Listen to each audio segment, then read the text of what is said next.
ಕಾತಿ ಕೊರಚಿ ಸಂಸಾರ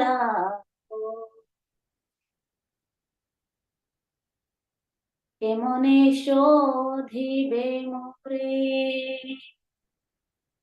না জানি ভাকাতি করেছি সংসারে হে গোপীনা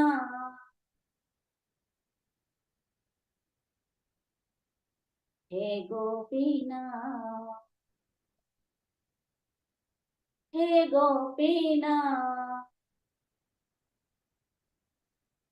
হে গোপীনা सकली तोमारा नाही मामा बाला ज्ञान सुनिर्मला स्वाधीना नाहे नियतचारणे आगे ये पामारा कांदिया कांदिया करो हे करुणा निर्गोपीना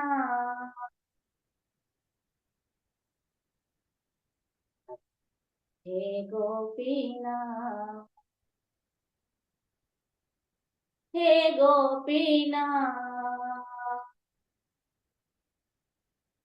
हे गोपीना तुम्ही तो साकाली पारो दुर्जने तारीते तोमारा शक्ति के आचे शाहीरा तुम्ही कृपा पारा भद्रं जीवेरा कारणे आसिया प्रापंचे लीला कोइलो सुविस्तारा हे गोपीना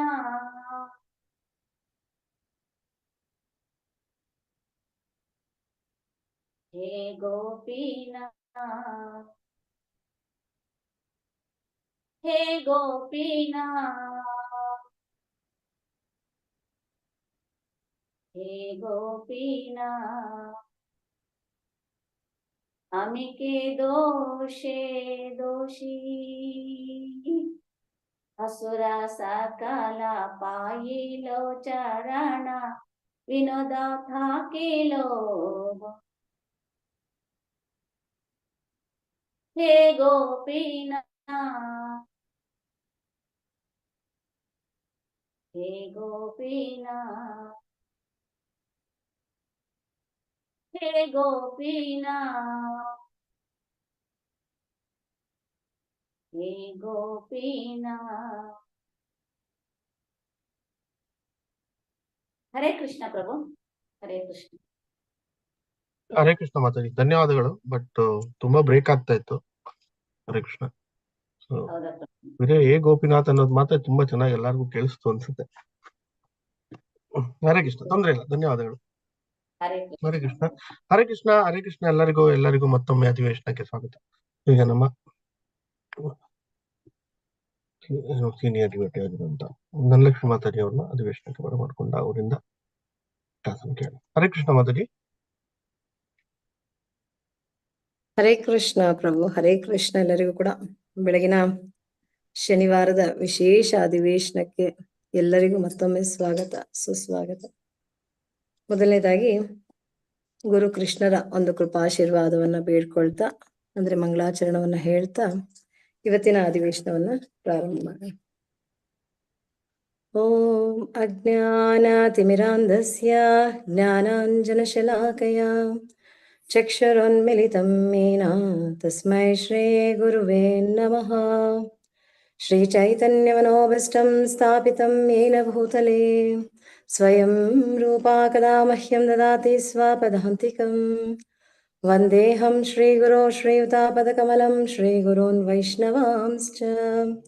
ಶ್ರೀರೂಪಂ ಸಾಗ್ರಜಾತಂ ಸಹಗಣ ರಘುನಾಥಾನ್ವಿತಂ ಸಜೀವಂ साद्वैतं सावधूतं परिजनसहितं कृष्णचैतन्यदेवं श्रीराधाकृष्णपादान् सहगणललिता श्रीविशाखान्वितांश्च हे कृष्णा करुणा सिन्धो दीनबन्धो जगत्पते गोपेश गोपिका कान्ता राधा कान्ता नमोऽस्तुते तप्तकाञ्चन गौरङ्गी राधे वृन्दावनेश्वरी वृषभानुसुते देवी प्रणमामि हरिप्रिये वाञ्छाकल्पतरुभ्यश्च कृपा सिन्धुभ्यैव च पतितनां पावनेभ्यो वैष्णवेभ्यो नमो नमः नमो विष्णुपादाय कृष्णाप्रेष्ठाय भूतले श्रीमते भक्तिवेदान्त स्वामिनीति नामिने नमस्ते सारस्वती देवे गौरवाणी प्रचारिणे निर्विशेषा शून्यवादी पाश्चात्यादेशधारिणे जय श्री कृष्ण चैतन्य प्रभो नित्यानंद श्री अद्वैत गदाधर श्रीवासादि गौर भक्तवृंद हरे कृष्णा कृष्णा कृष्णा हरे हरे हरे राम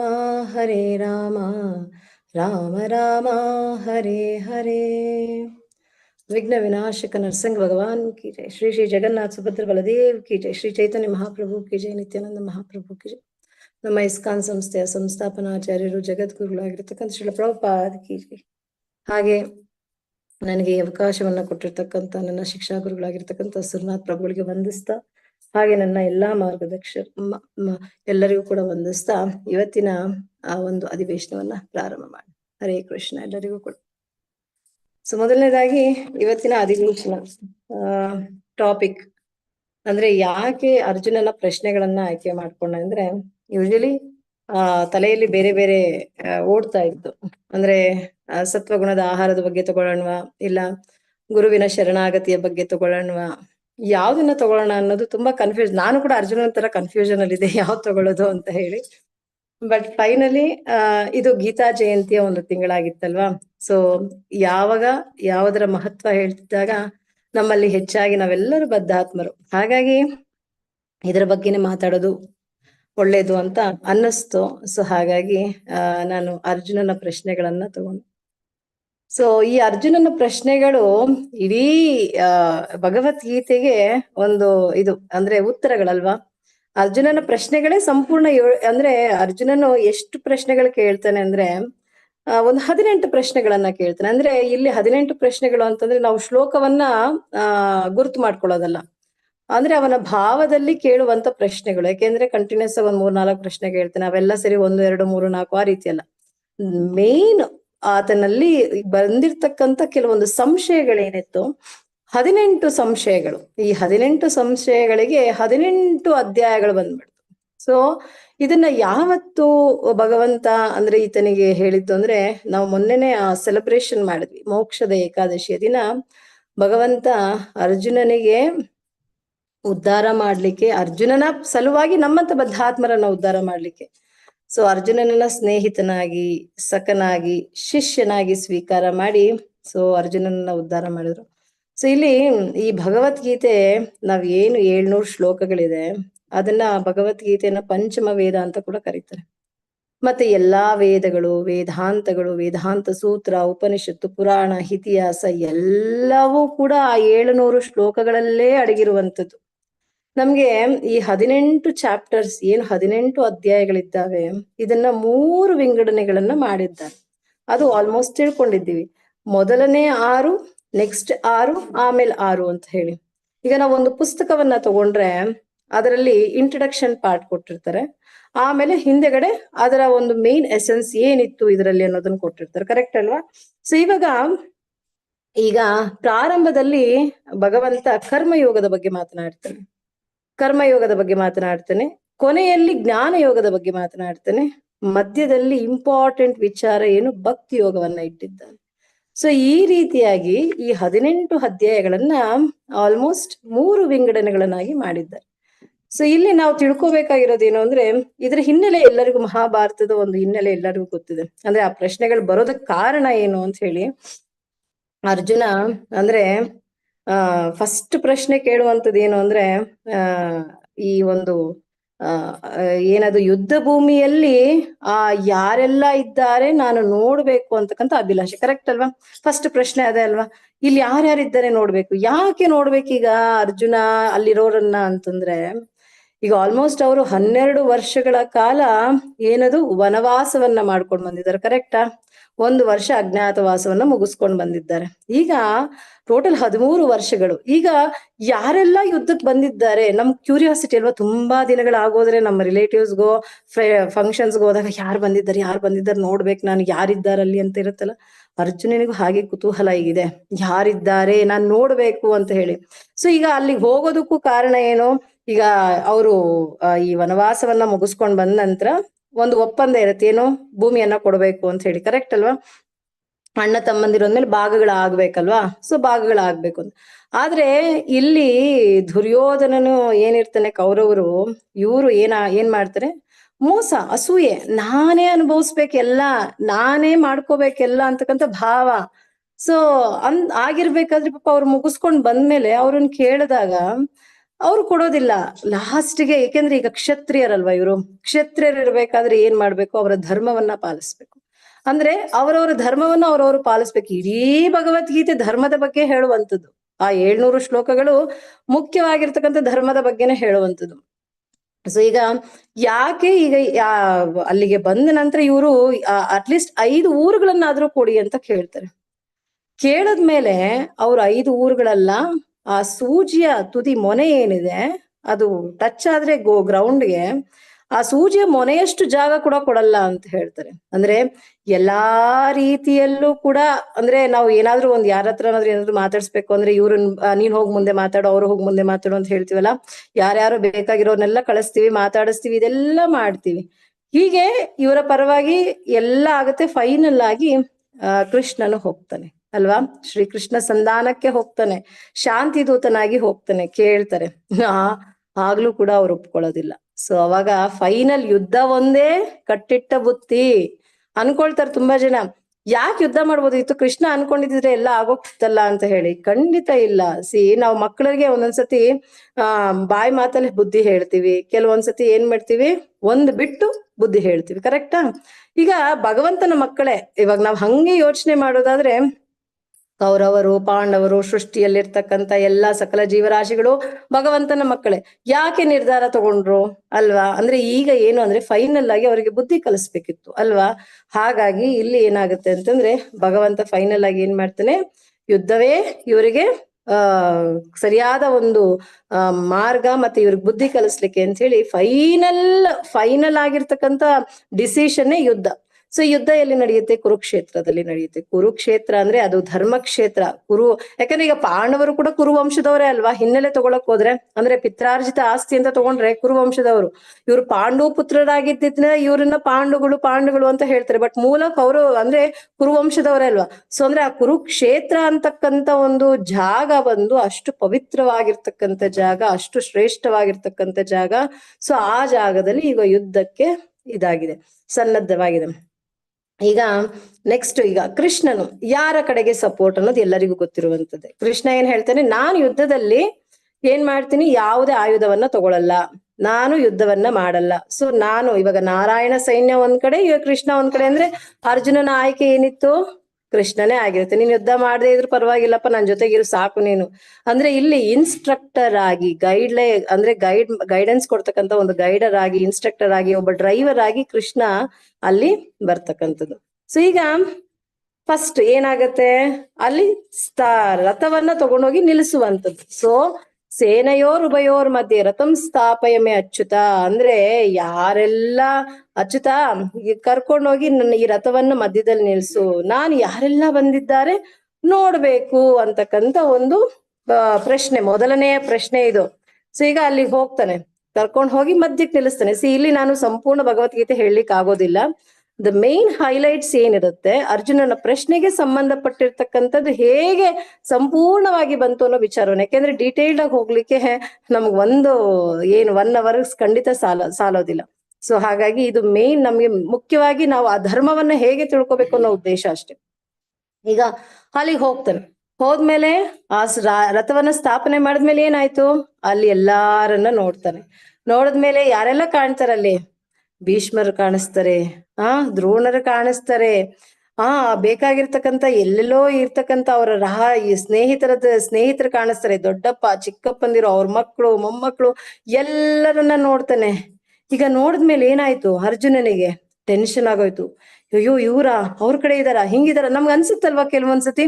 ಆ ಒಂದು ಏನಾಗ್ತದೆ, ಸಂದಿಗ್ಧತೆಗೆ ಬಂದ್ಬಿಡ್ತಾನೆ ಅರ್ಜುನನ್. ಅಂದ್ರೆ ನನಗ್ ಏನ್ ಮಾಡ್ಬೇಕು, ನನಗ್ ಅಂದ್ರೆ ಈ ಯುದ್ಧವನ್ನ ಇವ್ರನ್ನೆಲ್ಲ ನಾನು ಸಾಯಿಸ್ಬೇಕಾ, ಒಂದು ಕನ್ಫ್ಯೂಷನ್ ಮೋಡ್ ಬಂದ್ಬಿಡುತ್ತೆ. ನಾನೀಗ ಯುದ್ಧವನ್ನ ಮಾಡಿ ಇವ್ರನ್ನೆಲ್ಲ ಸಾಯಿಸ್ಬೇಕಾ, ಈ ಸಾಯಿಸೋದ್ರಿಂದ ನನಗೆ ಏನೇನೋ ಯೋಚನೆ. ಅಂದ್ರೆ ಈಗ ಒಂದು ಕೆಲಸವನ್ನ ಮಾಡಿದಾಗ ಆ ಕೆಲಸವನ್ನ ನಾವು ಮಾಡೋಕ್ಕಿಂತ ಮುಂಚೆನೆ ಅದರ ಫಲಗಳ ಬಗ್ಗೆ ಯೋಚನೆ ಮಾಡ್ತೀವಿ, ಕರೆಕ್ಟಾ? ಇವಾಗ ನಾನು ಈ ಕೆಲಸ ಮಾಡ್ತೀನಿ, ಇದರಿಂದ ಹಿಂಗಾಗತ್ತಾ ಹಂಗಾಗತ್ತಾ, ನಾವ್ ಇದಕ್ಕೆ ಯೋಚನೆಗೆ ಬಿದ್ಬಿಡ್ತೀವಿ. ಯಾವಾಗ ನಾವ್ ಯೋಚನೆಗೆ ಬಿದ್ಬಿಡ್ತೀವೋ ನೋಡಿ, ಅವಾಗ ಆ ಕೆಲಸದಲ್ಲಿ ಅವಾಗ ನಾವೇನ್ ಮಾಡ್ತೀವಿ ಅಂದ್ರೆ ಕೆಲವೊಂದ್ಸತಿ ಎಸ್ಕೇಪು ಆಗ್ಬಿಡ್ತೀವಿ. ಹೌದೌದು ಇದರಿಂದ ನಷ್ಟ ಆಗತ್ತೆ ಅಂದ ತಕ್ಷಣ ಎಸ್ಕೇಪಿಸಮ್ ಈ ರೀತಿ ಆಗತ್ತೆ ಅಂತ ಹೇಳ್ಬಿಟ್ಟು. ಸೊ ಇಲ್ಲಿ ಅರ್ಜುನನ ಸಂದಿಗ್ಧತೆಗೆ ಕಾರಣ ಏನು ಅಂದ್ರೆ ಅವನಿಗೆ ಇಮಿಡಿಯೇಟ್ ಆಗಿ ಕಾರಣಗಳು ಫಲಗಳ ಬಗ್ಗೆ ಆಲೋಚನೆ ಬಂದ್ಬಿಡುತ್ತೆ. ಇದೇನಿದು, ನಾನು ಈ ಯುದ್ಧ ಮಾಡಿದೆ ಅಂದ್ರೆ ಇವ್ರನ್ನೆಲ್ಲ ಕೊಲ್ಲಬೇಕು, ನನ್ನ ಕುಟುಂಬಸ್ಥರನ್ನ ಕೊಲ್ಲಬೇಕು, ಸೊ ಇದು ಪಾಪ ಬರುತ್ತೆ, ನಾನು ನರಕಕ್ಕೆ ಹೋಗ್ಬೇಕಾಗತ್ತೆ, ಆಮೇಲೆ ಎಲ್ಲ ವರ್ಣ ಸಂಕರ ಅನ್ನೋದಾಗತ್ತೆ, ಬೇಡದೇ ಇರೋ ಸಂತಾನ ಆಗತ್ತೆ, ಇಡೀ ರಾಜ್ಯ ಹಾಳಾಗತ್ತೆ, ಸೊ ನನಗೆ ಭಾರೀ ಕಷ್ಟವಾಗ್ತಿದೆ. ಅಂದ್ರೆ ಆ ಮೊಮೆಂಟ್ ಅಲ್ಲಿ ಎಲ್ಲಾ ರೀತಿಯ ವಿಚಾರಗಳನ್ನ ಅಲ್ಲಿ ಮೊದಲನೇ ಅಧ್ಯಾಯದಲ್ಲಿ ವಿಚಾರಗಳು ಎಲ್ಲವೂ ಅವನ ಒಂದು ಪರಿಸ್ಥಿತಿಯ ಬಗ್ಗೆ ಡೀಟೇಲ್ ಆಗಿ ಹೇಳಿದ್ದಾರೆ. ಇಲ್ಲಿ ಏನಾಗತ್ತೆ, ನನಗೆ ಕಷ್ಟ ಆಗ್ತಿದೆ, ನನಗೆ ಕನ್ಫ್ಯೂಸ್ ಆಗ್ತಿದೆ, ಸೊ ಹಾಗಾಗಿ ನಾನು ಏನ್ ಮಾಡ್ಬೇಕು ನನಗೆ ಗೊತ್ತಾಗ್ತಿಲ್ಲ. ಸೊ ಹಾಗಾಗಿ ಮತ್ತೆ ಅರ್ಜುನನು ಪ್ರಶ್ನೆ ಕೇಳ್ತಾನೆ. ಮುಖ್ಯವಾಗಿರ್ತಕ್ಕಂಥ ಪ್ರಶ್ನೆ ಇದು. ಈ ಮೊದಲನೇ ಪ್ರಶ್ನೆ ಬಂದು ವ್ರತವನ್ನ ತಗೊಂಡೋಗಿ ಮಧ್ಯದಲ್ಲಿ ನಿಲ್ಸು ಅಂತ. ಈಗ ಎರಡನೇ ಪ್ರಶ್ನೆ ಏನು ಅಂದ್ರೆ, ಕನ್ಫ್ಯೂಸ್ ಆಗಿರ್ತಾನಲ್ಲ ಅರ್ಜುನನು. ಸೊ ಧರ್ಮ ಅಂದ್ರೆ ಏನು, ಅಂದ್ರೆ ಯುದ್ಧ ಮಾಡೋದೇ ಧರ್ಮನ, ಯುದ್ಧ ಮಾಡದೇ ಇರೋದ್ ಧರ್ಮನ, ಕರೆಕ್ಟ್ ಅಲ್ವಾ? ಈಗ ಎರಡನೇ ಪ್ರಶ್ನೆ ಸಿಂಪಲ್ ಆಗಿ ಅರ್ಥ ಮಾಡ್ಕೋಣ. ಅರ್ಜುನನ್ ಈಗ ಕನ್ಫ್ಯೂಸ್ ಅಲ್ಲಿ ಇದ್ದಾನೆ. ಹಾಗಾದ್ರೆ ಯುದ್ಧ ಮಾಡೋದ್ ಧರ್ಮನ ಕೃಷ್ಣ, ನನ್ಗಿದ್ ಏನಿದು ಕನ್ಫ್ಯೂಸ್ ಆಗ್ತಿದೆ, ಏನ್ ಮಾಡ್ಬೇಕು, ದಯವಿಟ್ಟು ನನಗೆ ಈ ಗೊಂದಲದಿಂದ ನೀನು ಹೊರಗಡೆಗೆ ತಗೊಂಡ್ ಬರ್ಬೇಕು. ಅಂದ್ರೆ ಅಲ್ಲಿ ಶಿಷ್ಯೇ ಸ್ಥಿತಂ ಶಾದಿ ಮಾಂ ತ್ವಾಂ ಪ್ರಪನ್ನಂ, ಅಂದ್ರೆ ನನ್ನನ್ನ ನೀನು ಶಿಷ್ಯನಾಗಿ ಸ್ವೀಕರಿಸು, ದಯವಿಟ್ಟು ಶಿಷ್ಯನಾಗಿ ಸ್ವೀಕರಿಸಿ ನನಗೆ ಒಂದು ಮಾರ್ಗದರ್ಶನ ಕೊಡು, ನಾನು ಏನ್ ಮಾಡ್ಬೇಕು, ಇವೆಲ್ಲವೂ ಕೂಡ ನನಗೆ ಗೊಂದಲಕ್ಕೆ ಒಳಗ್ ಮಾಡ್ತಿದೆ. ಸೊ ಈಗ ಡೈರೆಕ್ಟ್ ಆಗಿ ಇವಾಗ ನೋಡಿ, ಕೃಷ್ಣನನ್ನ ಧರ್ಮ ಏನು ಅಂತ ಕೇಳ್ಬಿಡ್ತಾನೆ ಅರ್ಜುನ. ಕೇಳಿದ ನಂತರ ಕೃಷ್ಣ ಡೈರೆಕ್ಟ್ ಆಗಿ ಹೇಳ್ಬಿಡ್ತಾನೆ. ಏನ್ ಹೇಳ್ತಾನೆ ನೋಡು, ನೀನು ಯಾವುದೇ ರೀತಿ ಪ್ರತಿಫಲದ ಬಗ್ಗೆ ಯೋಚನೆ ಮಾಡಿದ್ರೆ ನೀನ್ ಫೈಟ್ ಮಾಡು ಅಂತ ಹೇಳ್ಬಿಡ್ತಾನೆ. ಅಲ್ಲಿಗೆ ಈ ಭಗವದ್ಗೀತೆ ನಿಂತೋಗ್ಬೇಕಿತ್ತಲ್ಲ, ಗೀತಾ ಸಾರ, ಆದ್ರೂ ಕೂಡ ನಿಲ್ಲಲ್ಲ. ಏಕೆಂದ್ರೆ ಅರ್ಜುನನಿಗೆ ಗೊಂದಲಗಳು ಪ್ರಶ್ನೆಗಳು ಮತ್ತೊಮ್ಮೆ ಬರ್ತಾನೆ. ಈಗ Arjuna direct straight question straight answer, ನಾನು ಯುದ್ಧ ಮಾಡ್ಬೇಕಾ ಮಾಡ್ಬಾರ್ದಾ, ಯಾವ್ದ್ ಧರ್ಮ ಹೇಳು ಕೃಷ್ಣ ಅಂತ ಹೇಳಿದ ತಕ್ಷಣ ನೀನ್ ಯುದ್ಧ ಮಾಡು ಅಂತ ಹೇಳ್ತಾನೆ ಭಗವಂತ. ಸೊ ಇಲ್ಲಿ ಯುದ್ಧವನ್ನ ಹೆಂಗ್ ಮಾಡ್ಬೇಕು ಅಂದ್ರೆ ನಿಷ್ಕಾಮ ಕರ್ಮದಲ್ಲಿ ಮಾಡ್ಬೇಕು, ಕರ್ಮಯೋಗದಲ್ಲಿ. ಅಂದ್ರೆ ಯಾವುದೇ ಪ್ರತಿಫಲದ ಅಪೇಕ್ಷೆ ಇಲ್ಲದೆ ನೀನು ಯುದ್ಧವನ್ನ ಮಾಡ್ಬೇಕು ಅಂತ ವಿಚಾರವು ಬರುತ್ತೆ. ಸೊ ಹಾಗಾದ್ರೆ ಯಾವುದೇ ಯುದ್ಧವನ್ನ ಮಾಡದೆ ಪ್ರತಿಫಲವನ್ನ ಮಾಡದೆ ಈಗ ನಮಗ್ ಕಾಣಿಸ್ತಾ ಇರತ್ತೆ. ಉದಾಹರಣೆಗೆ ಇದನ್ನ ಹೆಂಗ್ ತಿಳ್ಕೊಬೇಕು ಅಂದ್ರೆ, ನಾವು ಇವಾಗ ಜಾಮೂನ್ ಮಾಡ್ಬೇಕು, ಜಾಮೂನ್ ಮಾಡ್ತೀವಿ, ಮಾಡಿದ್ಮೇಲೆ ಕೃಷ್ಣನಕ್ ಕೊಡ್ತೀವಿ. ಆದ್ರೆ ಅಲ್ಲಿ ಫಲ ಕಾಣಿಸ್ತಿರುತ್ತಲ್ಲ, ಜಾಮೂನ್ ತಿನ್ಬೇಕಲ್ಲ ನಾವು. ಈಗ ಫಲ ಕಣ್ಣಿಗೆ ಕಾಣಿಸ್ತಿರ್ಬೇಕಾದ್ರೆ ಯಾರೋ ಒಬ್ರು ತಗೋಬೇಕಲ್ಲ ಆ ಫಲವನ್ನ. ಸೊ ಈಗ ಅರ್ಜುನ ಏನ್ ಮಾಡ್ತಿದ್ದಾನೆ ಅಂದ್ರೆ ಫಲದ ಬಗ್ಗೆ ಯೋಚನೆ ಮಾಡ್ತಿದ್ದಾನೆ. ಅಂದ್ರೆ ಈ ಫಲವನ್ನ ಬಿಟ್ಬಿಡ್ಬೇಕಾ, ಹಾಗಾದ್ರೆ ಫಲವನ್ನ ಬಿಡ್ಬೇಕು ಅಂದ್ರೆ ಆ ವ್ಯಕ್ತಿ ಹೆಂಗಿರ್ತಾನೆ, ಆ ವ್ಯಕ್ತಿ ಫಲವನ್ನ ಬಿಟ್ಟು ಅಂತ ಸಾಧಕನ್ ಹೇಗಿರ್ತಾನೆ ಅನ್ನೋದನ್ನ ನಾನು ತಿಳ್ಕೊಬೇಕು. ನಿಜವಾಗ್ಲು ನನಗಂತೂ ಇದಾಗಲ್ಲ, ಬಟ್ ಆ ಫಲವನ್ನ ಬಿಡುವಂತ ವ್ಯಕ್ತಿ ಹೆಂಗಿರ್ತಾನೆ ಅಂದ್ರೆ ಸ್ಥಿತಪ್ರಜ್ಞೆಯಲ್ಲಿ ಇರ್ತಕ್ಕಂಥವ್ನು ಹೆಂಗಿರ್ತಾನೆ. ಸೊ ಅದ್ರ ಬಗ್ಗೆ ಎಕ್ಸ್ಪ್ಲನೇಷನ್ ಸ್ಟಾರ್ಟ್ ಆಗತ್ ಮತ್ತೆ. ಸ್ಥಿತಪ್ರಜ್ಞ ಕಾ ಭಾಷಾ ಅಂದ್ರೆ ಅವ್ನ್ ಹೇಗ್ ಕೂತ್ಕೋತಾನೆ, ಅವ್ನ್ ಹೇಗ್ ಓಡಾಡ್ತಾನೆ, ಅವ್ನ್ ಯಾವ ಭಾಷೆ ಮಾತಾಡ್ತಾನೆ, ಹೇಗ್ ಸಾಧ್ಯ ಆಗುತ್ತೆ, ನನಗಿದೆಲ್ಲ ದಯವಿಟ್ಟು ಹೇಳಬೇಕು ಅಂತ ಹೇಳ್ತಾನೆ. ಸೊ ಅಂದ್ರೆ ಆ ಸ್ಥಿತಪ್ರಜ್ಞೆ ಇರ್ತಕ್ಕಂಥವ್ನು ಹೆಂಗಿರ್ತಾನೆ, ಆಮೆ ರೀತಿಯಲ್ಲಿ ವ್ಯವಹಾರ ಇರುತ್ತಲ್ವಾ. ಪ್ರತಿ ಸಾರಿ ನಾವು ಈ ಆಮೆ ಹೇಗಿರುತ್ತೆ, ಎಲ್ಲಾದ್ರೂ ಡೇಂಜರ್ ಇದ್ದಿದ ತಕ್ಷಣ ಏನ್ ಮಾಡುತ್ತೆ, ತನ್ನ ಕೈ ಕಾಲುಗಳನ್ನ ಒಳಗಡೆಗೆ ಎಳ್ಕೊಂಡ್ಬಿಡುತ್ತೆ ಅಲ್ವಾ. ಸಾಮಾನ್ಯವಾಗಿರ್ತಕ್ಕಂಥ ಒಂದು ಬಂಡೆಯ ರೀತಿಯಲ್ಲಿ ಇದ್ಬಿಡುತ್ತೆ, ಎಲ್ಲೂ ಅದು ಅದಕ್ಕೆ ಆ ವ್ಯವಹಾರಕ್ಕೆ ಹೋಗೋದೇ ಇಲ್ಲ. ನಾವು ಕೂಡ ಅಷ್ಟೇ. ಹೆಂಗೆ ಅಂದ್ರೆ ಎಲ್ಲಿ ಕೃಷ್ಣನಿಂದ ನಾವು ದೂರವಾಗ್ತೀವಿ, ಕೃಷ್ಣನಿಗೆ ನಮ್ಮನ್ನ ದೂರ ಆಗುತ್ತೆ ಅಂತ ಸಂದರ್ಭಗಳಲ್ಲಿ ನಾವು ಆಮೆ ರೀತಿ ವ್ಯವಹರಿಸ್ಬೇಕು. ಯಾಕೆಂದ್ರೆ ಇಲ್ಲಿ ಸುತ್ತಮುತ್ತ ಡೇಂಜರ್ ಝೋನೇ ಇರುತ್ತೆ. ಹಾಗಾಗಿ ಆ ಸ್ಥಿತವಾಗಿರ್ತಕ್ಕಂಥ ಪ್ರಜ್ಞೆಯಲ್ಲಿರ್ತಕ್ಕಂಥವನು ತನ್ನ ಎಲ್ಲ ಇಂದ್ರಿಯಗಳನ್ನ ತನ್ನ ಹತೋಟಿಯಲ್ಲಿ ಇಟ್ಕೊಂಡಿರ್ತಾನೆ. ಸೊ ಯಾವಾಗ ಇಂದ್ರಿಯಗಳೆಲ್ಲ ಹತೋಟಿಯಲ್ಲಿರುತ್ತೋ ಏನಾಗತ್ತೆ ಹೇಳಿ, ಶಾಂತಿಯನ್ನ ಪಡಿತಾನೆ. ಕರೆಕ್ಟ್ ಅಲ್ವಾ? ಇವಾಗ ನಾವೆಲ್ಲ ಕಂಟ್ರೋಲ್ ಅಲ್ಲಿ ಇದ್ದೀವಿ ಅಂತಂದ್ರೆ ಶಾಂತಿ ಮದಿಗಚ್ಚತಿ. ಸೊ ಈಗ ಶಾಂತಿಯನ್ನ ಪಡ್ಕೊಳ್ಬಹುದು ಯಾವಾಗ ನಮ್ಮ ಇಂದ್ರಿಯಗಳಿಗೆ ನಾವು ಗೊಂದಲಕ್ಕೆ ಒಳಗಾಗೋದಿಲ್ವೋ, ಖಂಡಿತವಾಗ್ಲೂ ನಾವು ಮನಸ್ಸು ಆರಾಮಾಗಿರುತ್ತಲ್ಲ, ಶಾಂತಿಯನ್ನ ಪಡ್ಕೊಳ್ತೀವಿ ಅಂತ ಹೇಳ್ತೀನಿ. ಈಗ ಶಾಂತಿಯನ್ನ ಪಡ್ಕೊಳ್ಳೋದು ಅಂತ ಹೇಳಿದ ತಕ್ಷಣ ಅರ್ಜುನನ ಹೇಳ್ತಾನೆ, ಕೃಷ್ಣ ನೀನು ಶಾಂತಿಯನ್ನ ಪಡ್ಕೊಳ್ತೀಯ ಸ್ಥಿತಪ್ರಜ್ಞೆಯಲ್ಲಿದ್ರೆ ಅಂತ ಹೇಳ್ತೀಯ. ಯುದ್ಧ ಭೂಮಿನಲ್ಲಿ ಶಾಂತಿ ಹೆಂಗ್ ಸಿಗುತ್ತೆ? ಕರೆಕ್ಟ್ ಅಲ್ವಾ? ಮತ್ತೆ ಪ್ರಶ್ನೆ ನೋಡಿ, ಇದೆಲ್ಲ ನಮ್ಮ ಕೆಳಮಟ್ಟದಲ್ಲಿ ನಾವ್ ಏನ್ ಯೋಚನೆ ಮಾಡ್ತೀವಿ ಅಂತ ಒಂದು ಬದ್ಧಾತ್ಮರಿಗೋಸ್ಕರ ಈ ಪ್ರಶ್ನೆಗಳು. ಇನ್ನೇನು ಅರ್ಜುನನ್ಗೆ ಗೊತ್ತಿಲ್ವಾ? ಅರ್ಜುನನಿಗೆ ಗೊತ್ತು. ಆದ್ರೆ ಬಟ್ ಸ್ಟಿಲ್ ಏನ್ ಮಾಡ್ತಿದ್ದಾನೆ ಅರ್ಜುನ? ಈಗ ಶಾಂತಿ ಅಂತ ಹೇಳಿದ ತಕ್ಷಣ ಯುದ್ಧ ಭೂಮಿಯಲ್ಲಿ ಶಾಂತಿ ಹೆಂಗ್ ಸಿಗುತ್ತೆ, ಬ್ಯಾಟಲ್ ಫೀಲ್ಡ್ ಅಲ್ಲಿ ಶಾಂತಿ ಅನ್ನೋದು ಹೆಂಗ್ ಸಿಗುತ್ತೆ ನನಗೆ? ಇದು ಮತ್ತೆ ನೀನು ಈ ಹೇಳುವಂತ ಉತ್ತರಗಳು ಹೆಂಗಿದೆ ಅಂದ್ರೆ ಡ್ಯುಯಲ್ ಆಗಿ ಹೇಳ್ತೀಯ. ಒಂದ್ಸತಿ ಮಾಡುವಂತೀಯ, ಒಂದ್ಸತಿ ಶಾಂತಿಯಾಗಿರುತ್ತೆ ಇರ್ಬೇಕು ಅಂತ ಹೇಳ್ತೀಯ. ನನಗ್ ಕನ್ಫ್ಯೂಸ್ ಆಗ್ತಿದೆ. ನಿನ್ನ ಈ ಸಂದಿಗ್ಧವಾಗಿರ್ತಕ್ಕಂಥ ಮಾತುಗಳಿಂದ ನನ್ನ ಒಂದು ಬುದ್ಧಿ ಏನಾಗಿದೆ, ಮೋಹಕ್ಕೆ ಕವಿದಿದೆ. ದಯವಿಟ್ಟು ನನಗೆ ಈ ಒಂದು ದಾರಿಯನ್ನ, ಮಾರ್ಗವನ್ನ ನೀನು ತೋರ್ಸು ಅಂತ ಹೇಳ್ತಾನೆ. ಆದ್ರೆ ಇಲ್ಲಿ ಭಗವಂತ ಏನ್ ಹೇಳ್ತಾನೆ ಅಂದ್ರೆ, ಭಗವಂತ ಹೇಳಿದ್ದು ಇಂಟರ್ನಲ್ ಪೀಸ್ ಅಂದ್ರೆ ಆಂತರಿಕವಾಗಿರ್ತಕ್ಕಂಥ ಶಾಂತಿಯ ಬಗ್ಗೆ ಭಗವಂತ ಮಾತಾಡಿದ್ದು. ಆದ್ರೆ ಅರ್ಜುನ ಕನ್ಫ್ಯೂಸ್ ಮಾಡ್ಕೊಂಡಿದ್ದೇನೆ ಬಾಹ್ಯವಾಗಿರ್ತಕ್ಕಂಥ ಶಾಂತಿಯ ಬಗ್ಗೆ. ಕರೆಕ್ಟ್ ಅಲ್ವಾ? ನಾವಿಲ್ಲೇ ಪ್ರತಿ ಸಾರಿ ನಮ್ಮ ಜೀವನದಲ್ಲೂ ಕೂಡ ನಾವ್ ಎಡಬೋದು ಅಂದ್ರೆ ಹೀಗೆ, ನಾವು ಅವ್ರು ಒಂದ್ ಹೇಳ್ತಿದ್ರೆ, ಗುರುಗಳು ಒಂದ್ ಹೇಳ್ತಿದ್ರೆ, ನಾವು ಇನ್ನೊಂದು ತಗೊಳ್ತೀವಿ. ಹೀಗೆ ನಮ್ಮ ಜೀವನ ಅಸ್ತವ್ಯಸ್ತವಾಗುವಂಥದ್ದು. ಹಾಗೆ ಇಲ್ಲಿ ಭಗವಂತ ಅರ್ಜುನನಿಗೆ ಆಂತರಿಕವಾಗಿರ್ತಕ್ಕಂಥ ಶಾಂತಿಯ ಬಗ್ಗೆ ಹೇಳಿದ್ರೆ, ಅರ್ಜುನನ್ ಏನ್ ಮಾಡ್ತಿದ್ರೆ ಬಾಹ್ಯವಾಗಿರ್ತಕ್ಕಂಥ ಶಾಂತಿಯ ಬಗ್ಗೆ ಯೋಚನೆ ಮಾಡ್ತಾನೆ. ಸೊ ಈಗ ಪ್ರತಿಯೊಂದು ಕೂಡ ಇವಾಗ ಅರ್ಜುನನಿಗೆ ಸ್ವಲ್ಪ ಮಟ್ಟಿಗೆ ಅರ್ಥವಾಗ್ತಿದೆ. ಏನು ಅಂದ್ರೆ, ನನಗೀಗ ನಾನು ಯುದ್ಧ ಮಾಡ್ಬೇಕು ಅಂತ ಗೊತ್ತಿದೆ. ಈಗ ಶಾಂತಿಯಿಂದ ಇರುತ್ತೆ, ಮನಸ್ಸನ್ನ ಸ್ಥಿತ ಪ್ರಜ್ಞೆಯಲ್ಲಿ ಇಟ್ಕೋಬೇಕು ಅಂತ ಗೊತ್ತಾಗ್ತಿದೆ. ನೀನ್ ಹೇಳ್ತಿದ್ದೀಯ. ಈಗ ನನಗೆ ಇದೆಲ್ಲ ತಿಳ್ಕೊಳ್ತಾ ಇದ್ದೀನಿ, ಆದ್ರೆ ನನಗೆ ಈ ರೀತಿ ಇರಕ್ ಆಗ್ತಿಲ್ಲ, ನನ್ನನ್ನೇನೋ ಡಿಸ್ಟರ್ಬ್ ಮಾಡ್ತಿದೆ. ಕರೆಕ್ಟ್ ಅಲ್ಲ? ನಾವ್ ಎಲ್ಲ ಕೇಳಿಸ್ಕೊಂಡ ನಂತರ ನಾವೇನ್ ಮಾಡ್ತೀವಿ, ನನಗಿದೆಲ್ಲ ಅರ್ಥ ಆಗ್ತಿದೆ ಬಟ್ ನನ್ ಕೈಯಲ್ಲಿ ಮಾಡಕ್ ಆಗ್ತಿಲ್ಲ. ಈಗ ಪ್ರಭುಗಳು ಬೆಳಗ್ಗೆ ಎದ್ದೇಳ್ಬೇಕು ಅಂತ ಹೇಳ್ತಿದ್ದಾರೆ, ಜಪ ಮಾಡ್ಬೇಕು ಅಂತ ಹೇಳ್ತಿದ್ದಾರೆ, ವಿಡಿಯೋ ಆನ್ ಮಾಡ್ಕೊಂಡು ಕುತ್ಕೋಬೇಕು ಅಂತ ಹೇಳ್ತಿದ್ದಾರೆ, ಪ್ರಸಾದವನ್ನೇ ತಗೊಳ್ಬೇಕು, ಎಲ್ಲ ಗೊತ್ತಿದೆ, ನನಗೆ ಗೊತ್ತಾಗ್ತಿದೆ ಹೇಳ್ತಿರೋದು. ಆದ್ರೆ ನನಗ್ ಮಾಡಕ್ ಆಗ್ತಿಲ್ಲ. ಯಾಕೆ ಮಾಡಕ್ ಆಗ್ತಿಲ್ಲ? ನನ್ನಲ್ಲಿ ಏನೋ ಒಂದು ಏನಾಗ್ತಿದೆ, ನನ್ನನ್ನ ಅದು ಡಿಸ್ಟರ್ಬ್ ಮಾಡ್ತಿದೆ. ಅಂದ್ರೆ ನನ್ನಲ್ಲಿ ಯಾವುದೋ ಒಂದು ಒಳಗಡೆ ಇರ್ತಕ್ಕಂಥ ಒಂದು ಫೋರ್ಸ್ ಅದು ನನ್ನನ್ನ ಡಿಸ್ಟರ್ಬ್ ಮಾಡ್ತಿದೆ. ನನಗೆ ಇದನ್ನೆಲ್ಲ ಮಾಡ್ಲಿಕ್ಕೆ ಆಗ್ತಿಲ್ಲ. ಅಂದ್ರೆ ಇದು ನನಗೇ ಗೊತ್ತಿಲ್ಲದೆ ಬಲಾತ್ಕಾರದಿಂದ ನನಗಿಷ್ಟ ಇಲ್ಲ ಅಂದ್ರೂ ಕೂಡ ಈ ರೀತಿ ಕಾರ್ಯಗಳನ್ನ ಮಾಡೋದಕ್ಕೆ ನಾನು ಪ್ರಚೋದಿತನಾಗ್ತಾ ಇದ್ದೀನಿ. ಸೊ ಗೊತ್ತಾಗ್ತಿಲ್ಲ ಕೃಷ್ಣ ಅಂತ ಹೇಳಿದಾಗ, ಇದೆಲ್ಲದಕ್ಕೂ ಕಾರಣ ಏನು? ಕಾಮ. ಅಂದ್ರೆ ಇದಕ್ಕೆಲ್ಲದಕ್ಕೂ ಕಾರಣ ಏನು ಅಂದ್ರೆ ಆಸೆ. ಅಂದ್ರೆ ಈ ಕಾಮ ಅನ್ನೋದು ನಿತ್ಯ ವೈರಿಣಿ ನಮ್ಗೆ. ಅಂದ್ರೆ ಯಾವಾಗ್ಲೂ ಕೂಡ ಹೇಗೆ ಅಂದ್ರೆ ಧರ್ಮವನ್ನ ಪಾಲನೆ ಮಾಡೋದಕ್ ಬಿಡೋದಿಲ್ಲ. ನಮ್ಗೆ ಗೊತ್ತಾಗ್ತಿರತ್ತೆ ಇದು ಕರೆಕ್ಟು, ಪ್ರಭುಗಳು ಹಿಂಗ್ ಹೇಳಿದ್ದಾರೆ, ಗುರುಗಳು ಹಿಂಗ್ ಹೇಳಿದ್ದಾರೆ, ನಾವ್ ಹೀಗೆ ಹೋಗ್ಬೇಕು, ರೆಗ್ಯುಲರ್ ಆಗಿ ಈ ತರ ಇರ್ಬೇಕು, ಎಲ್ಲ ಗೊತ್ತಿರುತ್ತೆ. ಆದ್ರೂ ಕೂಡ ಏನ್ ಮಾಡುತ್ತೆ, ನಮಗ್ ಮಾಡೋದಕ್ ಬಿಡೋದಿಲ್ಲ. ಯಾಕೆ ಮಾಡೋದಕ್ ಬಿಡಲ್ಲ ಅಂದ್ರೆ ನಮ್ಮ ನಿತ್ಯ ವೈರಿಣಿ ನಮ್ ಜೊತೆಗೆ ಇರುತ್ತೆ ಯಾವಾಗ್ಲೂ. ಈ ಕಾಮ ಅಂತಕ್ಕಂಥದ್ದನ್ನೇ ಗೆಲ್ಬೇಕಾಗಿರೋದು ನಮ್ಮ ಜೀವನದಲ್ಲಿ. ನಾವು ಯಾವಾಗ ಆಸೆ ಅನ್ನೋದು, ಈ ಕಾಮ ಅಂದ್ರೆ ಏನು? ಆಸೆ, ಡಿಸೈರ್ಸ್. ಈ ಮನಸ್ಸನ್ನೋದು ಶಾಂತಿ ಮದಿಗಚ್ಚತಿ, ಮನಸ್ಸನ್ನ ಕಂಟ್ರೋಲ್ ಮಾಡ್ಕೋಬೇಕು. ಯಾವಾಗ ನಮ್ಗೆ ಮನಸ್ಸು ಕಂಟ್ರೋಲ್ ಅಲ್ಲಿ ಇರಲ್ವೋ, ಖಂಡಿತವಾಗ್ಲೂ ಈ ಒಂದು ಯಾವುದು ಕೂಡ ಕೆಲಸವು ಪರಿಪೂರ್ಣವಾಗಿ ಮಾಡ್ಲಿಕ್ಕಾಗಲ್ಲ. ಸೊ ಈ ನಿತ್ಯ ವೈರಿಣಿ ಆಗಿರ್ತಕ್ಕಂಥದ್ದು ಏನು ಅಂದ್ರೆ, ಯಾವಾಗ್ಲೂ ತನ್ನ ಇಂಡಿಪೆಂಡೆಂಟ್ ಎಂಜಾಯ್ಮೆಂಟ್ ಬಗ್ಗೆ ಯೋಚನೆ ಮಾಡ್ತಿರುತ್ತೆ. ಅಂದ್ರೆ ನಾನು ಸ್ವತಂತ್ರವಾಗಿರ್ಬೇಕು, ಇದರಿಂದ ನನಗೇನ್ ಪ್ರತಿಫಲ ಸಿಗುತ್ತೆ, ಸೊ ನಾನೇನ್ ಮಾಡ್ಬೇಕು ಅಂತಕ್ಕಂಥ ಆಲೋಚನೆಯಲ್ಲಿ ಈ ಒಂದು ಕಾಮದಿಂದ ನಮ್ಗಿಂತ ಆಲೋಚನೆ ಇರುತ್ತೆ. ಸೊ ಈಗ ಸರಿ, ಈ ಕಾಮ ಅನ್ನೋದು ಗೊತ್ತಾಯ್ತು, ಇದೊಂದು ತುಂಬಾ ಡೇಂಜರಸ್ ವೈರಿ. ನಮ್ಗೆ ಈ ಎನಿಮಿ ಒಳಗಡೆ ಇದ್ದಾನೆ. ಈ ವೈರಿಯನ್ನ ಗೆಲ್ಲಬೇಕು ಅಂದ್ರೆ ನಮ್ಗೊಬ್ಬರ ಕಡೆಯಿಂದ ಮಾರ್ಗದರ್ಶನ ಸಿಗ್ಬೇಕು. ಕರೆಕ್ಟ್ ಅಲ್ಲ? ಯಾರಾದ್ರೂ ಒಬ್ರು ನಮಗ್ ಮಾರ್ಗದರ್ಶನ ಕೊಟ್ರೇನೆ ಅಲ್ವಾ ಈ ವೈರಿಯನ್ನ ಗೆಲ್ಲಿಕ್ಕಾಗೋದು. ಇವಾಗ ಕೃಷ್ಣ ಭಗವಂತ ಅರ್ಜುನನಿಗೆ ಏನ್ ಹೇಳ್ತಾನೆ ಅಂದ್ರೆ, ನೋಡು, ಈ ಕಾಮವನ್ನ ಗೆಲ್ಲಬೇಕು ಅಂದ್ರೆ ನಿನಗೆ ಜ್ಞಾನವನ್ನ ಕೊಡ್ಬೇಕು ನಾನು.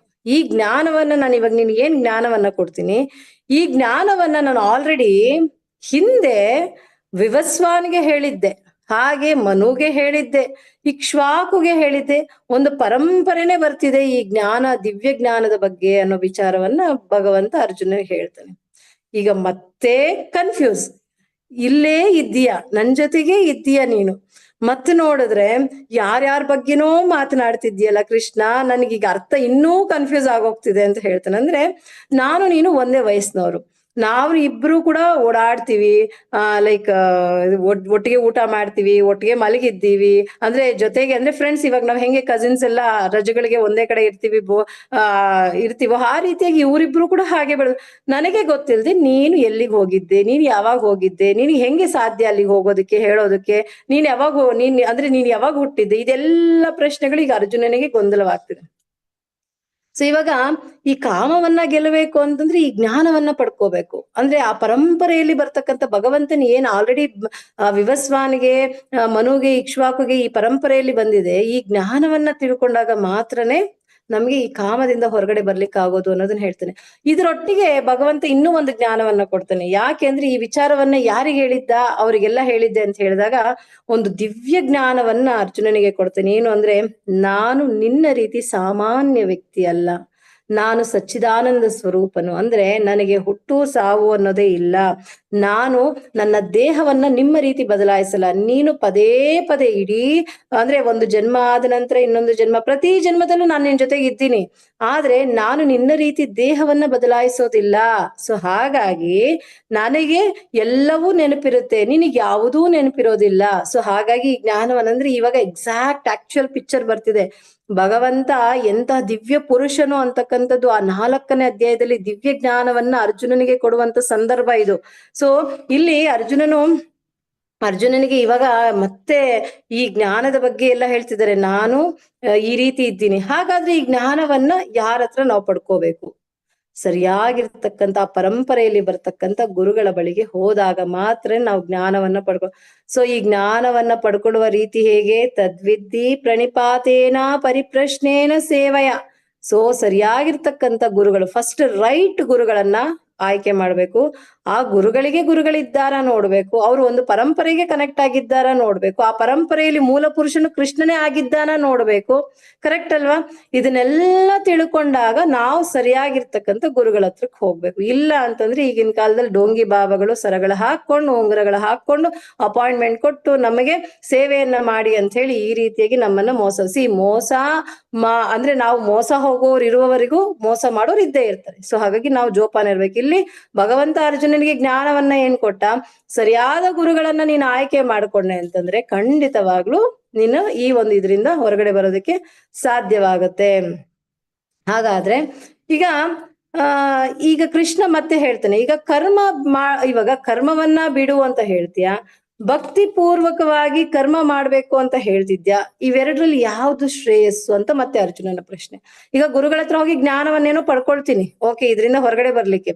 ಈ ಪಡ್ಕೊಂಡಾಗ ಜ್ಞಾನ ಅನ್ನೋದಿದೆಯಲ್ಲ, ಹಾಗಾದ್ರೆ ಈಗ ಕರ್ಮ ಇಂಪಾರ್ಟೆಂಟಾ, ಈ ಜ್ಞಾನ ಇಂಪಾರ್ಟೆಂಟಾ, ಯಾವುದು ಅನ್ನೋದು ಮತ್ತೆ ಅರ್ಜುನನ ಪ್ರಶ್ನೆ ಆಗುತ್ತೆ. ಸೊ ಅಂದ್ರೆ ಕೃಷ್ಣ ಹೇಳ್ತಿರೋದೇನು ಅಂದ್ರೆ ಕಾಮವನ್ನ ಬಿಡಬೇಕು ಅಂತ. ಆದ್ರೆ ಅರ್ಜುನನು ಗೊಂದಲಕ್ಕೆ ಒಳಗಾಗ್ತಿರೋದು ಯಾವ್ದ್ರಿಂದ ಅಂದ್ರೆ ಕರ್ಮ ಬಿಡ್ಬೇಕು ಅಂತ. ನೋಡಿ, ಇದೇ ಕನ್ಫ್ಯೂಷನ್.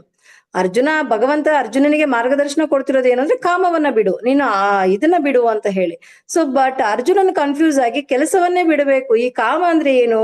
ಎಂಜಾಯಿಂಗ್. ಅಂದ್ರೆ ಇದೇ ನಮ್ಮನ್ನ ಹಾಳು ಮಾಡುವಂಥದ್ದು. ಯಾವಾಗ ನಮ್ಮ ಈ ದೈಹಿಕವಾಗಿರ್ತಕ್ಕಂಥ ಸುಖ, ನಮ್ಮ ಇಂದ್ರಿಯ ತೃಪ್ತಿ ಕಡೆಗೆ ಹೋಗ್ತೀವೋ ಖಂಡಿತವಾಗ್ಲೂ ಇದೇ ನಮ್ಮನ್ನ ಹಾಳು ಮಾಡುವಂಥದ್ದು. ಸೊ ಹಾಗಾಗಿ, ಏಕೆಂದ್ರೆ ಈ ಕಾಮ, ಈ ಡಿಸೈರ್ ಅನ್ನೋದೇನಿದೆ, ಇದರ ಪ್ರತಿಫಲ ಹೆಂಗಿರುತ್ತೆ ಅಂದ್ರೆ ನಮ್ಗೊಂದು ಐಡೆಂಟಿಟಿ ಹುಡುಕೊಡುತ್ತೆ. ಕರೆಕ್ಟ್ ಅಲ್ಲ? ಅಂದ್ರೆ ಈ ಪ್ರತಿಫಲ ಹೆಂಗಿರುತ್ತೆ ಅಂದ್ರೆ ನಮ್ಮನ್ನ ತುಂಬಾ ಅಟ್ರಾಕ್ಟ್ ಮಾಡ್ಬಿಡುತ್ತೆ. ಹೇಗೆ ಅಂದ್ರೆ ನಮ್ಮನ್ನ ರೆಕಗ್ನೈಸ್ ಮಾಡಿಸುತ್ತೆ, ಸುಖವಾಗಿಡೋದಕ್ ನೋಡುತ್ತೆ, ಲಾಭವನ್ನ ಕೊಡುತ್ತೆ, ಎಲ್ಲಾ ಗೌರವಗಳನ್ನ ಕೊಡಿಸುವಂತದ್ದಿರುತ್ತೆ. ಸೊ ಈ ರೀತಿ ಆ ರಿಸಲ್ಟ್ಸ್ ಹಿಂಗಿದ್ದಾಗ ನಮ್ಮನ್ನ ಅದ್ರ ಕಡೆಗೆ ಅಟ್ರಾಕ್ಟ್ ಮಾಡ್ತಿರುತ್ತೆ. ಸೊ ಆದ್ರೆ ಈ ಕಾಮ ಅನ್ನೋದು ನಿತ್ಯ ವೈರಿನ. ಸೊ ಯಾವಾಗ್ಲೂ ಕೂಡ ನಾವ್ ಇದರಿಂದ ದೂರ ಇರ್ಬೇಕು, ಯಾವುದೇ ರೀತಿಯ ಪ್ರತಿಫಲದ ಅಪೇಕ್ಷೆ ಇರಬಾರದು ಅನ್ನೋದು. ಸೊ ನಮ್ಮ ಕರ್ಮಗಳು ಹೆಂಗಿರ್ಬೇಕು ಅಂದ್ರೆ ಭಗವಂತನ ಪ್ರೀತ್ಯರ್ಥವಾಗಿ ಅಂದ್ರೆ ನಾನು ಮಾಡುವಂತ ಕೆಲಸ, ನಾನು ಮಾಡುವಂತ ಕರ್ಮ ಕೃಷ್ಣನಿಗೆ ಇಷ್ಟವಾಗ್ತಿದ್ದೀಯಾ ಅನ್ನೋದು ನೋಡ್ಬೇಕಂದ್ರೆ ನಮ್ಗೆ ಅವಾಗ್ಲೇ ಈ ದಿವ್ಯ ಜ್ಞಾನವನ್ನ 4ನೇ ಅಧ್ಯಾಯದಲ್ಲಿ ಕೊಟ್ಟ ನಂತರ ಭಗವಂತ 5ನೇ ಅಧ್ಯಾಯ ಪ್ರಾರಂಭ ಹೆಂಗ್ ಮಾಡ್ತಾನೆ ಅಂದ್ರೆ ಕರ್ಮ ಯೋಗ ಬಗ್ಗೆ, ಅಂದ್ರೆ ಕೃಷ್ಣ ಪ್ರಜ್ಞೆಯಲ್ಲಿ ಕಾರ್ಯವನ್ನ ಮಾಡುವಂಥದ್ದು, ಅಂದ್ರೆ ಯಾವ ರೀತಿ ನಮ್ಮ ಒಂದು ಕಾನ್ಶಿಯಸ್, ನಮ್ಮ ಪ್ರಜ್ಞೆಯನ್ನ ಮಾಡುವಂತ ಪ್ರತಿ ಕೆಲಸದಲ್ಲೂ ಕೂಡ ನಾವು ಅವನನ್ನ ಸ್ಮರಣೆ ಮಾಡ್ಬೇಕು ಅಂತ ಹೇಳಿ. ಸೊ ಈಗ ಆ ಸ್ಥಿತಿ ಹೆಂಗಿರುತ್ತೆ ಅಂದ್ರೆ ಬ್ರಹ್ಮಭೂತ ಸ್ಥಿತಿಯಲ್ಲಿರುತ್ತೆ. ಅಂದ್ರೆ ಆ ಆ ಬ್ರಹ್ಮಭೂತ ಸ್ಥಿತಿ ಅಂತಂದ್ರೆ ನಾವು ಕೆಲಸ ಮತ್ತೆ ನಮ್ಮ ಪ್ರತಿಫಲವನ್ನ ಎರಡನ್ನೂ ಕೂಡ ಬಿಡ್ಬೋದು ಯಾವಾಗ ನಾವು ಆ ಹಂತಕ್ಕೆ ಹೋದಾಗ. ಅಂದ್ರೆ ಯಾವುದೇ ರೀತಿಯ ನಮ್ಮ ಮನಸ್ಸಲ್ಲಿ ಯಾವುದೇ ಕೋರಿಕೆಗಳಿಲ್ಲ ಅಂತ ಬಂದಾಗ, ಉದಾಹರಣೆಗೆ ಈಗ ಏನೂ ಕೋರಿಕೆ ಇಲ್ಲ ನನಗೆ, ಅಂದ್ರೆ ನನ್ನ ಮನಸ್ಸು ತುಂಬಾ ಶಾಂತಿಯಲ್ಲಿದೆ, ನನ್ನ ಮನಸ್ಸನ್ನ ನಾನು ಸ್ನೇಹಿತನನ್ನಾಗಿ ಮಾಡಿದ್ದೀನಿ, ನಾನು ಹೇಳ್ದಂಗೆ ನನ್ನ ಮನಸ್ಸು ಕೇಳುತ್ತೆ, ನನ್ನ ಇಂದ್ರಿಯಗಳು ನನ್ನ ಕಂಟ್ರೋಲ್ ಅಲ್ಲಿ ಇದೆ, ಹಾಗಾಗಿ ನನಗೆ ಏನೂ ಬೇಡ ಅಂತಕ್ಕಂಥ ಭಾವದಲ್ಲಿದ್ದಾಗ ಖಂಡಿತ ನಾವು ಕರ್ಮವನ್ನು ಕೂಡ ತ್ಯಜಿಸ್ಬೋದು. ಅಂದ್ರೆ ನಮ್ಮ ಮನಸ್ಸು ಹಾಗಿರುತ್ತಾ? ಖಂಡಿತ ಇಲ್ಲ. ಏನೋ ಒಂದು ಕೇಳ್ತಿರುತ್ತೆ, ಏನೋ ಒಂದು ಮಾಡ್ತಿರುತ್ತೆ. ಹಾಗಾಗಿ ಇವಾಗ ನಮ್ಗೆ ಯಾವಾಗ ಆ ಹಂತಕ್ಕೆ ನಾವು ಬರ್ತೀವೋ, ನಮ್ಮ ಮನಸ್ಸು ಏನನ್ನೂ ಕೇಳ್ತಾನೆ ಇಲ್ಲ ಅಂದಾಗ ನಾವು ಕರ್ಮವನ್ನು ಕೂಡ ತ್ಯಜಿಸ್ಬೋದು. ಆದ್ರೆ ನಮ್ಮ ಮನಸ್ಸು ಹಂಗಿರಲ್ಲ. ಈ ಕಲಿಯುಗದಲ್ಲಿ ಯಾರ ಮನಸ್ಸು ಆ ಹತೋಟಿಯಲ್ಲಿ ಹಂಗಿರ್ಲಿಕ್ಕೆ ಸಾಧ್ಯ ಇಲ್ಲ. ಹಾಗಾಗಿ ನಾವು ಕರ್ಮವನ್ನ ಮಾಡ್ಲೇಬೇಕು. ಭಗವಂತ ಅರ್ಜುನನಿಗೆ ಎಲ್ಲೂ ನೀನು ಯುದ್ಧ ಬಿಟ್ಬಿಟ್ಟು ಓಡೋಗ್ಬಿಡು, ನಿನ್ ಕೆಲಸವನ್ನ ಬಿಟ್ಬಿಡು ಅಂತ ಎಲ್ಲೂ ಹೇಳಿದ್ರು. ನಾವು ಅಷ್ಟೇ ನಮ್ಮ ಜವಾಬ್ದಾರಿಗಳನ್ನ, ನಮ್ಮ ನಿತ್ಯ ಜವಾಬ್ದಾರಿಗಳು, ನಿತ್ಯ ಕರ್ಮಗಳು, ನಿತ್ಯ ಧರ್ಮಗಳು ಏನಿದ್ದಾವೆ ಎಲ್ಲವನ್ನ ಪಾಲಿಸ್ಬೇಕು. ಅಂದ್ರೆ ನಾವು ಗೃಹಸ್ಥರು, ಹೆಚ್ಚಿಗೆ ಇಲ್ಲಿರೋರೆಲ್ಲರೂ ಗೃಹಸ್ಥರಾಗಿರೋದ್ರಿಂದ ಗೃಹಸ್ಥಾಶ್ರಮದಲ್ಲಿ ನಮ್ಮ ಜವಾಬ್ದಾರಿಗಳೇನಿರುತ್ತೆ ಅದನ್ನ ಹೆಚ್ಚಿಗೆ ಜವಾಬ್ದಾರಿಯುತವಾಗಿ ಕೃಷ್ಣ ಪ್ರಜ್ಞೆಗೆ ಬಂದ ಮೇಲಂತೂ ಅಯ್ಯೋ ನಮ್ಮ ಮನೆಯಲ್ಲಿ ನನ್ನ ಹೆಂಡತಿ ಆಗಿರ್ಬೋದು, ನನ್ನ ಗಂಡನ ಆಗಿರ್ಬೋದು, ನನ್ನ ಮಕ್ಕಳು ಎಲ್ಲರಪ್ಪ ಇನ್ನೂ ತುಂಬಾ ರೆಸ್ಪಾನ್ಸಿಬಲ್ ಆಗಿದ್ದಾರೆ, ತುಂಬಾ ಪರ್ಫೆಕ್ಟ್ ಆಗಿದ್ದಾರೆ. ಸೊ ಕೃಷ್ಣ ಪ್ರಜ್ಞೆಗೆ ಇನ್ನೂ ನಾವು ಸೇರ್ಕೋಬೇಕು ಅನ್ನೋ ರೀತಿಯಲ್ಲಿ ರೋಲ್ ಮಾಡೆಲ್ಸ್ ಆಗ್ಬೇಕು ವಿನಃ ನಾವು ಕೃಷ್ಣ ಪ್ರಜ್ಞೆಗೆ ಬಂದಿದ ತಕ್ಷಣ ಎಲ್ಲ ಬಿಟ್ಬಿಟ್ಟಿದಾಳಪ್ಪ, ಏನು ಮಾಡ್ತಿಲ್ಲ, ಅಡಿಗೆ ಮಾಡು ಅಂದ್ರೆ ಅಡಿಗೆ ಮಾಡಲ್ಲ, ಯಾವಾಗ್ಲೂ ಮಾಲೆ ಇಟ್ಕೊಂಡು ಕುತ್ಕೊಂಡಿರ್ತಾರೆ, ಜಪ ಮಾಡ್ಕೊಂಡಿರ್ತಾರೆ ಅಂತ ಹೇಳಿ ನಾವ್ ಅಲ್ಲಿ ಗುರುಗಳ ನಿಂದನೆ ಮಾಡ್ಸೋದು, ಕೃಷ್ಣ ಪ್ರಜ್ಞೆನಲ್ಲಿ ಇರ್ತಕ್ಕಂಥವ್ರು ಎಲ್ಲಾರ್ಗು ಬಯಸೋದು ಮಾಡಬಾರ್ದು. ಇದು ತಪ್ಪು. ಇಲ್ಲಿ ಭಗವಂತ ಅರ್ಜುನನಿಗೆ ಏನ್ ಮಾರ್ಗದರ್ಶನ ಕೊಡ್ತಿದ್ದಾನೆ? ನೀನು ನಿನ್ನ ಕರ್ಮವನ್ನ, ನೀನು ಈ ಕ್ಷತ್ರಿಯ, ನಿನ್ನ ನಂಬಿರ್ತಕ್ಕಂಥ ನಿನ್ನ ಜನಸಮೂಹವನ್ನ ನೀನು ಕಾಪಾಡ್ಕೋಬೇಕು, ಅಂದ್ರೆ ನಿನ್ನ ಜವಾಬ್ದಾರಿನ ನೀನು ಪರ್ಫೆಕ್ಟ್ ಆಗಿ ಮಾಡ್ಬೇಕು. ನಾವು ಅಷ್ಟೇ, ನಮ್ಮ ಆಶ್ರಮ ಏನಿದೆ, ಬ್ರಹ್ಮಚರ್ಯನ, ಗೃಹಸ್ಥನ, ವಾನಪ್ರಸ್ಥನ, ಸನ್ಯಾಸನ, ನಾವ್ ಯಾವ್ದ್ರಲ್ಲಿದ್ದೀವಿ ಅದ್ರಲ್ಲಿ ನನ್ನ ಧರ್ಮವನ್ನೇ ತಪ್ಪದೆ, ಚಾಚು ತಪ್ಪದೆ ಪರ್ಫೆಕ್ಟ್ ಆಗಿ ಮಾಡ್ಬೇಕು ಅನ್ನೋದು ಇಲ್ಲಿ ಇಂಪಾರ್ಟೆಂಟ್.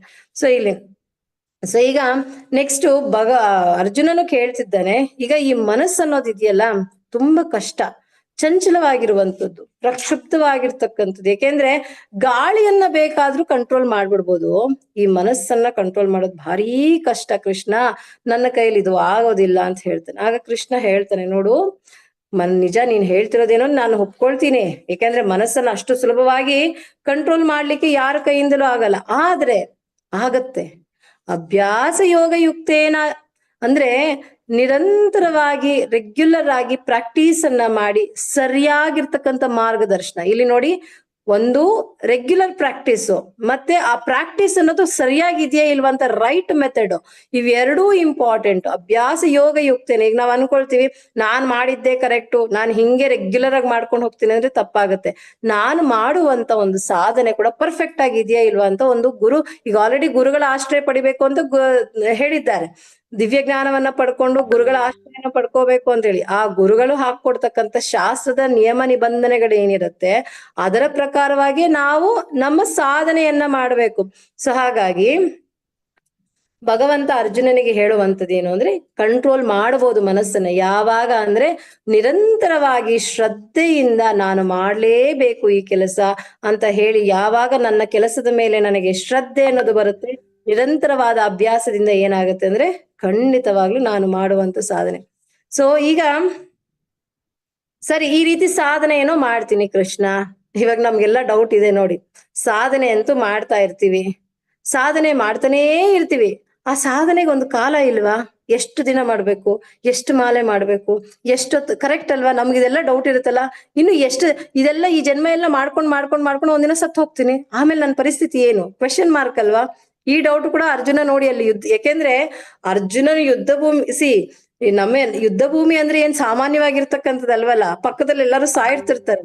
ಈಗ ನಾನ್ ಏನ್ ಮಾಡ್ಬೇಕು ಅನ್ನೋದು. ಯುದ್ಧ ಭೂಮಿ ಅಂದ್ರೆ ನಮ್ಗೆ ಈ ಕೋವಿಡ್ ಟೈಮ್ ಹೆಂಗಿತ್ತು, ದಿನಾ ಬೆಳಗ್ಗೆ ಎದ್ರೆ ನ್ಯೂಸ್, ಇಲ್ಲೊಂದ್ 100 ಜನ ಸತ್ರು, ಅಲ್ಲೊಂದ್ 50 ಜನ ಸತ್ರು, ಅಲ್ಲೊಂದ್ 1000 ಜನ ಸತ್ರು ಅಂತ ಹೇಳಿ. ಹಾಗೆ ಆ ಅರ್ಜುನನ ಇರ್ತಕ್ಕಂತ ಒಂದು ಪ್ಲೇಸ್ ಒಂದು ಯುದ್ಧ ಭೂಮಿ. ಹಾಗಾಗಿ ಈ ಒಂದು ಸಾಧನೆಗೆ ಎಷ್ಟು ಟೈಮ್ ಇರುತ್ತೆ, ಇದಕ್ಕೆ ಹೇಗೆ ಅಂತ ಹೇಳ್ತಾರೆ. ಸೊ ಹಾಗಾಗಿ ಭಗವಂತ ಹೇಳ್ತಾನೆ, ಯಾವುದೇ ರೀತಿ ಟೆನ್ಷನ್ ತಗೋಬೇಡ ನೀನು, ಇದನ್ನ ರೆಗ್ಯುಲರ್ ಆಗಿ ಯಾರು ಮಾಡ್ತಾನೆ ಇರ್ತಾರೆ, ಕೀಪ್ ಆನ್ ಪ್ರಾಕ್ಟೀಸ್. ಅಂದ್ರೆ ಪ್ರಾಕ್ಟೀಸ್ ಮಾಡ್ತಾ ಮಾಡ್ತಾ ಮಾಡ್ತಾ ಒಂದು ಫೈನ್ ಡೇ ನಾವು ಸತ್ ಹೋದ್ಮೇಲೆ ಕೂಡ ಇದೇನಾಗತ್ತೆ ಅಂದ್ರೆ ಮುಂದಿನ ಜನ್ಮಕ್ಕೆ ಇದು ಹಾಗೇ ಬರುತ್ತೆ. ಅಂದ್ರೆ ಆ ನಾವೀಗ ಅನ್ಕೊಳ್ತೀವಿ, ಈ ಜನ್ಮದಲ್ಲಿ ಫಾರ್ ಎಕ್ಸಾಂಪಲ್ ನಾನೊಂದು ಡಿಗ್ರಿ ಮಾಡ್ಕೊಂಡಿದ್ದೀನಿ, ಬರೋ ಜನ್ಮಕ್ಕೆ ನಾನು ಡಿಗ್ರಿ ಆದ್ಮೇಲೆ ಡಬಲ್ ಡಿಗ್ರಿಯನ್ನ ಅಲ್ಲಿಂದ ಮಾಡ್ಕೋಬೋದಾ? ಇಲ್ಲ ಇಲ್ಲ, ಸಾಧ್ಯ ಇಲ್ಲ. ಅದು ಭೌತಿಕ, ಕರೆಕ್ಟ್ ಅಲ್ಲ? ಮತ್ತೆ ನರ್ಸರಿಯಿಂದನೇ ಓದ್ಕೊಂಡು ಹೋಗ್ಬೇಕು ನಾನು, ಪ್ರತಿಯೊಂದು ಅಲ್ಲಿಂದನೇ ಗೈನ್ ಮಾಡ್ಕೊಂಡು ಬರ್ತಾ ಹೋಗ್ಬೇಕು. ಈ ಜನ್ಮದಲ್ಲಿ ನಾನು ಡಾಕ್ಟರ್ ಆಗಿದ್ದೀನಿ, ಬರೋ ಜನ್ಮದಲ್ಲಿ ಮತ್ತೆ ಡಾಕ್ಟರ್ ಆದ್ಮೇಲೆ ನೆಕ್ಸ್ಟ್ ಈ ಜನ್ಮದಲ್ಲಿ ನಾನು ಲಕ್ಷಾಧಿಪತಿ ಆಗಿದ್ದೀನಿ, ಬರೋ ಜನ್ಮದಲ್ಲಿ ನಾನು ಕೋಟ್ಯಾಧಿಪತಿ, ಅಲ್ಲಿಂದ ಕಂಟಿನ್ಯೂ ಮಾಡಕ್ ಆಗತ್ತ? ಖಂಡಿತ ಇಲ್ಲ. ಇದೆಲ್ಲ ಭೌತಿಕ, ಮೆಟೀರಿಯಲಿಸ್ಟಿಕ್. ಈ ಜನ್ಮದಲ್ಲಿ ನಾನು ಏನ್ ತಗೊಂಡಿದ್ದೀನಿ, ಈ ದೇಹಕ್ಕೆ ಸಂಬಂಧಪಟ್ಟಿರ್ತಕ್ಕಂಥದ್ದು ಎಲ್ಲವೂ ಇಲ್ಲೇ ಬಿಡಬೇಕು. ಆದರೆ ನಾನು ಆತ್ಮಕ್ಕೆ ಏನು ಸಾಧನೆಯನ್ನ ಮಾಡಿರ್ತೀನೋ, ಅಂದ್ರೆ ಈಗ ನಮ್ಮ ಸಾಧನೆ ಏನಿದೆ ಇದೆಲ್ಲವೂ ಕೂಡ ಆತ್ಮ ಸಾಧನೆ, ಒಳಗಡೆ ಭಗವಂತನನ್ನ ಪರಮಾತ್ಮನನ್ನ ಪಡೆಯುವಂತ ಸಾಧನೆ. ಸೊ ಹಾಗಾಗಿ ಅದು ಆತ್ಮ ಅನ್ನೋದು ಯಾವತ್ತಿದ್ರು ಏನು, ಚಿರಂಜೀವಿ ಅನ್ನೋದು 2ನೇ ಅಧ್ಯಾಯದಲ್ಲಿ ತಿಳ್ಕೊಂಡಿದೀವಿ, ಕರೆಕ್ಟ್ ಅಲ್ಲ? ಅದಕ್ಕೆ ಯಾವುದೇ ರೀತಿ ಯಾರು ಅದನ್ನ ಕೊಲ್ಲಕ್ಕಾಗಲ್ಲ, ಸಾಯಿಸಕ್ಕಾಗಲ್ಲ, ಸುಡಕ್ಕಾಗಲ್ಲ, ಕತ್ತರಿಸ್ಲಿಕ್ಕಾಗಲ್ಲ, ಏನು ಮಾಡಕ್ಕಾಗಲ್ಲ. ಅದು ಚಿರಂಜೀವಿ, ನಾವೆಲ್ಲರೂ ಚಿರಂಜೀವಿಗಳು. ಆದ್ರೆ ದೇಹ ಅನ್ನೋದು ಏನಾಗ್ತಿದೆ ಅಂದ್ರೆ ಬಟ್ಟೆಯನ್ನ ಬದಲಾಯಿಸ್ಕೊಳ್ಳೋ ರೀತಿಯಲ್ಲಿ ನಾವು ಬದಲಾಯಿಸ್ಕೊಳ್ತಿದ್ವಿ. ಕೊಳಕಾದ್ಮೇಲೆ ಬಟ್ಟೆ ತೆಗೆದಾಕ್ತಿವಲ್ಲ, ಹಂಗೆ ಈ ದೇಹ ಯಾವಾಗ ನಮ್ಗೆ ಸಪೋರ್ಟ್ ಮಾಡಲ್ವೋ ಇದನ್ನ ಬಿಡ್ತೀವಿ, ಇನ್ನೊಂದು ದೇಹವನ್ನ ನನ್ನ ಪ್ರಾರಬ್ಧಗಳ ಅನುಗುಣವಾಗಿ, ನನ್ನ ಆಸೆಗೆ ಅನುಗುಣವಾಗಿ ನನಗೆ ಮುಂದಿನ ಒಂದು ದೇಹದ ಒಂದು ಈಗ ಪೂರ್ವ ಪೀಠಿಕೆ ಹಾಕೊಳ್ತಿದೀವಿ ನಾನು ಮಾಡುವಂತ ಕರ್ಮಗಳಲ್ಲಿ. ಸೊ ಈ ರೀತಿಯಾಗಿ ಸಿಗುತ್ತೆ. ಹಾಗಾಗಿ ಇನ್ ಕೇಸ್ ಈ ರೀತಿ ಸಾಧನೆಯನ್ನ ಮಾಡಿರೋರು ಕೂಡ ಏನಾದ್ರೂ ಬೈ ಚಾನ್ಸ್ ಅಂದ್ರೆ ದೇಹವನ್ನ ತ್ಯಜಿಸಿದ ನಂತರ ಮುಂದಿನ ಜನ್ಮದಲ್ಲಿ ಅವರು ಒಳ್ಳೆ ಶ್ರೀಮಂತ ಕುಟುಂಬದಲ್ಲಿ ಹುಟ್ಟುತ್ತಾರೆ.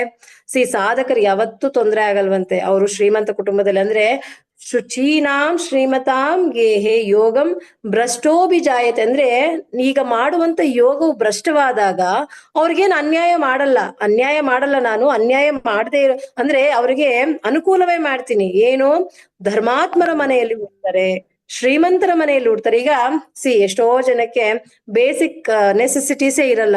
ಸೊ ಅಂತವ್ರಿಗೆ ನಾವು ನೀನ್ ಹರೇ ಕೃಷ್ಣ ಮಹಾಮಂತ್ರ ಹೇಳ್ಕೊಂಡು ಕೂತ್ಕೋ, ಭಗವದ್ಗೀತೆ ಓದ್ಕೊಂಡು ಕೂತ್ಕೋ ಅಂದ್ರೆ ಆಗುತ್ತಾ? ಅವರ ಜೀವನವನ್ನ ಸಾಗಿಸ್ಬೇಕು ಅಂದ್ರೆ ಅವ್ರು ಕಷ್ಟಪಟ್ಟು ಕೆಲಸ ಮಾಡ್ಬೇಕು. ಅದೇ ನೋಡಿ, ಆಲ್ಮೋಸ್ಟ್ ವೆಲ್ ಸೆಟಲ್ಡ್ ಯಾರಿರ್ತಾರೆ ಅವರೆಲ್ಲ ಸಾಧಕರು, ಹಿಂದಿನ ಜನ್ಮದಲ್ಲಿ ಸಾಧಕರಾಗಿರ್ತಾರೆ ಅವರು.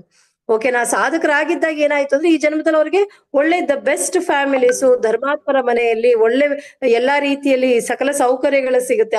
ಅಂದ್ರೆ ಆ ಒಂದು ಆಪ್ಷನ್ ಕೊಡೋದು ಎಂತಕ್ಕೆ ಭಗವಂತ, ನೀನ್ ಇನ್ನಷ್ಟು ಹೆಚ್ಚಿಗೆ ಸಾಧನೆ ಮಾಡುವಂತ.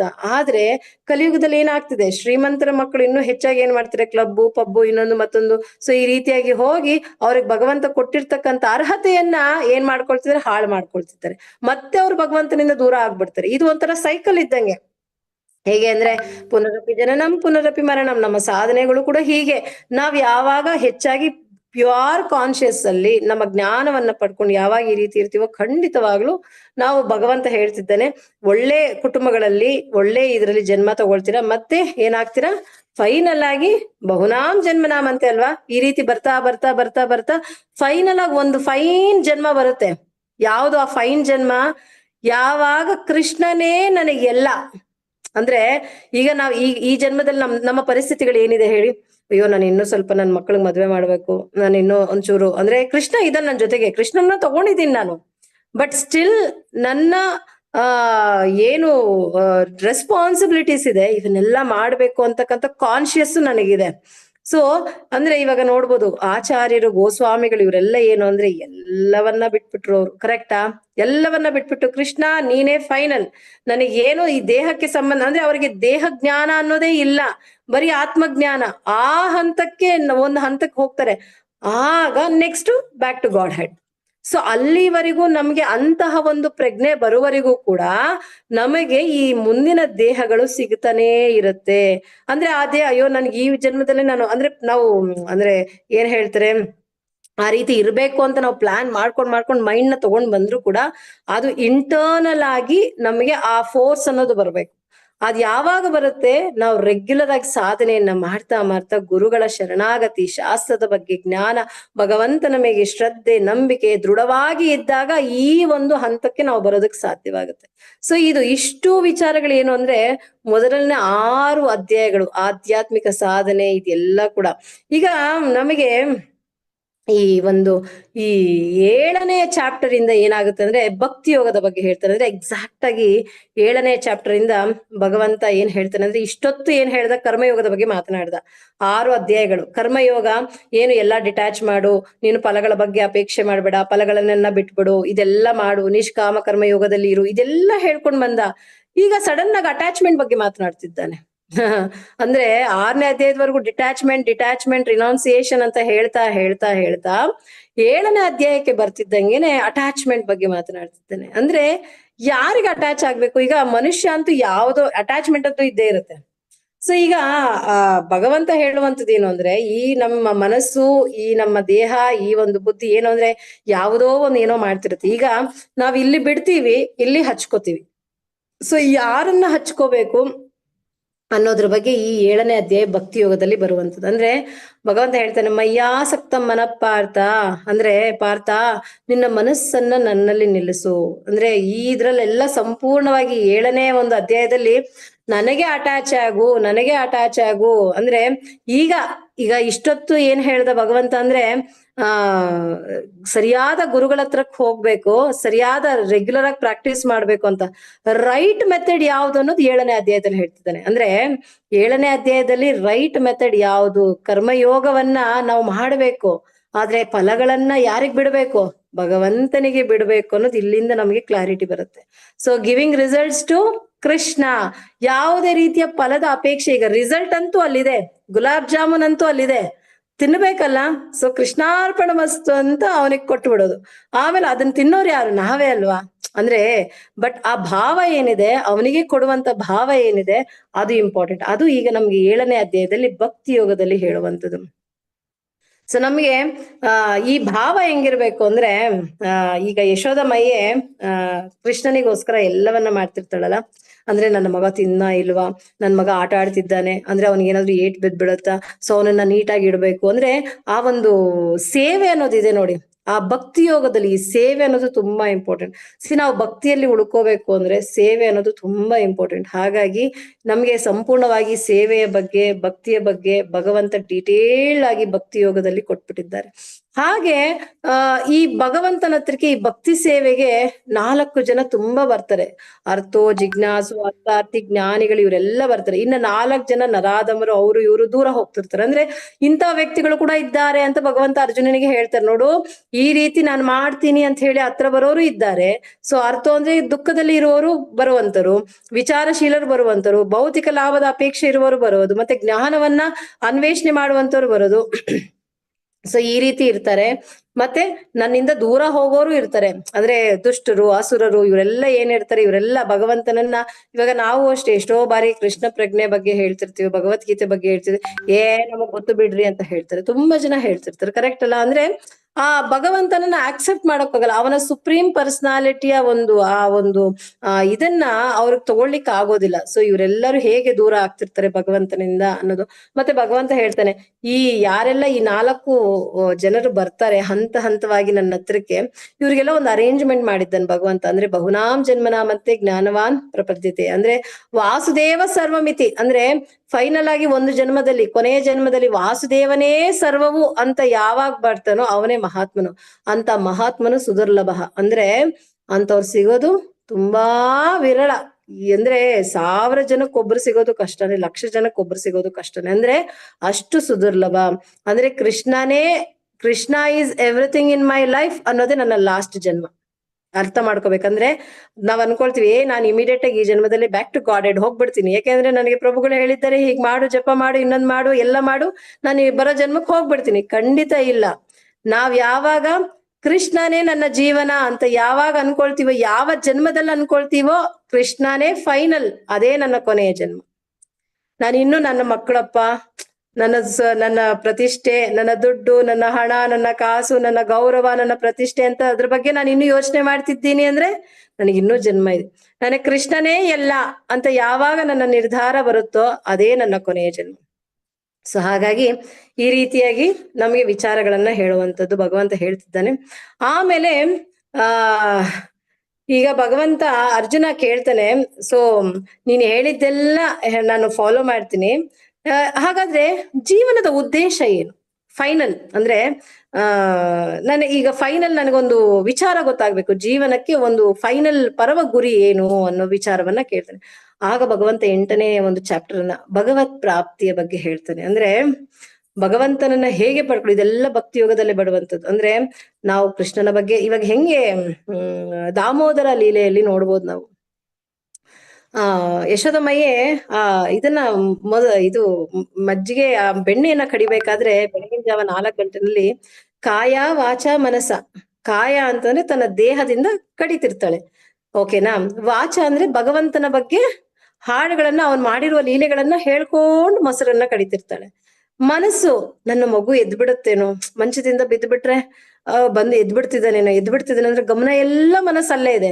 ಇವಾಗ ಕಾಯದಲ್ಲಿ ಅವನ ಸೇವೆಗೆ ಮಾಡೋದಕ್ಕೋಸ್ಕರ ಬೆಣ್ಣೆ ರೆಡಿ ಮಾಡ್ತಿದ್ದಾಳೆ, ವಾಚಿಕವಾಗಿ ಹಾಡನ್ನ ಹೇಳ್ಕೊಂಡು ಅವನ ಬಗ್ಗೆ ಗುಣಗಾನ ಮಾಡ್ತಿದ್ದಾಳೆ, ಮಾನಸಿಕವಾಗಿ ಹೇಗೆ ನನ್ನ ಮಗು ಎದ್ದು ಬಿದ್ದು ಬಿಡ್ತಾನೇನೋ, ಬಂದ್ಬಿಡ್ತಾನೆ ಕೃಷ್ಣ ಅನ್ನೋ ಭಾವದಲ್ಲಿ. ಅಂದ್ರೆ ನಮ್ಮ ಭಕ್ತಿಯು ಹಾಗೆ ಇರ್ಬೇಕು, ಕಾಯ ವಾಚ ಮನಸ ತ್ರಿಕರಣ ಶುದ್ಧಿ, ಏಕಚಿತ್ತದಲ್ಲಿ ಮೂರನ್ನ ಇನ್ಕ್ಲೈನ್ ಮಾಡ್ಕೊಂಡು ಅವನ ಸೇವೆಲ್ಲ ತೊಡಗಿಸ್ಬೇಕು. ಸೊ ಇದು ಈ ರೀತಿಯಾಗಿ ನಾವು ಭಕ್ತಿ ಇರಬೇಕು ಅನ್ನೋದ್ರ ಬಗ್ಗೆ ಹೇಳ್ತಿದ್ದಾರೆ. ಮತ್ತೆ ಭಗವಂತ ಮತ್ತೆ 9ನೇ ಅಧ್ಯಾಯದಲ್ಲಿ ಅದನ್ನೇ ಹೇಳ್ತಾನೆ. ಮತ್ತೆ ಮನ್ಮನಾ ಭವ ಮದ್ಭಕ್ತೋ, ಅಂದ್ರೆ ನನ್ನ ಭಕ್ತನಾಗ್ಬೇಕು. ಅಂದ್ರೆ ನೀವು ನನ್ನ ಭಕ್ತರಾದಾಗ ಏನಾಗುತ್ತೆ, ಖಂಡಿತವಾಗ್ಲೂ ಬ್ಯಾಕ್ ಟು ಗಾಡೆಡ್. ಅಂದ್ರೆ ಈ ಒಂದು ಅಂದ್ರೆ ಮಾರ್ಗವನ್ನ ಗ್ರೇಟ್ ಡಿವೋಟಿಸ್ ಯಾರೆಲ್ಲ ಇದ್ದಾರೆ, ಗ್ರೇಟ್ ಪರ್ಸನಾಲಿಟೀಸ್, ಇವರೆಲ್ಲರೂ ಕೂಡ ಫಾಲೋ ಮಾಡಿದ್ದಾರೆ. ನಾವು ಯಾವಾಗ್ಲೂ ಒಂದು ಗ್ರೇಟ್ ಲೀಡರ್ ಏನಿರ್ತಾರೆ ಅವ್ರನ್ನೇ ಫಾಲೋ ಮಾಡೋದು. ಹಾಗಾಗಿ ಭಗವಂತ ಹೇಳ್ತಾನೆ, ನೋಡಿ ಇವರೆಲ್ಲ ಫಾಲೋ ಮಾಡ್ಕೊಂಡ್ ಬಂದಿದ್ದಾರೆ, ನೀನು ಇವರನ್ನೇ ಫಾಲೋ ಮಾಡ್ಕೊ, ಇವರೆಲ್ಲ ಭಕ್ತಿ ಯೋಗದಲ್ಲಿದ್ದಾರೆ ಅಂತ ಹೇಳ್ಬಿಟ್ಟು. ಸೊ ಹೀಗೆ ಮತ್ತೆ ಇನ್ನೊಂದು ಪ್ರಶ್ನೆ ಅರ್ಜುನನ್ ಕೇಳ್ತಾನೆ, ಇವಾಗ ಯುದ್ಧ ಭೂಮಿನಲ್ಲಿ ನಾನು ಇದ್ದೀನಿ, ನೀನು ನನ್ನನ್ನ ನೆನೆಸ್ಕೋ ಅಂತೆಲ್ಲ ಹೇಳ್ತಿದ್ದೀಯ, ಯುದ್ಧ ಭೂಮಿನಲ್ಲಿ ನಾನು ನಿನ್ನ ಹೆಂಗ್ ನೆನೆಸ್ಕೊಳಕ್ ಆಗತ್ ಹೇಳು ಅಲ್ವಾ. ನಾವು ಅದನ್ನೇ ಹೇಳೋದು, ಪ್ರಭು ನಾವು ಗೃಹಸ್ಥರು, ನಾನು ಕೆಲ್ಸಕ್ಕೆ ಹೋಗ್ತೀನಿ, ನನಗೆ ಎಷ್ಟೊಂದು ಕೆಲಸ ಇರುತ್ತೆ, ನಾನು ತುಂಬಾ ಬಿಸಿ ಇರ್ತೀನಿ, ಬಟ್ಟೆ ಒಗಿಬೇಕು, ಪಾತ್ರೆ ತೊಳಿಬೇಕು, ನನಗೆ ಇದೆಲ್ಲ ಮಾಡಕ್ಕಾಗಲ್ಲ, ನಾನು ಕೃಷ್ಣ ಪ್ರಜ್ಞೆನಲ್ಲಿ ನನ್ಗೆ ಇರಕ್ಕಾಗಲ್ಲ. ಸೊ ಹಾಗಾಗಿ ನಾನು 1-2 ದಿನ ನಾನು ರೆಸ್ಟ್ ತಗೊಳ್ತೀನಿ, ನಾನು ಸ್ವಲ್ಪ ನನಗೆಲ್ಲ ಪ್ರಾಬ್ಲಮ್ ಸಾಲ್ವ್ ಆದ್ಮೇಲೆ ಬರ್ತೀನಿ ಪ್ರಭು ಅಂತ ಎಲ್ಲ ಹೇಳ್ತೀವಿ. ಭಗವಂತ ಹಂಗ್ ನೋಡಕ್ ಹೋದ್ರೆ ಅರ್ಜುನನು ಅಷ್ಟೇ, ಅವಾಗ ಯುದ್ಧ ಭೂಮಿಯಿಂದ ಸೈಡ್ಗೆ ಬಂದ್ಬಿಡ್ಬೇಕಲ್ಲ ಪಾಪ, ಇವಾಗ ಅಲ್ಲಿ ಬರೋದಿಲ್ಲ. ಸೊ ಇಲ್ಲಿ ನಮ್ಮ ಪರಿಸ್ಥಿತಿನೂ ಹಂಗೆ. ಕೃಷ್ಣ ಅದಕ್ಕೋಸ್ಕರ ಹೇಳ್ತಾನೆ, ನೋಡು ನಾನು ಎಲ್ಲಾ ಕಡೆಯಲ್ಲೂ ಇದ್ದೀನಿ ಅಂದ್ರೆ ಅವಾಗ 10ನೇ ಅಧ್ಯಾಯ ಪ್ರಾರಂಭ ಮಾಡ್ಬಿಡ್ತಾನೆ. ಅಂದ್ರೆ ಅವನ ವಿಭೂತಿಯು, ಅವನ ಐಶ್ವರ್ಯಗಳ ಬಗ್ಗೆ ಹೇಳ್ತಾನೆ. ಅಂದ್ರೆ ನಾನು ಇಲ್ಲಿದ್ದೀನಿ, ನೀರ್ ಕುಡಿದ್ರು ನೀರಲ್ಲಿದ್ದೀನಿ, ಊಟ ಮಾಡಿದ್ರು ಊಟದಲ್ಲಿದ್ದೀನಿ, ನೀನು ಆಕಾಶ ನೋಡಿದ್ರು ಗಾಳಿಯಲ್ಲಿದ್ದೀನಿ, ನೀನು ಸೂರ್ಯನನ್ನ ನೋಡಿದ್ರು ಅದ್ರ ಬೆಳಕಿನಲ್ಲಿದ್ದೀನಿ, ನೀನು ಪ್ರಾಣಿ ಒಂದು ಹುಳವನ್ನ ನೋಡಿದ್ರು ಹುಳದಲ್ಲೂ ಇದ್ದೀನಿ, ಒಂದು ಸಿಂಹವನ್ನ ನೋಡಿದ್ರು ಸಿಂಹದಲ್ಲಿದ್ದೀನಿ, ಆನೆಯಲ್ಲಿದ್ದೀನಿ, ಎಲ್ಲಾ ಚರ ಮತ್ತೆ ಅಚರ ವಸ್ತುಗಳಲ್ಲಿ ನನ್ನ ಒಂದು ಅಂಶ, ನನ್ನ ಒಂದೇ ಒಂದು ಅಂಶದಿಂದ ಇಡೀ ಸೃಷ್ಟಿಯನ್ನ ನಿಭಾಯಿಸ್ತಿದ್ದೀನಿ ಅಂತ ಹೇಳ್ಬಿಡ್ತಾನೆ. ಕರೆಕ್ಟಾ? 10ನೇ ಅಧ್ಯಾಯಕ್ಕೆ 10ನೇ ಅಧ್ಯಾಯದಲ್ಲಿ ಭಗವಂತ ಏನ್ ಹೇಳ್ತಂದ್ರೆ, ಇಡೀ ಸೃಷ್ಟಿಯಲ್ಲಿ ನಾನಿದ್ದೀನಿ, ಸೊ ಹಾಗಾಗಿ ನೀನ್ ಏನೇ ಮಾಡ್ತಿದ್ರು ಧೈರ್ಯವಾಗಿ ನನ್ನನ್ನು ನೆನೆಸ್ಕೊಂಡ್ ಮಾಡ್ಬೋದು. ಅಂದ್ರೆ ಇಲ್ಲಿ ನಾವು ಅಷ್ಟೇ, ಪಾತ್ರೆ ತೊಳಿಬೇಕಾದ್ರೂ ಹರೇ ಕೃಷ್ಣ ಹೇಳ್ಬೋದು, ಬಟ್ಟೆ ಒಗಿಬೇಕಾದ್ರೂ ಹರೇ ಕೃಷ್ಣ ಹೇಳ್ಬೋದು, ಸ್ನಾನ ಮಾಡ್ಬೇಕಾದ್ರೂ ಹರೇ ಕೃಷ್ಣ ಹೇಳ್ಬೋದು, ಊಟ ಬಡಿಸ್ಬೇಕಾದ್ರೂ ಹರೇ ಕೃಷ್ಣ ಹೇಳ್ಬೋದು, ಏನು ಸೇವೆಯನ್ನ ಮಾಡ್ತಿದ್ರು ಕೂಡ ಹರೇ ಕೃಷ್ಣನ್ನ ಹೇಳ್ಬೋದು. ಅಂದ್ರೆ ಎಲ್ಲಾ ಕಡೆಯಲ್ಲೂ ಕೂಡ ಪ್ರತಿಯೊಂದರಲ್ಲೂ ಕೂಡ ಭಗವಂತ ಇದ್ದಾನೆ ಅನ್ನೋದ್ರ ಬಗ್ಗೆ ಹೇಳ್ತಾ ಇದ್ದಾನೆ. ಸೊ ಹಾಗೆ ಇದನ್ನೆಲ್ಲ ಹೇಳಿದ್ಮೇಲೆ ನೀನ್ ಹೇಳ್ದೆ ಇದ್ರಲ್ಲೆಲ್ಲ ಇದ್ದೀಯಾ ಅಂತ ಹೇಳ್ಬಿಟ್ಟು ನನಗ್ ನೋಡ್ಬೇಕು ಅಂತಾನೆ. ಕರೆಕ್ಟಾ? 10ನೇ ಅಧ್ಯಾಯದಲ್ಲಿ ಇದ್ರಲ್ಲೆಲ್ಲ ನಾನಿದ್ದೀನಿ ಅಂತ ಹೇಳ್ತಾನೆ ಅರ್ಜುನನಿಗೆ. ಭಗವಂತ ಹೇಳ್ತಾನೆ, ಈಗ ಅರ್ಜುನನ ಒಂದು ಇದೇನು ಕ್ಯೂರಿಯಾಸಿಟಿ, ನಾನು ಇದನ್ನ ನೋಡ್ಬೇಕು, ಪ್ಲೀಸ್ ನನಗೆ ತೋರಿಸ್ತೀಯ, ನೀನು ಒಂದೇ ಒಂದು ಅಂಶದಲ್ಲಿ ಎಲ್ಲವನ್ನೂ ಇಟ್ಟಿದ್ದೀಯಾ ಅಂತ ಹೇಳ್ತಿದ್ಯಲ್ಲ, ನನಗೆ ಇದನ್ನ ನೋಡ್ಬೇಕು ಅಂತ ಆಸೆಯನ್ನ ಪಡ್ತಾನೆ ಅರ್ಜುನ. ಅವಾಗೆ ಇಡೀ ವಿಶ್ವ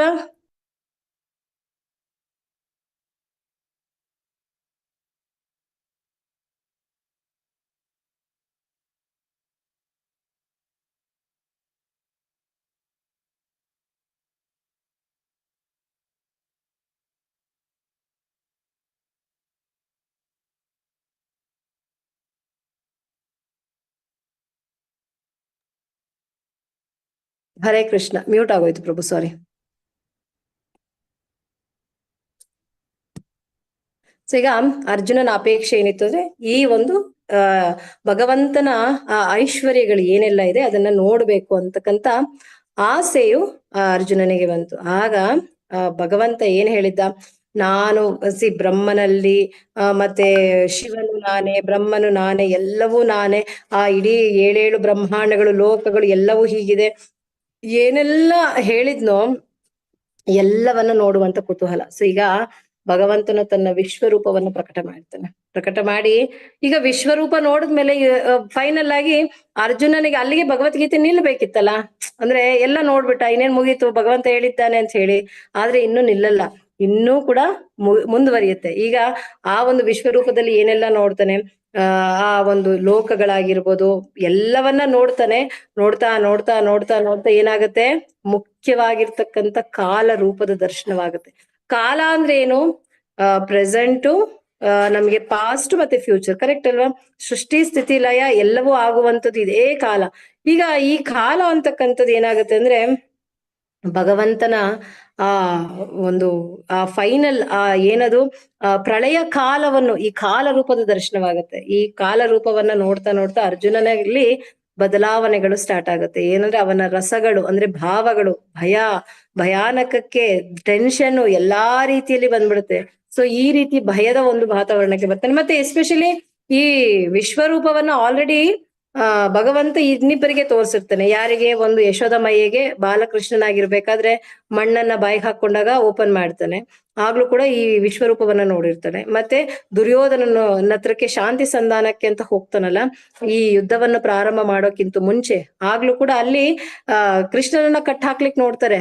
ಅವಾಗ ವಿಶ್ವರೂಪ ದರ್ಶನವನ್ನ ಮಾಡಿ ಅಲ್ಲಿಂದ ಅಂದ್ರೆ ಅಲ್ಲಿಂದನೂ ಕೂಡ ಬಂದ್ಬಿಡ್ತಾನೆ ಈ ರೀತಿ. ಬಟ್ ಅಲ್ಲಿ ಆ ಒಂದು ವಿಶ್ವರೂಪಕ್ಕೂ ಈ ಒಂದು ವಿಶ್ವರೂಪಕ್ಕೂ ವ್ಯತ್ಯಾಸ ಏನು ಅಂದ್ರೆ, ಆ ವಿಶ್ವರೂಪದಲ್ಲಿ ಕಾಲರೂಪ ದರ್ಶನ ಆಗಿರಲ್ಲ, ಈ ವಿಶ್ವರೂಪದಲ್ಲಿ ಕಾಲರೂಪ ದರ್ಶನ ಇರುತ್ತೆ. ಎಷ್ಟು ಉಗ್ರವಾಗಿರುತ್ತೆ ಅಂದ್ರೆ ಆ ರೂಪ, ಆ ಬಾಯಿ ಅಂದ್ರೆ ಜ್ವಾಲಾಮುಖಿ, ಬೆಂಕಿ ಬರುತ್ತಲ್ಲ, ಆ ರೀತಿ ಬಾಯಿಂದ ಒಂದು ಆ ಬೆಂಕಿ ಬರ್ತಿದೆ.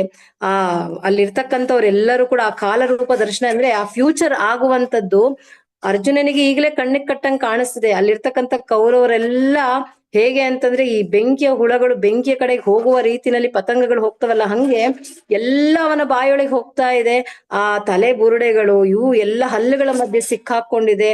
ಆ ಒಂದು ಉದ್ದವಾಗಿರ್ತಕ್ಕಂಥ ನಾಲಿಗೆಯಲ್ಲಿ ಆ ರಕ್ತ ಸೋರ್ತಿದ್ರೆ ಅದನ್ನ ಸೌರ್ಕೊಳ್ತಾ ಇದ್ದಾನೆ. ಅಂದ್ರೆ ಯಾವ ರೀತಿ ಇರುತ್ತೆ ಯೋಚನೆ ಮಾಡಿ. ಭಯಾನಕವಾಗಿರ್ತಕ್ಕಂಥ ಇಂಥ ಉಗ್ರ ರೂಪ ಅರ್ಜುನನು ನೋಡ್ತಿದ್ದಾನೆ. ಅರ್ಜುನನ ದೇಹದಲ್ಲೂ ಕೂಡ ಆ ಮನಸ್ಸಲ್ಲೂ ಕೂಡ ಅಂದ್ರೆ ಆ ಗೊಂದಲಗಳು ಪ್ರಾರಂಭ, ಅಯ್ಯೋ ಭಯ ಆಗ್ತಿದೆ, ಟೆನ್ಷನ್ ಆಗ್ತಿದೆ, ಎಲ್ಲ ಆಗ್ತಿದೆ. ಇವಾಗ ಏನಾಗತ್ತೆ, ನೆಕ್ಸ್ಟ್ ಅರ್ಜುನನು ಇನ್ನೂ ರೆಸ್ಪೆಕ್ಟ್ಫುಲ್ ಆಗಿ ಮಾತಾಡೋದಕ್ಕೆ ಸ್ಟಾರ್ಟ್ ಮಾಡ್ಬಿಡ್ತಾನೆ. ಅಯ್ಯೋ, ಏಕೆಂದ್ರೆ ಇಷ್ಟು ದಿನ ಜೊತೆಗೆ ಇದ್ದ ಸ್ನೇಹಿತನಾಗಿದ್ದವನು ನೀನ್ ಇಂಥ ವ್ಯಕ್ತಿನ ಅಂತ ಈಗ ಸಡನ್ ಇದು ಇಷ್ಟು ದಿನ ಏನು ಇವಾಗ ನೀನು ಅಂತ ಮಾತಾಡ್ತಿದ್ದವನು ಇದ್ದಕ್ಕಿದ್ದಂಗೆ ನೀವು ಆಗ್ಬಿಡುತ್ತೆ. ಅಂದ್ರೆ ಆ ಒಂದು ಭವಾನ್ ಅಂತ ಹೇಳ್ತಾನೆ, ಫುಲ್ ರೆಸ್ಪೆಕ್ಟ್. ಯಾಕೆಂದ್ರೆ ಇದನ್ನ ನೋಡಿ ಭಯ ಆಗೋ ತಕ್ಷಣ. ಸೊ ಈಗ ಇದ್ರಲ್ಲಿ ಆ ಒಂದು ಕಾಲ ರೂಪದಲ್ಲಿ ಎಲ್ಲರೂ ಕೂಡ ಆ ಕೌರವರ ಅಂದ್ರೆ ಕೌರವರ ಮಕ್ಕಳು, ಧೃತರಾಷ್ಟ್ರನ ಮಕ್ಕಳು, ಇವೆಲ್ಲರೂ ಕೂಡ ಬಾಯೊಳಗಡೆ ಹೋಗ್ತಿದ್ದಾರೆ.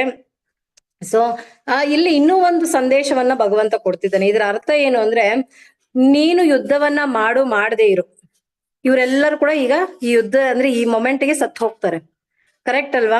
ಯಾಕೆಂದ್ರೆ ಭಗವಂತನ ಕಾಲರೂಪ ದರ್ಶನದಲ್ಲಿ ಆ ನಡೀತಕ್ಕಂಥ ಫ್ಯೂಚರ್ ಬಗ್ಗೆ ತೋರಿಸ್ತಿದ್ದಾನೆ. ಸೊ ಈಗ ನಾನು ಯುದ್ಧ ಮಾಡಲ್ಲ. ಇವಾಗ ಅರ್ಜುನನ ಒಂದು ಟೆನ್ಷನ್ ಏನಿತ್ತು ಅಂದ್ರೆ, ಇವರೆಲ್ಲ ನನ್ನ ಬಂಧು ಬಾಂಧವರು, ನನ್ನ ಅಣ್ಣ ತಮ್ಮಂದಿರು, ನನ್ನ ದೊಡ್ಡಪ್ಪ ಚಿಕ್ಕಪ್ಪಂದಿರು, ನನ್ನ ಗುರುಗಳು, ಇವರೆಲ್ಲ ಇದ್ದಾರೆ. ಸೊ ಇವ್ರನ್ನೆಲ್ಲ ನಾನು ಹೆಂಗೆ ಕೊಲ್ಲಬೇಕು ಅಂತಕ್ಕಂಥದ್ದೇ ಆತನ ಸಂದಿಗ್ಧವಾಗಿರ್ತಕ್ಕಂಥ ಒಂದು ಪರಿಸ್ಥಿತಿ ಇದ್ದಿದ್ದು. ಈಗ ಇಲ್ಲೇನಾಯ್ತು ಅಂದ್ರೆ, ಇವರೆಲ್ಲ ನೀನ್ ಸಾಯಿಸದೆ ಇರು ಯುದ್ಧ ಭೂಮಿಯಲ್ಲಿ, ಇವರೆಲ್ಲ ಸಾಯ್ತಾರೆ. ಇವಾಗ ನೀನೇನ್ ಮಾಡ್ಬೇಕು ಅಂದ್ರೆ ಇದರ ಒಂದು ಇದನ್ನ ತಗೊಳ್ಬೇಕು ನೀನು. ಅಂದ್ರೆ ನಿನ್ನ ಆಯ್ಕೆ ಮಾಡ್ಕೊಂಡ್ರದು ಎಂತಕ್ಕೆ ಅಂದ್ರೆ, ಇವಾಗ ನಿನಗೆ ಈ ಒಂದು ಇದನ್ನ ಕೊಡಿ. ಇವಾಗ ಗುರುಗಳು ಅಷ್ಟೇ ಎಷ್ಟೊಂದ್ ಜನ ಇರ್ತಾರೆ. ಅಲ್ಲಿ ಗುರುಗಳು ಏನ್ ಮಾಡ್ತಾರೆ ಅಂದ್ರೆ, ಒಬ್ಬರನ್ನ ಆಯ್ಕೆ ಮಾಡ್ಕೊಂಡು ನೀನ್ ಈ ಕೆಲಸ ಮಾಡ್ಕೊಡ್ಬೇಕು ಅಂತ ಹೇಳ್ತಾರೆ. ಅಂದ್ರೆ ಆ ಪರ್ಟಿಕ್ಯುಲರ್ ಪರ್ಸನ್ ನಲ್ಲಿ ಏನೋ ಒಂದಿರುತ್ತೆ, ಹಾಗಾಗಿ ಆಯ್ಕೆ ಮಾಡ್ಕೊಂಡಿರ್ತಾರೆ. ಇಲ್ಲೂ ಭಗವಂತ ಅಷ್ಟೂ ಜನ ಪಾಂಡವರಿದ್ರು, ಯಾರನ್ನ ತಗೊಳ್ಳಿಲ್ಲ, ಅರ್ಜುನನ್ನೇ ತಗೊಂಡಿದ್ದಾನೆ. ಅಂದ್ರೆ ಏನೋ ಒಂದಿರುತ್ತಲ್ವಾ. ಹಾಗಾಗಿ ಸೊ ನೀನ್ ಅವ್ರನ್ನ ಸಾಯಿಸದೇ ಇರ್ಲಿ, ಖಂಡಿತವಾಗ್ಲೂ ಎಲ್ಲರೂ ಇಲ್ಲಂತೂ ಯುದ್ಧದಲ್ಲಂತೂ ಇವಾಗ ಎಲ್ಲರೂ ಪ್ರಾಣವನ್ನಂತೂ ಕಳ್ಕೊಳ್ತಾರೆ ಅಂತ ಹೇಳ್ತಾರೆ. ಸೊ ಆಮೇಲೆ ಭಗವಂತ ಅದನ್ನೆಲ್ಲ ಕೇಳಿಸ್ಕೊಂಡ್ಮೇಲೆ ಅಂತ ಒಪ್ಕೊಳ್ತಾನೆ. ಒಪ್ಕೊಂಡ ನಂತರ ಈಗ ರಿಕ್ವೆಸ್ಟ್ ಮಾಡೋದಕ್ಕೆ ಸ್ಟಾರ್ಟ್ ಮಾಡ್ತಾನೆ, ನನಗೆ ಈ ವಿಶ್ವರೂಪದ ದರ್ಶನ ಸಾಕ್ ಮಾಡು, ನನ್ನ ಕೈಲಿ ನಿನ್ನ ನೋಡ್ಲಿಕ್ಕೆ ಆಗಲ್ಲ, ದಯವಿಟ್ಟು ನಿನ್ನ ನಾರ್ಮಲ್ ಫಾರ್ಮ್ ಏನಿದೆ ಇದಕ್ ಬಂದ್ಬಿಡು ಅಂತ ಹೇಳ್ತಾನೆ. ಅವಾಗ ಚತುರ್ಭುಜ ರೂಪ ಬರ್ತಾನೆ, ಚತುರ್ಭುಜ ರೂಪ ವಿಷ್ಣು ರೂಪಕ್ಕೆ ಬರ್ತಾನೆ. ಅಲ್ಲಿಂದ ನೆಕ್ಸ್ಟ್ ಆ ಒಂದು ಏನು ಆ 2 ಭುಜಗಳಿರ್ತಕ್ಕಂತ ಮೂಲ ಪುರುಷನಾಗಿರ್ತಕ್ಕಂಥ ಅಖಿಲಾಂಡ ಕೋಟಿ ಬ್ರಹ್ಮಾಂಡ ನಾಯಕನಾಗಿರ್ತಕ್ಕಂಥ ಶ್ರೀಕೃಷ್ಣ ಪರಮಾತ್ಮನ ರೂಪಕ್ಕೆ ಬರ್ತಾನೆ. ಸೊ ಈ ರೂಪವನ್ನ ನೋಡುವಂಥದ್ದು ಸುದುರ್ಲಭ. ಅಂದ್ರೆ ನಾವೆಲ್ಲ ಅನ್ಕೊಳ್ತೀವಲ್ಲ, ಯಾವ ರೂಪ ನಾವು ನೆನಪಿಸ್ಕೋಬೇಕು, ಯಾವ ರೂಪ ಚಾಂಟಿಂಗ್ ಮಾಡ್ಬೇಕಾದ್ರೆ ನಾವ್ ಯಾವ್ದನ್ನ ನೆನಪಿಸ್ಕೋಬೇಕು ಅಂತೆಲ್ಲ ಕೇಳ್ತೀವಲ್ಲ, ಭಗವಂತ ಇಲ್ಲಿ ಹೇಳ್ತಾನೆ, ನನ್ನ ಈ ರೂಪವನ್ನ, ಈ ಮೂಲ ರೂಪವನ್ನ ನೋಡ್ಲಿಕ್ಕೆ ಎಷ್ಟೋ ದೇವತೆಗಳು ಕಾಯ್ಕೊಂಡಿರ್ತಾರಂತೆ ಅವನ ಮೂಲ ರೂಪವನ್ನ ನೋಡ್ಲಿಕ್ಕೆ. ಹಾಗಾಗಿ ಇದು ಬ್ಯೂಟಿಫುಲ್ 2 ಹ್ಯಾಂಡ್ ಫಾರ್ಮ್ ಅನ್ನೋದ್ರ ಬಗ್ಗೆ ಹೇಳ್ತಿದ್ದಾರೆ. ಸೊ ಮತ್ತೆ ಈಗ ರೂಪವನ್ನೇನೋ ನೋಡ್ದ ಅರ್ಜುನ. ಈಗ ರೂಪವನ್ನೆಲ್ಲ ನೋಡಿದ್ಮೇಲೆ ಮತ್ತೆ ಪ್ರಶ್ನೆ ಏನು, ಈಗ ನಿನ್ನ ರೂಪವನ್ನ ನಾವು ಪೂಜೆ ಮಾಡ್ಬೇಕಾ, ಇಲ್ಲ ನಿನ್ನ ನಿರಾಕಾರವಾಗಿರ್ತಕ್ಕಂತ ನಿರ್ಗುಣವಾಗಿರ್ತಕ್ಕಂಥ ನಿರಾಕಾರ ಫಾರ್ಮ್ ಅಂತಂದ್ರೆ ನಿನಗೆ ರೂಪ ಇಲ್ಲ ಅಂತ ತುಂಬಾ ಜನ ಹೇಳ್ತಾರಲ್ಲ, ಬ್ರಹ್ಮನ್ ಸಾಕ್ಷಾತ್ಕಾರ, ಈ ಒಂದು ಇದು ಕರೆಕ್ಟಾ ಅದು ಕರೆಕ್ಟಾ ಅಂತ ಹೇಳ್ತಾರೆ. ಆಗ ಭಗವಂತ ಮತ್ತೆ ಉತ್ತರ ಕೊಡ್ತಾನೆ, ಮಯ್ಯಾವೇಶ ಮನೋ ಏ ಮಾಂ ಸತ್ಯಯುಕ್ತ ಉಪಾಸತೆ. ಅಂದ್ರೆ ನನ್ನ ಪರ್ಸನಲ್ ಫಾರ್ಮ್ ಏನಿದೆ ಇದೇ ಅಲ್ಟಿಮೇಟ್. ಸೊ ಇದು ಅಲ್ಟಿಮೇಟ್ ಆಗಿರುತ್ತೆ. ಸೊ ಹಾಗಾಗಿ ಅರ್ಜುನನ ಕ್ವಶನ್ಗೆ ಭಗವಂತ ಉತ್ತರ ಕೊಡ್ತಾನೆ, ನನ್ನ ಪರ್ಸನಲ್ ಫಾರ್ಮ್ ಅನ್ನೇ ನೀವು ಇದನ್ನ ಮಾಡ್ಬೇಕು, ಪೂಜೆಯನ್ನ ಮಾಡ್ಬೇಕು. ಆ ಪರ್ಸನಲ್ ಫಾರ್ಮ್ ಅನ್ನ ಪೂಜೆ ಮಾಡ್ತಕ್ಕಂತ ಶುದ್ಧ ಭಕ್ತನ ಒಂದು ಕ್ವಾಲಿಟೀಸ್ ಹೇಳ್ತಾರೆ. ಮತ್ತೆ ಭಗವಂತ ಆ ಪರ್ಸನಲ್ ಫಾರ್ಮ್ ಅನ್ನ ಪೂಜೆ ಮಾಡ್ತಕ್ಕಂಥವ್ರು, ಆ ಪರ್ಸನಲ್ ಆಗಿ ಭಗವಂತನಿಗೆ ಭಕ್ತಿ ಸೇವೆಯಲ್ಲಿ ತೊಡಗಿರ್ತಕ್ಕಂಥ ಆ ಒಬ್ಬ ಶುದ್ಧ ಭಕ್ತನ ಹೆಂಗಿರ್ತಾನೆ, ಅಸೂಯ ರಹಿತನಾಗಿರ್ತಾನೆ, ಎಲ್ಲರಲ್ಲೂ ಸ್ನೇಹ ಭಾವದಲ್ಲಿರ್ತಾನೆ. ನಾನು ಒಡೆಯನು ಅಂತಕ್ಕಂತ ಅಂದ್ರೆ ನಾನೇ ಈಶ್ವರನು, ಎಲ್ಲ ನನ್ನ ಕಂಟ್ರೋಲ್ ಅಲ್ಲಿ ಇರ್ಬೇಕಂತಕ್ಕಂಥ ಭಾವ ಇರುತ್ತಲ್ಲ, ಒಡೆಯನೆಂಬ ಭಾವ ಇಲ್ಲದೆ ಇರ್ತಾನೆ. ಯಾವುದೇ ರೀತಿ ಅಹಂಕಾರ ಇಲ್ಲ, ನಿರಹಂಕಾರಿ ಆಗಿರ್ತಾನೆ. ಸುಖ ದುಃಖವನ್ನ ಸಮಚಿತ್ತವಾಗಿ ತಗೊಳ್ತಾನೆ. ಮತ್ತೆ ಎಲ್ಲರನ್ನ ಕ್ಷಮಿಸ್ತಕ್ಕಂಥ ಕ್ಷಮಾ ಗುಣ ಅನ್ನೋದಿರುತ್ತೆ. ಮತ್ತೆ ಸದಾ ತೃಪ್ತಿಯಲ್ಲಿರ್ತಾನೆ. ನನಗೆ ಏನಿರುತ್ತೆ ಇವಾಗ ಒಂದೊತ್ತು ತಿನ್ಲಿಕ್ಕಿದ್ಯಾ, ಭಗವಂತ ಕೊಟ್ಟಿದ್ಯಾ, ಇದೇ ಸಾಕು ಅಂತಕ್ಕಂಥ ಅಂದ್ರೆ ಸದಾ ತೃಪ್ತನಾಗಿರ್ತಾನೆ, ಸಂತುಷ್ಟನಾಗಿರ್ತಾನೆ, ಸ್ಯಾಟಿಸ್ಫ್ಯಾಕ್ಷನ್ ಲೆವೆಲ್ಸ್ ಅಲ್ಲಿ ಇರ್ತಾನೆ. ಮತ್ತು ಆತ್ಮ ಸಂಯಮಿ ಆಗಿರ್ತಾನೆ, ದೃಢವಾಗಿರ್ತಾನೆ, ತನ್ನ ಒಂದು ತತ್ವಗಳ ಮೇಲೆ ಭಕ್ತಿ ಸೇವೆಯಲ್ಲಿ ನಿರಂತರನಾಗಿರ್ತಾನೆ. ಸೊ ಇದಿಷ್ಟು ಕೂಡ ನಮಗೆ ಏನು ಅಂದ್ರೆ ಸಂಪೂರ್ಣವಾಗಿ 12 ಅಧ್ಯಾಯಗಳಲ್ಲಿ ಆ ಭಕ್ತಿ ಯೋಗ 7ರಿಂದ 12 ಅಧ್ಯಾಯಗಳು ಬಂದು ಆಕ್ಚುಯಲ್ ಥಿಂಗ್ಸ್ ಅಂದ್ರೆ ಭಗವಂತನ ಒಂದು ಭಕ್ತಿ ಯೋಗದಲ್ಲಿ ಹೇಗಿರ್ಬೇಕು ಅನ್ನೋ ವಿಚಾರವನ್ನ ಹೇಳಿರುವಂಥದ್ದು. ಇನ್ನು 13ನೇ ಅಧ್ಯಾಯ ಏನ್ ಗೊತ್ತಾ, ಈಗ ಇನ್ನ ಮಿಕ್ಕಿರ್ತಕ್ಕಂಥ 6 ಚಾಪ್ಟರ್ಸ್ 13ರಿಂದ 18 ಇದು ಜ್ಞಾನ ಯೋಗದ ಬಗ್ಗೆ.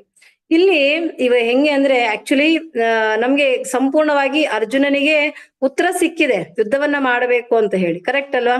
ಯುದ್ಧ ಆದ್ರೆ ಇಲ್ಲಿ ಏನಾಗುತ್ತೆ ಗೊತ್ತಾ, ಒಂದು ಕ್ಲಾಸ್ ಆದ್ಮೇಲೆ ಆ ಕ್ಲಾಸ್ಗೆ ಸಂಬಂಧಪಟ್ಟಿರ್ತಕ್ಕಂಥ ಕ್ವೆಶನ್ಸ್ ಅಲ್ಲದೆ ಎಕ್ಸ್ಟ್ರಾ ಕ್ವೆಶನ್ಸ್ ಕೇಳ್ತಾರೆ ಗೊತ್ತಾ, ಅಂದ್ರೆ ಅದು ಹೇಗೆ ಇದು ಹೇಗೆ ಅಂತ ಹೇಳಿ. ಆಮೇಲೆ ಆ ತರ ಈ ಒಂದು ಜ್ಞಾನ ಯೋಗದ ಬಗ್ಗೆ ಹೇಳುವಂಥದ್ದು. ಅಂದ್ರೆ ಇದು ಹೇಗೆ ಅಂದ್ರೆ ಆಗ ದ್ವಾಪರ ಯುಗದಲ್ಲಿ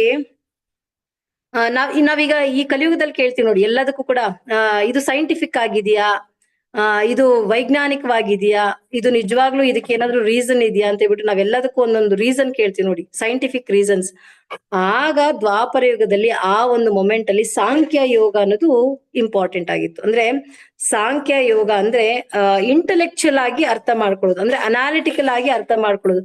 ಈಗ ಅರ್ಜುನ ಕೇಳುವಂಥದ್ದು ಏನು ಅಂದ್ರೆ, ನನಗೀಗ ಏನು ಮೊದಲನೇ ಒಂದು ಅಂದ್ರೆ ನೀನು ಏನೆಲ್ಲ ವಿಚಾರಗಳನ್ನ ಹೇಳಿದ್ಯಾ, ಇವಾಗ ಇದೇ ವಿಚಾರವನ್ನ ಇನ್ನೊಂದು ಅರ್ಥ ಮಾಡ್ಕೊಳ್ಳುವ ರೀತಿಯಲ್ಲಿ ಇನ್ನೊಂದು ಪರ್ಸ್ಪೆಕ್ಟಿವ್ ನಲ್ಲಿ ಹೇಳ್ಬೇಕು ನನಗೆ, ನೀನು ಇನ್ನೊಂದು ಅನಾಲಿಟಿಕಲ್ ವೇ ಅಂದ್ರೆ ಸಾಂಖ್ಯ ಯೋಗದ ರೀತಿಯಲ್ಲಿ ಹೇಳಬೇಕು. ಸೊ ಅಂದ್ರೆ ಜ್ಞಾನವನ್ನ ಅಂದ್ರೆ ಇಷ್ಟೊತ್ತು ಏನ್ ಹೇಳ್ದ, ಧರ್ಮ ಅಂದ್ರೆ ಯಾವುದು, ಕರ್ಮ ಅಂದ್ರೆ ನಮ್ಮ ಜವಾಬ್ದಾರಿಗಳೇನು, ಹೇಗೆ ನಿಷ್ಕಾಮ ಕರ್ಮ ಯೋಗವನ್ನ ಮಾಡ್ಬೇಕು, ಭಗವಂತನೇ ಸುಪ್ರೀಮು, ಅವನಿಗೋಸ್ಕರನೇ ಮಾಡ್ಬೇಕು, ಫಲಗಳನ್ನ ತ್ಯಜಿಸ್ಬೇಕು, ಸ್ಥಿತಪ್ರಜ್ಞನಾಗಿರ್ಬೇಕು, ಆಮೇಲೆ ಈ ರೀತಿ ವ್ಯವಹಾರ ಇರಬೇಕು, ಗುರುಗಳ ಮಾರ್ಗದರ್ಶನ ಪಡಿಬೇಕು, ಪರಂಪರೆಯನ್ನು ಫಾಲೋ ಮಾಡ್ಬೇಕು. ಸೊ ಈ ರೀತಿ ಇಷ್ಟೆಲ್ಲ ಹೇಳ್ಕೊಂಡ್ ಬಂದ್ರಲ್ಲ, ಇಷ್ಟು ವಿಚಾರಗಳನ್ನ ಈಗ ಮತ್ತೆ ನೀನ್ ನನಗೆ ಹೇಳುವಂತ ಮತ್ತೆ 13ನೇ ಅಧ್ಯಾಯದಿಂದ ಹೇಳ್ತಾನೆ. ಅಂದ್ರೆ ಯಾವ ರೀತಿಯಲ್ಲಿ, ಸಾಂಖ್ಯ ಯೋಗದ ರೀತಿಯಲ್ಲಿ ಅಂದ್ರೆ ಜ್ಞಾನ ಯೋಗದ ರೀತಿಯಲ್ಲಿ ಹೇಳಬೇಕು ಅಂತ. ಅದಕ್ಕೋಸ್ಕರ ಮತ್ತೆ ಈ ಭಗವಂತ ಈ ಎಕ್ಸ್ಪ್ಲನೇಷನ್ ಅನ್ನೋದನ್ನ ಸಾಂಖ್ಯ ಯೋಗ ಪರ್ಸ್ಪೆಕ್ಟಿವ್ ನಲ್ಲಿ ಕೊಡುವಂಥದ್ದು, ಅಂದ್ರೆ ಜ್ಞಾನ ಯೋಗದ ಮೂಲಕ ಕೊಡುವಂಥದ್ದು. ಸೊ ಅದಕ್ಕೆ 13ನೇ ಅಧ್ಯಾಯ ಮತ್ತೆ ಏನ್ ಹೇಳುತ್ತೆ ಅಂದ್ರೆ, ಪ್ರಕೃತಿ ಅಂದ್ರೆ ಏನು, ಪುರುಷ ಅಂದ್ರೆ ಏನು, ಕ್ಷೇತ್ರ ಅಂದ್ರೆ ಯಾವುದು, ಕ್ಷೇತ್ರಜ್ಞ ಯಾನು, ಜ್ಞಾನ ಅಂದ್ರೆ ಏನು, ಜ್ಞೇಯ ಅಂದ್ರೆ ಪ್ರಕೃತಿ, ಪುರುಷ, ಈ ಕ್ಷೇತ್ರ ಅನ್ನೋದನ್ನ ದೇಹಕ್ಕೆ ಹೋಲಿಸಿದ್ದಾರೆ. ನಮ್ಗೆ ಅದು 2ನೇ ಅಧ್ಯಾಯದಲ್ಲೇ ಹೇಳಿದ್ರು, ಕರೆಕ್ಟ್ ಅಲ್ಲ? ಮತ್ತೆ ಕ್ಷೇತ್ರಜ್ಞ ಯಾರು, ಒಳಗಡೆ ಆತ್ಮ ಇದ್ದಾನೆ ಅನ್ನೋದು ಹೇಳಿದ್ದು. ಈ ಕ್ಷೇತ್ರಜ್ಞನ ವ್ಯತ್ಯಾಸ ಸಂಬಂಧವನ್ನ ತಿಳ್ಕೊಳ್ಳುವಂಥದ್ದೇ ಜ್ಞಾನ ಅನ್ನೋದು ತಿಳ್ಕೊಳ್ಳುವಂಥದ್ದು. ಸೊ ಇದೆಲ್ಲವೂ ಕೂಡ 3 ಹಂತಗಳಲ್ಲಿ ನಾವು ಅರ್ಥ ಮಾಡ್ಕೊಳ್ಳೋದು, ಅಂದ್ರೆ ಸತ್ವಗುಣ, ರಜೋಗುಣ ಮತ್ತೆ ತಮೋಗುಣದಲ್ಲಿ ಅರ್ಥ ಮಾಡ್ಕೊಳ್ಳುವಂಥದ್ದು. ಸೊ ಈಗ ಭಗವಂತ ಏನ್ ಹೇಳ್ತಿದ್ದಾನೆ ಅಂದ್ರೆ, ಈ 3 ಗುಣಗಳಿಗೆ ಅತೀತನಾಗುವಂಥದ್ದು ಇಂಪಾರ್ಟೆಂಟು, ಶುದ್ಧ ಸತ್ವಕ್ಕೆ ಬರ್ಬೇಕು ನೀನು ಅನ್ನೋದನ್ನ ಹೇಳ್ತಾರೆ.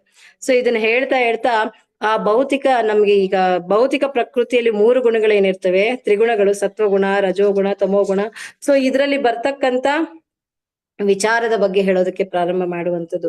ಸೊ ಆ ತ್ರಿಗುಣಗಳು ಹೇಗೆ ನಮ್ಮ ಮೇಲೆ ಪ್ರಭಾವ ಬೀರುತ್ತೆ, ಅಂದ್ರೆ ಆಲ್ಮೋಸ್ಟ್ ಏನು ಇಷ್ಟು ವಿಚಾರಗಳನ್ನ ಹೇಳಿದ್ದಾರೆ, ಆ ಗುಣಗಳಿಂದ ನಾನು ಹೇಗೆ ಬಂಧಿತನಾಗ್ತಿದ್ದೀನಿ, ಆ ಗುಣಗಳಿಂದ ನಾನು ಹೊರಗಡೆ ಬರ್ಬೇಕು ಅಂದ್ರೆ ಯಾವ ರೀತಿ ನನ್ನ ಪ್ರಯತ್ನಗಳಿರ್ಬೇಕು, ನನ್ನ ಸಾಧನೆ ಹೇಗಿರ್ಬೇಕು, ಆಲ್ಮೋಸ್ಟ್ ಈಗ ಏನ್ ಹೇಳಿದ್ರು ಅದೇ ವಿಚಾರವನ್ನ ಸಾಂಖ್ಯ ಯೋಗದ ಮೂಲಕ ಇಂಟೆಲೆಕ್ಚುಯಲ್ ಆಗಿ ಹೇಳುವಂತ ಒಂದು ವಿಚಾರವಾಗುತ್ತೆ.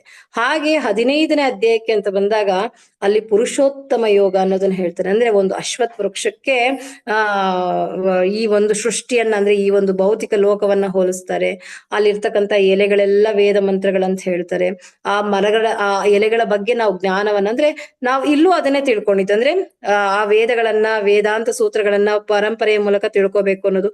ಸೊ ಇದ್ರ ಬಗ್ಗೆ ಎಲ್ಲ ಹೇಳಿದ್ರು. ಇಲ್ಲೂ ಕೂಡ ಪುರುಷೋತ್ತಮ ಯೋಗದಲ್ಲಿ ನಾವು ಆ ಜ್ಞಾನವನ್ನ, ವೇದಗಳನ್ನ, ವೇದಾಂತ ಸೂತ್ರಗಳನ್ನ, ಆ ಎಲೆಗಳನ್ನ, ಮರದ ಬಗ್ಗೆ ತಿಳ್ಕೊಳ್ಳುವಂಥದ್ದು. ಅಂದ್ರೆ ಇಲ್ಲಿ ಕಂಪ್ಯಾರಿಸನ್, ಅನಾಲಿಟಿಕಲ್ ವೇನಲ್ಲಿ ಇಲ್ಲಿ ವಿಚಾರವನ್ನ ಸಾಂಖ್ಯಯುಗದ ಮೂಲಕ, ಜ್ಞಾನ ಯೋಗದ ಮೂಲಕ ತಿಳ್ಕೊಳ್ಳುವಂಥದ್ದು. ಮತ್ತೆ 16ನೇ ಅಧ್ಯಾಯದಲ್ಲೂ ಕೂಡ ಅಷ್ಟೇ, ದೈವಿ ಮತ್ತೆ ಅಸುರಿ ಸ್ವಭಾವದವರು ಹೇಗಿರ್ತಾರೆ ಅನ್ನೋದು. ಅಂದ್ರೆ ದೈವಿ ಸ್ವಭಾವದವರು ಯಾವಾಗ್ಲೂ ಕೃಷ್ಣನಿಗೆ ಶರಣಾಗತಿ. ಅಸುರಿ ಸ್ವಭಾವದವ್ರು ಏನಾಗ್ತಾರೆ, ಯಾವಾಗ್ಲೂ ವಿರುದ್ಧ, ತದ್ವಿರುದ್ಧ, ಅಂದ್ರೆ ಶಾಸ್ತ್ರಗಳಿಗೆ, ವೇದಗಳಿಗೆ ವಿರುದ್ಧವಾಗಿ ಇರುವಂತವರೇ ಅಸುರಿ ಗುಣದವರು. ಈಗ ಉದಾಹರಣೆಗೆ ಯುದ್ಧ ಭೂಮಿಯಲ್ಲಿ ಅರ್ಜುನನಿದ್ದಾನೆ. ಆತನಿಗೆ ಏನ್ ಮಾಡ್ಬೇಕು, ಯುದ್ಧ ಮಾಡ್ಬೇಕಾ ಮಾಡ್ಬಾರ್ದ? ಆತನ ದೈವಿ ಸ್ವರೂಪನ, ಅಸುರಿ ಸ್ವಭಾವನ. ಸೊ ಆತನು ಶಾಸ್ತ್ರದಲ್ಲಿ ಧರ್ಮವನ್ನ ಪಾಲಿಸ್ಬೇಕು, ಧರ್ಮದಲ್ಲಿ ಅಂದ್ರೆ ಧರ್ಮವನ್ನ ಪಾಲಿಸ್ಬೇಕು ಅಂದ್ರೆ ತನ್ನ ನಂಬಿರ್ತಕ್ಕಂಥವ್ರಿಗೆ ಕ್ಷತ್ರಿಯನಾಗಿ ಆ ಯುದ್ಧವನ್ನ ಮಾಡ್ಬೇಕು. ಸೊ ಅಂದ್ರೆ ಅದ್ ಎಂತಹದ್ದೇ ಕಠಿಣ ಪರಿಸ್ಥಿತಿ ಇದ್ರು ಕೂಡ ಧರ್ಮವನ್ನ ಬಿಟ್ಕೊಡ್ಬಾರ್ದು ನಾವು. ಸೊ ಹಾಗಾಗಿ ಅದೇ ದೈವಿ ಗುಣ ಅನ್ನೋದನ್ನ ಇಲ್ಲಿ 16ನೇ ಅಧ್ಯಾಯದಲ್ಲಿ ದೈವಿ ಮತ್ತೆ ಅಸುರಿ ಸ್ವಭಾವಗಳ ಬಗ್ಗೆ ಇಲ್ಲಿ ಶಾಸ್ತ್ರ ಅಂದ್ರೆ ಏನು, ಭಗವಂತನ ಇಚ್ಛೆ. ಇದು ಇಂಪಾರ್ಟೆಂಟ್, ನಾವು ಅರ್ಥ ಮಾಡ್ಕೊ. ಭಗವಂತನ ಇಚ್ಛೆಯೇ ಶಾಸ್ತ್ರ, ಅವನ್ ಅನ್ಕೊಂಡಿರೋದೇ ಶಾಸ್ತ್ರ, ಅವನ್ ಅನ್ಕೊಂಡಿರೋದೇ ವೇದ. ಸೊ ಇಲ್ಲಿ ಅದ್ರ ಬಗ್ಗೆ ತಿಳ್ಕೊಳ್ಳುವಂಥದ್ದು. ಮತ್ತೆ ಹಾಗಾದ್ರೆ ಈ ಒಂದು ಅಸುರಿ ಮತ್ತೆ ದೈವಿ ಸ್ವಭಾವದವರಲ್ಲಿ ಇರ್ತಕ್ಕಂಥ ಈ ಶ್ರದ್ಧೆಗಳು, ಶ್ರದ್ಧೆಯ ಪ್ರಭೇದಗಳು ಅಂತ ಏನ್ ಕರಿತೀವಿ ಅಂದ್ರೆ, ಈಗ ಒಬ್ಬೊಬ್ಬರು ಒಂದೊಂದು ಹಂತದಲ್ಲಿ ಇರ್ತಾರೆ. ಅಂದ್ರೆ ಒಬ್ರು ಸತ್ವಗುಣದಲ್ಲಿ ಭಕ್ತಿಯನ್ನ ಮಾಡ್ತಿರ್ತಾರೆ, ಜ್ಞಾನವನ್ನ. ಈಗ ನಾವು ಹೇಳಿದ್ದೇ ನಿಜ ಅಂತ ನಂಬ್ಕೊಂಡು ಸತ್ವಗುಣದಲ್ಲಿ, ಅಂದ್ರೆ ಶಾಸ್ತ್ರದಲ್ಲಿ ಇರೋದು ನಂಬ್ಕೊಂಡಿರ್ತಾರೆ. ರಜೋಗುಣದವ್ರು ಏನ್ ಮಾಡ್ತಾರೆ, ಇದನ್ನ ಇನ್ನೂ ಸಿಂಪಲ್ ಆಗಿ ನಾವು ಅರ್ಥ ಮಾಡ್ಕೋಬೇಕು ಅಂದ್ರೆ, ಜಪವನ್ನ ಮಾಡ್ಬೇಕು. ಸತ್ವಗುಣದವ್ರು ಏನ್ ಮಾಡ್ತಾರೆ, ಬೆಳಗ್ಗೆ ಆಸ್ ಯೂಶುವಲ್ ಎದ್ದೇಳ್ತಾರೆ, ಸ್ನಾನ ಮಾಡ್ತಾರೆ, ಜಪವನ್ನ ಮಾಡ್ತಾರೆ. ರಜೋಗುಣದವ್ರು ಏನ್ ಮಾಡ್ತಾರೆ, ನಾನು ಜಪವನ್ನ ಮಾಡ್ಬೇಕು, ಯಾವಾಗೋ ನಂಗೆ ಟೈಮ್ ಸಿಕ್ಕಿದಾಗ. ಇವತ್ತು 16 ಮಾಲೆ ಹೇಳಿದ್ದಾರೆ ಪ್ರಭುಗಳು ಮುಗಿಸೋದಕ್ಕೆ, ನಾನು ಯಾವಾಗೋ ಇವತ್ತು ಸಂಜೆ ಮಾಡ್ತೀನೋ, ಮಧ್ಯಾಹ್ನ ಮಾಡ್ತೀನೋ, ಯಾವಾಗೋ ಒಂದ್ ಟೈಮ್ ಮಾಡ್ತೀನಿ. ಅದು ರಜೋಗುಣದವ್ರು. ತಮೋಗುಣದವ್ರು ಏನ್ ಮಾಡ್ತಾರೆ ಅಂದ್ರೆ, ಹರೇ ಕೃಷ್ಣ ಮಹಾಮಂತ್ರ ಜೊತೆಗೆ ಮತ್ತಿನ್ನೇನಾದ್ರೂ ಆಡ್ ಮಾಡ್ಕೊಳ್ಳುವಂಥದ್ದು. ಅಂದ್ರೆ ಇದು ತಮೋಗುಣವಾಗ್ತದೆ. ಅಂದ್ರೆ ಈಗ ಏನಾಗುತ್ತೆ ಅಂದ್ರೆ, ಮೂರು ಹಂತಗಳು ಬೇರೆ ಬೇರೆ. ಆ ಮೂರೂ ಅಂದ್ರೆ ಗುಣಗಳಲ್ಲಿ ಅವರದೇ ಆದಂತ ಒಂದು ಶ್ರದ್ಧೆ ಅನ್ನೋದಿರುತ್ತೆ ಅದ್ರಲ್ಲಿ, ಅಂದ್ರೆ ನಂಬಿಬಿಟ್ಟಿರ್ತಾರೆ. ಸೊ ಹಾಗಾಗಿ ಬಟ್ ಇಲ್ಲಿ ನಾವು ಮುಖ್ಯವಾಗಿ ತಿಳ್ಕೊಳ್ಬೇಕಾಗಿರೋದು ಅಂದ್ರೆ, ಈ 3 ಗುಣಗಳಿಗೂ ಕೂಡ ಗುಣಗಳಿಗೆ ಅತೀತರ ಆಗಬೇಕು, ಅಂದ್ರೆ ಶುದ್ಧ ಸತ್ವದ ನೆಲೆಗೆ ಬರಬೇಕು ನಾವು. ಇದು ಇಂಪಾರ್ಟೆಂಟ್. ಸೊ ಅದನ್ನೇ ಭಗವಂತ ಹೇಳೋದು, ಅಂದ್ರೆ ಶುದ್ಧ ಸತ್ವದ ಹಂತಕ್ಕೆ ನಾವು ಬರುವಂತದ್ದು, ಅದೇ ಶ್ರದ್ಧೆಯ ಪ್ರಭೇದಗಳು. ಹಾಗಾಗಿ ಈ ಶ್ರದ್ಧೆಯಲ್ಲಿ ಏನಾಗುತ್ತೆ ಅಂದ್ರೆ, ನಮ್ಮ ಆಹಾರಗಳಾಗಿರ್ಬೋದು, ನಮ್ಮ ಉಡುಗೆ ತೊಡುಗೆಗಳ ಆಗಿರ್ಬೋದು, ನಮ್ಮ ಸ್ವಭಾವ ಆಗಿರ್ಬೋದು, ನಾವು ತಿಂತಕ್ಕಂದ್ರೆ ಎಲ್ಲಾ ರೀತಿಯ ವಿಚಾರಗಳನ್ನ ಈ ಶ್ರದ್ಧೆಯ ಪ್ರಭೇದಗಳಲ್ಲಿ ಭಗವಂತ ಡೀಟೇಲ್ಡ್ ಆಗಿ ವರ್ಣಿಸಿದ್ದಾರೆ. ಸೊ ಹಾಗೆ ಇನ್ನ ಮುಖ್ಯವಾಗಿ ಈ ಕೊನೆಯ ಒಂದು ಚಾಪ್ಟರ್ ಏನಿದೆ, 18ನೇ ಅಧ್ಯಾಯ ಏನಿದೆ, ಇಲ್ಲಿ ಮತ್ತೆ ಇಡೀ ಭಗವದ್ಗೀತೆಯನ್ನ ರಿವೈಸ್ ಮಾಡಿದ್ದಾರೆ. ಓಕೆನಾ? ಈ 18ನೇ ಚಾಪ್ಟರ್ ಏನಂದ್ರೆ ಆಲ್ಮೋಸ್ಟ್ ಭಗವದ್ಗೀತೆನ ಸಂಪೂರ್ಣವಾಗಿ ಮತ್ತೆ ರಿವೈಸ್ ಮಾಡಿದ್ದಾರೆ. ಹೇಗೆ ಅಂದ್ರೆ ಅದರಲ್ಲಿ ಅರ್ಜುನನ ಮೊಟ್ಟ ಮೊದಲನೇ ಪ್ರಶ್ನೆ ಏನು ಅಂದ್ರೆ ತ್ಯಾಗ ಮತ್ತು ಸನ್ಯಾಸ ಇದರ ಉದ್ದೇಶ ಏನು, ಇದನ್ನ ತಿಳಿದುಕೊಳ್ಳೋದಕ್ಕೆ ಬಯಸ್ತಾ ಇದ್ದೀನಿ ನಾನು ಅಂತ ಹೇಳ್ತಾರೆ. ಅಂದ್ರೆ ತ್ಯಾಗ ಅಂದ್ರೆ ಹೇಗಿರ್ಬೇಕು, ಸನ್ಯಾಸತ್ವ ಅಂದ್ರೆ ಏನು, ಪರ್ಪಸ್ ಆಫ್ ತ್ಯಾಗ ಅಂಡ್ ಪರ್ಪಸ್ ಆಫ್ ಸನ್ಯಾಸ ಅಂದ್ರೆ ಏನು ಅಂತ ಹೇಳಿ ಎರಡನೇ ಒಂದು ಶ್ಲೋಕದಿಂದನೇ ಭಗವಂತ ಉತ್ತರ ಕೊಡೋದಕ್ಕೆ ಪ್ರಾರಂಭ ಮಾಡ್ತಾನೆ. ಏನು ಅಂದ್ರೆ ಎರಡನೇ ಶ್ಲೋಕದಿಂದ 48ನೇ ಶ್ಲೋಕದವರೆಗೂ ಮತ್ತೆ ಮೊದಲನೇ 6 ಚಾಪ್ಟರ್ಸ್ ಆ ಎಸೆನ್ಸ್ ಏನಿದೆ ಕರ್ಮಯೋಗದ ಬಗ್ಗೆ ಹೇಳ್ತಾರೆ. ಅಂದ್ರೆ ಸಂಪೂರ್ಣವಾಗಿ ಯಾವ ರೀತಿ ಕರ್ಮಗಳನ್ನ ಮಾಡ್ತಾ ಆ ಕರ್ಮದ ಫಲಗಳನ್ನ ಭಗವಂತನಿಗೆ ಅರ್ಪಿಸ್ಬೇಕು ಅಂತಕ್ಕಂಥ ಭಾವ. ಮತ್ತೆ 49ರಿಂದ 50ನೇ ಶ್ಲೋಕ ಏನಿದೆ ಅಲ್ಲಿ ಮತ್ತೆ ಜ್ಞಾನವನ್ನ ಹೇಗೆ ಪಡ್ಕೊಂಡು ಜ್ಞಾನಿಗಳಾಗಿರ್ತಕ್ಕಂಥವ್ರು ಹೇಗಿರ್ತಾರೆ, ಅವರು ಯಾವ ರೀತಿ ಅವರ ಉನ್ನತಿಯನ್ನ ಅಂದ್ರೆ ಬ್ರಹ್ಮಭೂತ ಸ್ಥಿತಿಗೆ ಹೇಗೆ ಬರ್ತಾರೆ ಅನ್ನೋದ್ರ ಬಗ್ಗೆ 49ರಿಂದ ಮತ್ತೆ 50 ಶ್ಲೋಕ ಅಂದ್ರೆ ಇಡೀ ಭಗವದ್ಗೀತೆಯನ್ನ ಮತ್ತೆ 18ನೇ ಅಧ್ಯಾಯದಲ್ಲಿ ಕಂಪ್ಲೀಟ್ ರಿವಿಷನ್ ಆಗುವಂಥದ್ದು. ಸೊ ಮತ್ತೆ ಇದನ್ನ ಹೇಳುವಂಥದ್ದು. ಮತ್ತೆ 51ನೇ ಶ್ಲೋಕದಿಂದ 72ನೇ ಶ್ಲೋಕದವರೆಗೂ ಭಕ್ತಿ ಯೋಗದ ಬಗ್ಗೆ ಹೇಳುವಂಥದ್ದು. ನೋಡಿ ಈಗ ಮತ್ತೇನಾಯ್ತು, ಕರ್ಮಯೋಗ ಪ್ಲಸ್ ಜ್ಞಾನ ಯೋಗ ಇಸ್ ಈಕ್ವಲ್ ಟು ಭಕ್ತಿ ಯೋಗ. ಕರ್ಮ ಅಂದ್ರೆ ಏನು, ನಾವು ಮಾಡುವಂತ ಕೆಲಸಗಳು. ಸೊ ಈಗ ಕರ್ಮ ಏನಂದ್ರೆ ಅದ್ ಮಾಡುವಂಗಿಲ್ವಲ್ಲ, ಜ್ಞಾನ ಪಡ್ಕೋಬೇಕಲ್ವಾ, ನಾನು ಮಾಡುವಂತ ಕರ್ಮ ಕರೆಕ್ಟ್ ಆಗಿದೆಯಾ, ಶಾಸ್ತ್ರಕ್ಕೆ ಅನುಗುಣವಾಗಿ ಕರೆಕ್ಟ್ ಆಗಿದೆಯಾ. ಸೊ ಕರ್ಮ ಪ್ಲಸ್ ಜ್ಞಾನ ಇಸ್ ಈಕ್ವಲ್ ಟು ಭಕ್ತಿ ಯೋಗ. ಅಂದ್ರೆ ಆಗ ಅದ್ರಲ್ಲಿ ಬರ್ತಕ್ಕಂಥ ಫಲಾಫಲಗಳು ಕೃಷ್ಣನಿಗೋಸ್ಕರನೇ ಮಾಡುವಂಥದ್ದು ಅನ್ನೋದೇ ಭಕ್ತಿ ಯೋಗ. ಸೊ 51ರಿಂದ 72ನೇ ಶ್ಲೋಕದವರೆಗೂ ಭಕ್ತಿ ಯೋಗದ ಬಗ್ಗೆ ಡೀಟೇಲ್ಡ್ ಆಗಿ ಮತ್ತೆ ಭಗವಂತ ರಿವೈಸ್ ಮಾಡುವಂಥದ್ದು. ಇನ್ನ 73ರಿಂದ ಕೊನೆ 78 ಶ್ಲೋಕಗಳಲ್ಲಿ ಭಗವಂತ ಕನ್ಕ್ಲೂಷನ್ಸ್ ಅನ್ನ ಬೇರೆ ಬೇರೆ ಸಂಜಯನ ಮಾತನಾಡುವುದು ಎಲ್ಲ. ಹಾಗಾದ್ರೆ ಫೈನಲ್ ಆಗಿ ಧರ್ಮ ಅಂದ್ರೆ ಏನು, ನಾವ್ ಇಷ್ಟೊತ್ತು ಪ್ರಶ್ನೆ ಪ್ರಾರಂಭ ಆಗಿದ್ದು ಧರ್ಮದಲ್ಲೇ ಅಲ್ವಾ. ವಾಟ್ ಈಸ್ ಧರ್ಮ? ಅರ್ಜುನನು ಕೇಳಿರುವಂತ ಪ್ರಶ್ನೆ ಧರ್ಮ ಅಂದ್ರೆ ಏನು. ಸೊ ಧರ್ಮ ಅಂದ್ರೆ ಭಗವಂತನ ಆಸೆಯ ರೀತಿಯಲ್ಲಿ, ಅಂದ್ರೆ ಅವನ according to the God's will, ಅಂದ್ರೆ ಅವನಿಗೋಸ್ಕರ ನನ್ನ ಜೀವನವನ್ನ ನಡೆಸೋದೆ, ಅವನಿಗೋಸ್ಕರ ನನ್ನ ಪ್ರತಿಯೊಂದು ಕಾರ್ಯಗಳನ್ನ ಮಾಡೋದು, ಅವನಿಗೋಸ್ಕರನೇ ಅದರ ಫಲಾಫಲಗಳನ್ನ ಬಿಡುವಂಥದ್ದು.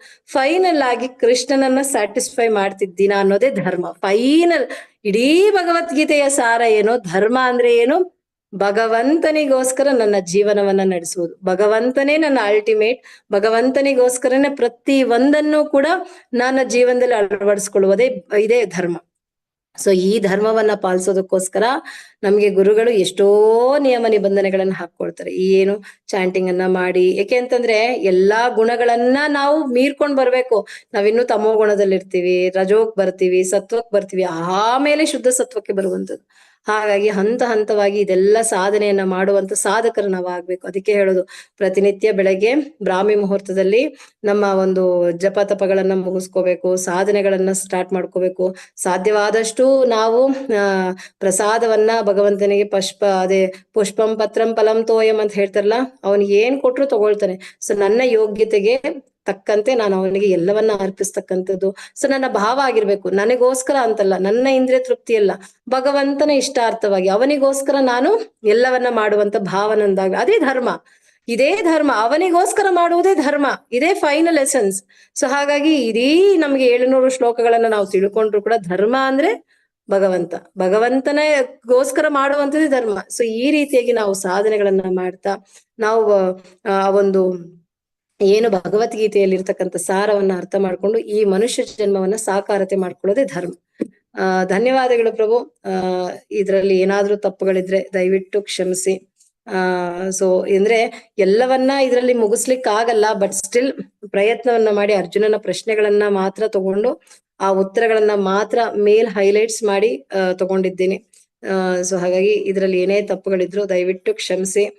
ಇದು ಮುಖ್ಯವಾಗಿ ಈ ಒಂದು ಸೆಷನ್ ನನ್ನಂತ ಬದ್ಧಾತ್ಮಳಿಗೆ ರಿವಿಷನ್. ಅಂದ್ರೆ ಇವಾಗ ನಾವ್ ಏನು ತಪ್ಪುಗಳನ್ನ ಮಾಡ್ತಿದ್ವಿ ಪ್ರತಿ ಬಾರಿ ನಾವ್ ಅದನ್ನ ಇದನ್ನ ಮಾಡಬಾರ್ದು, ಇದನ್ನ ತಿಳ್ಕೊಳ್ಬೇಕು ಅಂತಕ್ಕಂಥ ಭಾವ. ಸಾಧ್ಯವಾದಷ್ಟು ಇದು ನನ್ನ ಉದ್ಧಾರಕ್ಕೋಸ್ಕರ ಅಂತಾನೆ ಅನ್ಕೊಂಡು ನಾನು ಮಾಡಿದ್ದೀನಿ. ಯಾಕೆಂದ್ರೆ ನೀವೆಲ್ಲರೂ ಆಲ್ರೆಡಿ ಒಂದು ಹಂತದಲ್ಲಿ ಇರುವಂತರು. ಸೊ ಎಲ್ಲರ ಕೃಪೆ ಸದಾ ನನ್ನ ಮೇಲಿದ್ದು ಹೀಗೆ ಭಕ್ತಿಯಲ್ಲಿ ಮುಂದುವರಿಯೋ ರೀತಿಯಲ್ಲಿ ಆಶೀರ್ವಾದ ಮಾಡುವಂಥದ್ದು. ವಾಂಚಾ ಕಲ್ಪತರುಭ್ಯಶ್ಚ ಕೃಪಾ ಸಿಂಧುಭ್ಯೋ ಚ ಪತಿತನಾಂ ಪಾವನೇಭ್ಯೋ ವೈಷ್ಣವೇಭ್ಯೋ ನಮೋ ನಮಃ. ಅನಂತ ಕೋಟಿ ವೈಷ್ಣವೃಂದ ಕೀ ಜೈ. हरे कृष्ण महामंत्र की जय, श्रीमद भगवत गीता महाग्रंथ की जय, पतित पावन ಶ್ರೀಲ ಪ್ರಭುಪಾದ की जय. ಅನಂತ ಅನಂತ ಧನ್ಯವಾದಗಳು, ದಂಡವತ್ ಪ್ರಣಾಮ. ಹರೇ ಕೃಷ್ಣ. ಪ್ರಭು, ಇನ್ನೊಂದೇ ಒಂದು ವಿಚಾರ, ಏನಾದ್ರೂ ಪ್ರಶ್ನೆಗಳಿತ್ತು ಅಂದ್ರೆ ನನಗೆ ಪರ್ಸನಲ್ ಆಗಿ ಮೆಸೇಜ್ ಹಾಕ್ಲಿಕ್ಕೆ ಹೇಳಿ ಖಂಡಿತ ಪ್ರಭು. ನಾನು ಹೇಳ್ತೀನಿ ಮತ್ತೆ. ಏಕೆಂದ್ರೆ ಅರ್ಜುನರ ರೀತಿ ನಾನು ಕೂಡ ನನ್ನ ಧರ್ಮವನ್ನ ಪಾಲಿಸ್ಲಿಕ್ಕೆ ಹೋಗಬೇಕು ಪ್ರಭು. ಹೌದೌದು ಹೌದು, ನಾನು ಹೇಳ್ತೀನಿ. ಹರೇ ಕೃಷ್ಣ.